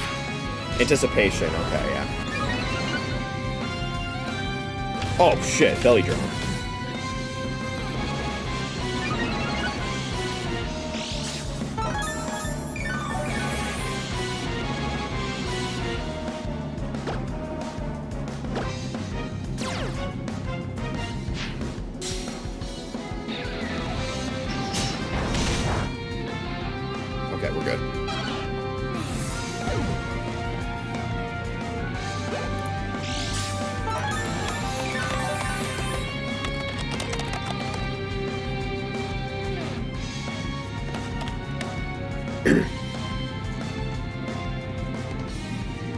Yeah, okay.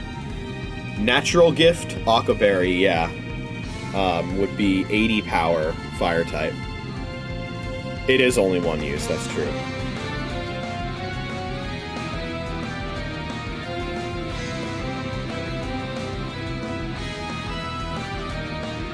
Although, there are other types you could potentially use against Excadrill.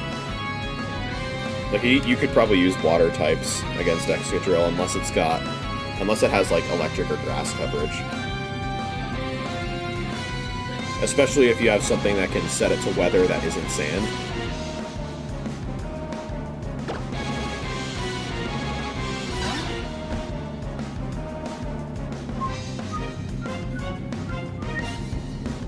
It also looks like if you can get a Watmel Berry, that's an even stronger fire-type natural gift.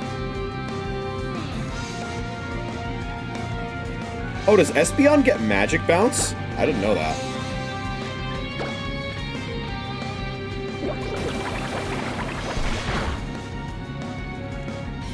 Wow, I'm in Blade form, and I still barely took any damage there.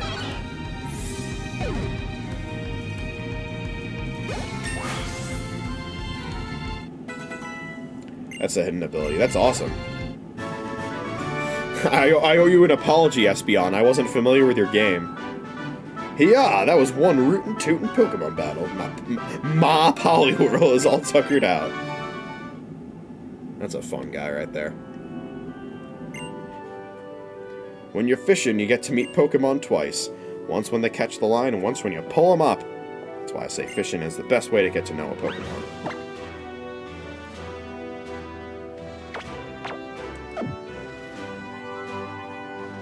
Yeah, because when I think Magic Bounce, I think I think multiple Megas have Magic Bounce as an ability. I know Absol does.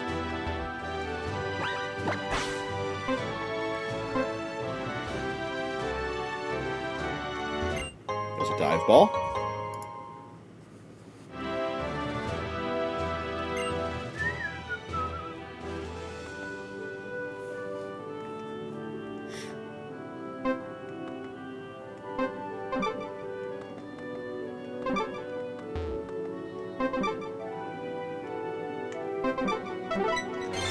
There it is. I think that's every item on here. So we got the Lumberry, we got... I think we got both rare candies. Max Revive, Big Mushroom. Pretty sure we got the Max Potion. Super Rod, Dive Ball, Fist Plate, Repel. Okay.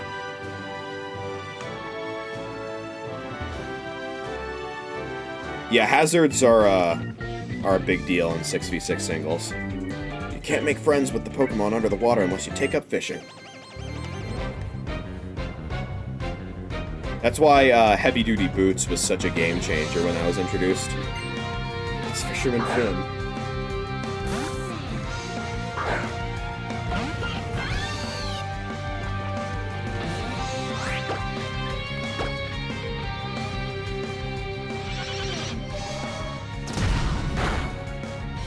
God damn it. Nat 1. And of course he crits me. I should have flame charged. God damn it. That's fine. I guess. Another Basculin comes in. And we'll switch this time. Trina.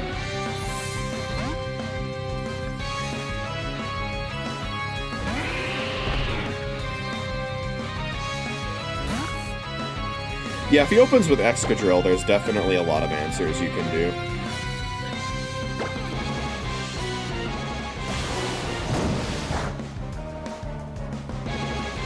Got both variants of Basculin.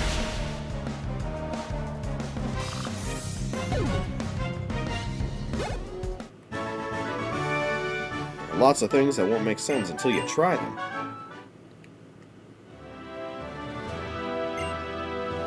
If you never battle, sure, you'll never lose. But that would be a pretty boring life, don't you think? So true, bestie. We do not have Waterfall, although I don't think any items here require it.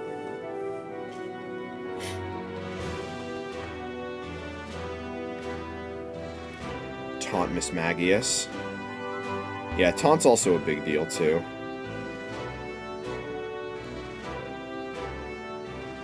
Of course, you can also, potentially do... I don't know how limited the distribution is for court change, but that's also a potential strategy. If you've got a lot of hazards on your end and not a lot on theirs. Anyone who's cool enough to be able to go to Route 15 can pass right on through. Do you know about Route 15? Numerically, it's right in between Route 14 and Route 16. We're learning so many new things today, chat. Greetings, sir. This is the gate to Route 16. Distribution of what? Court change.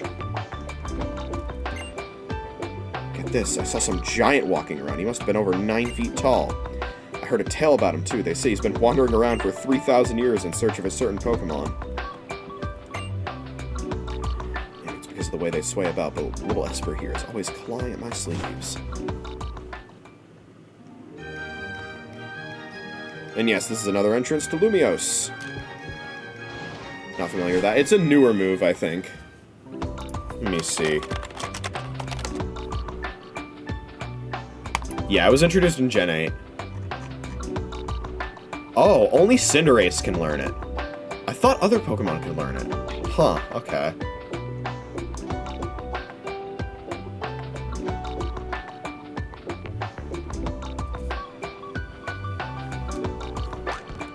Well, never mind then. If you wanted to do court change, you'd have to run to Cinderace.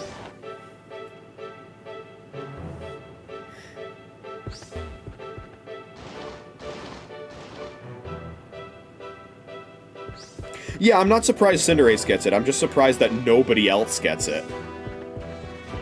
Oh god. The roller skates do not like strength boulders.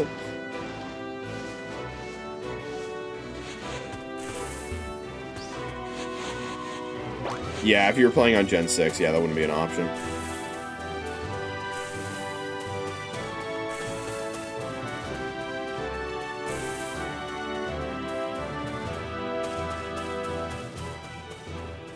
I also, if you're playing on Gen 6, you probably also wouldn't have access to heavy-duty boots, which is another way to deal with those.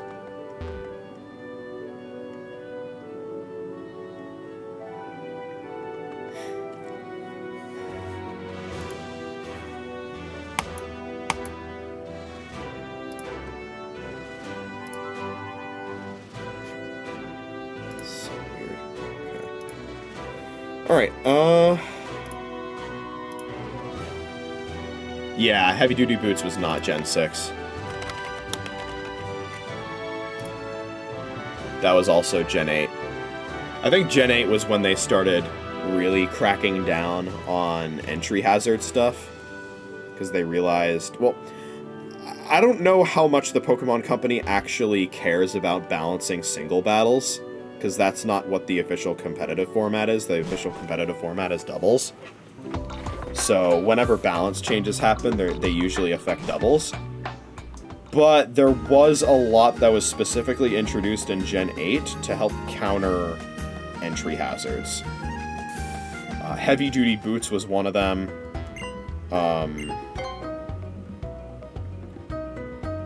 There was court change. I believe Gen 8 is also when they buffed Rapid Spin to not only get rid of hazards, but also give +1 speed to the user.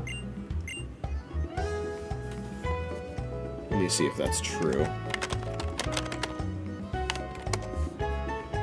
Yeah.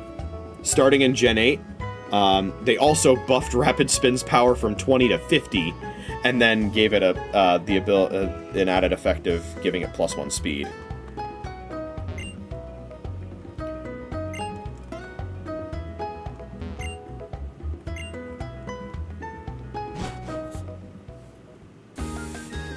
I mention this because entry hazards aren't really a thing in doubles, aside from maybe Sticky Web.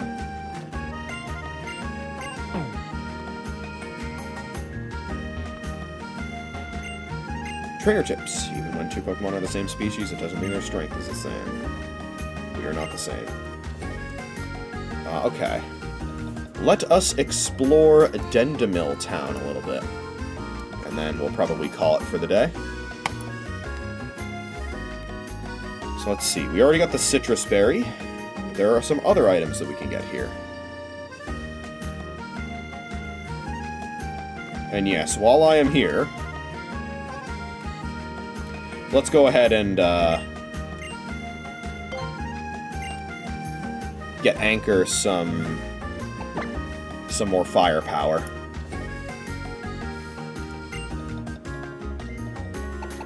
Let's give her Aura Sphere. It would only get Aura Sphere at level 67, which is the last move that it learns by leveling up. So we definitely want to, if anything, learn that ahead of time. Actually, I would have to delete Surf in order to finalize her moveset, which I don't want to do right now, so we will at least have one spare heart scale. Let's get rid of Crabhammer.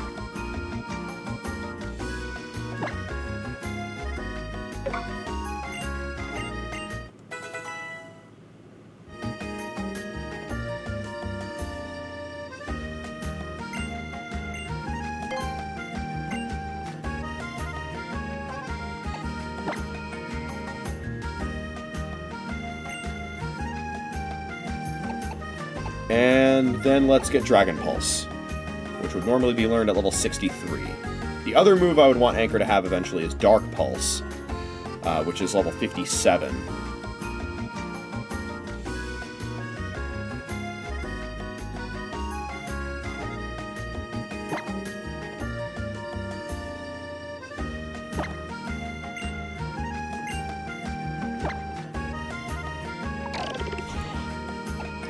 Yeah, let's get rid of Venoshock.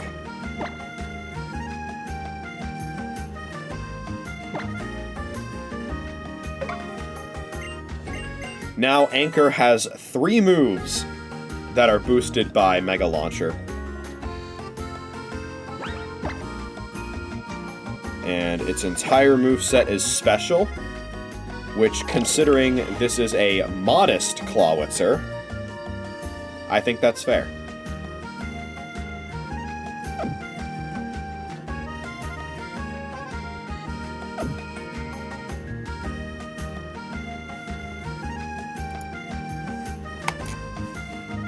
Mega Launcher, of course, also boosts how much healing Heal Pulse does, which is pretty interesting.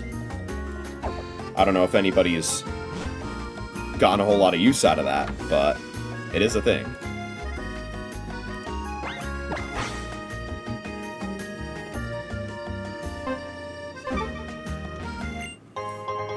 Let's get the Big Root.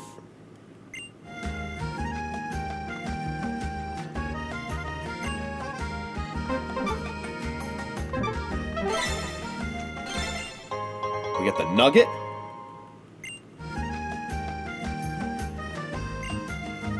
When I'm working in the fields and plowing the soil, I feel like part of nature.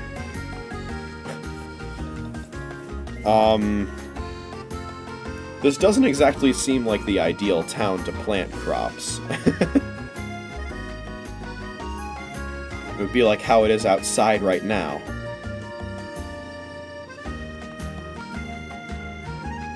Yeah, anything that has, like, Aura or Pulse in its name gets boosted by Mega Launcher. Clawitzer gets it. Mega Blastoise gets it. I don't know if anyone else gets it.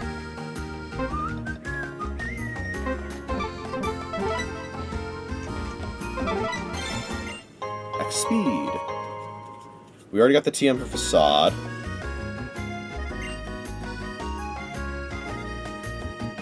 And there's an Ace Trainer who I think was asking for Flamethrower, which is a TM we don't have yet because that's an Anastar, if I remember correctly. But if you do have the TM she asks for, you can get a Lapat Berry. You can also get a Big Nugget if you have a Super-Sized Gourgeist, and a Shell Bell if you've seen 70 or more Pokemon in the Mountain Kalos Pokedex. Everything else I think I have. Except maybe for one thing here.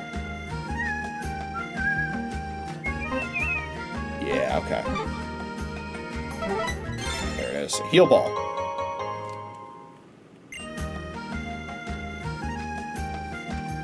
Is there anything else that we would want to do here?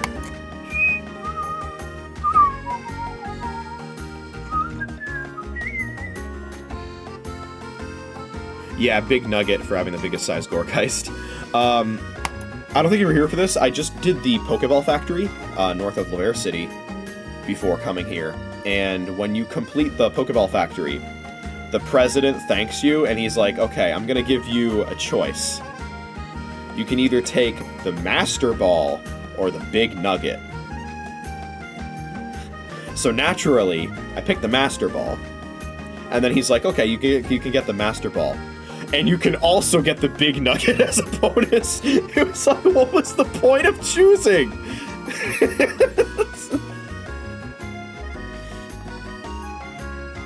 Yeah, you get both. The illusion of free choice.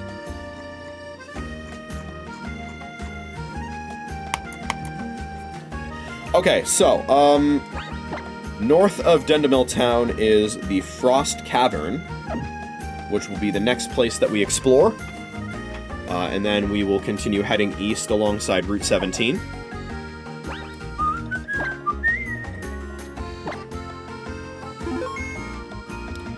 Some pretty good progress for today. We got Scarlet to evolve into Aegislash. We got a bunch of really strong moves. Some level ups, some good items, a Master Ball after all. Just like in Brilliant Diamond, I'll be saving that on the off chance I run into a full odds shiny. Yeah. Made it to another city. I'm glad we made it to Dendemil. I really wanted to because I wanted to get to the move reminder. Glad I did. And next time I go live, we will be exploring the Frost Cavern, Route 17, making our way to Anistar, and probably doing the bulk of the game's story. So that'll be interesting. I will be doing that later tonight, because that is my new stream schedule. I'll be doing backlog streams on Friday night into Saturday morning, and Saturday night into Sunday morning, which should be able to maximize the amount of time I get to play this game, and any other games on the backlog. So that's very nice. So for those who want to catch that stream live, be sure to drop a follow. And before we end stream, let's take a look at how many battles are going on the Smackro right now. Those unfamiliar with the Smackro, you can type !Smackro in the chat to get a brief description of what's going on here. Let's see here. How many battles did we rack up? What are we looking at now?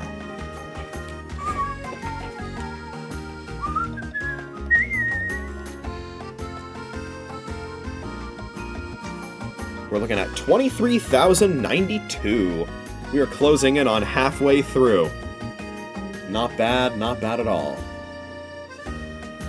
Alright. Well then, I will be live once again later tonight with more Pokemon X. Yeah, as I said, Frost Cavern, Route 17, continuing from there.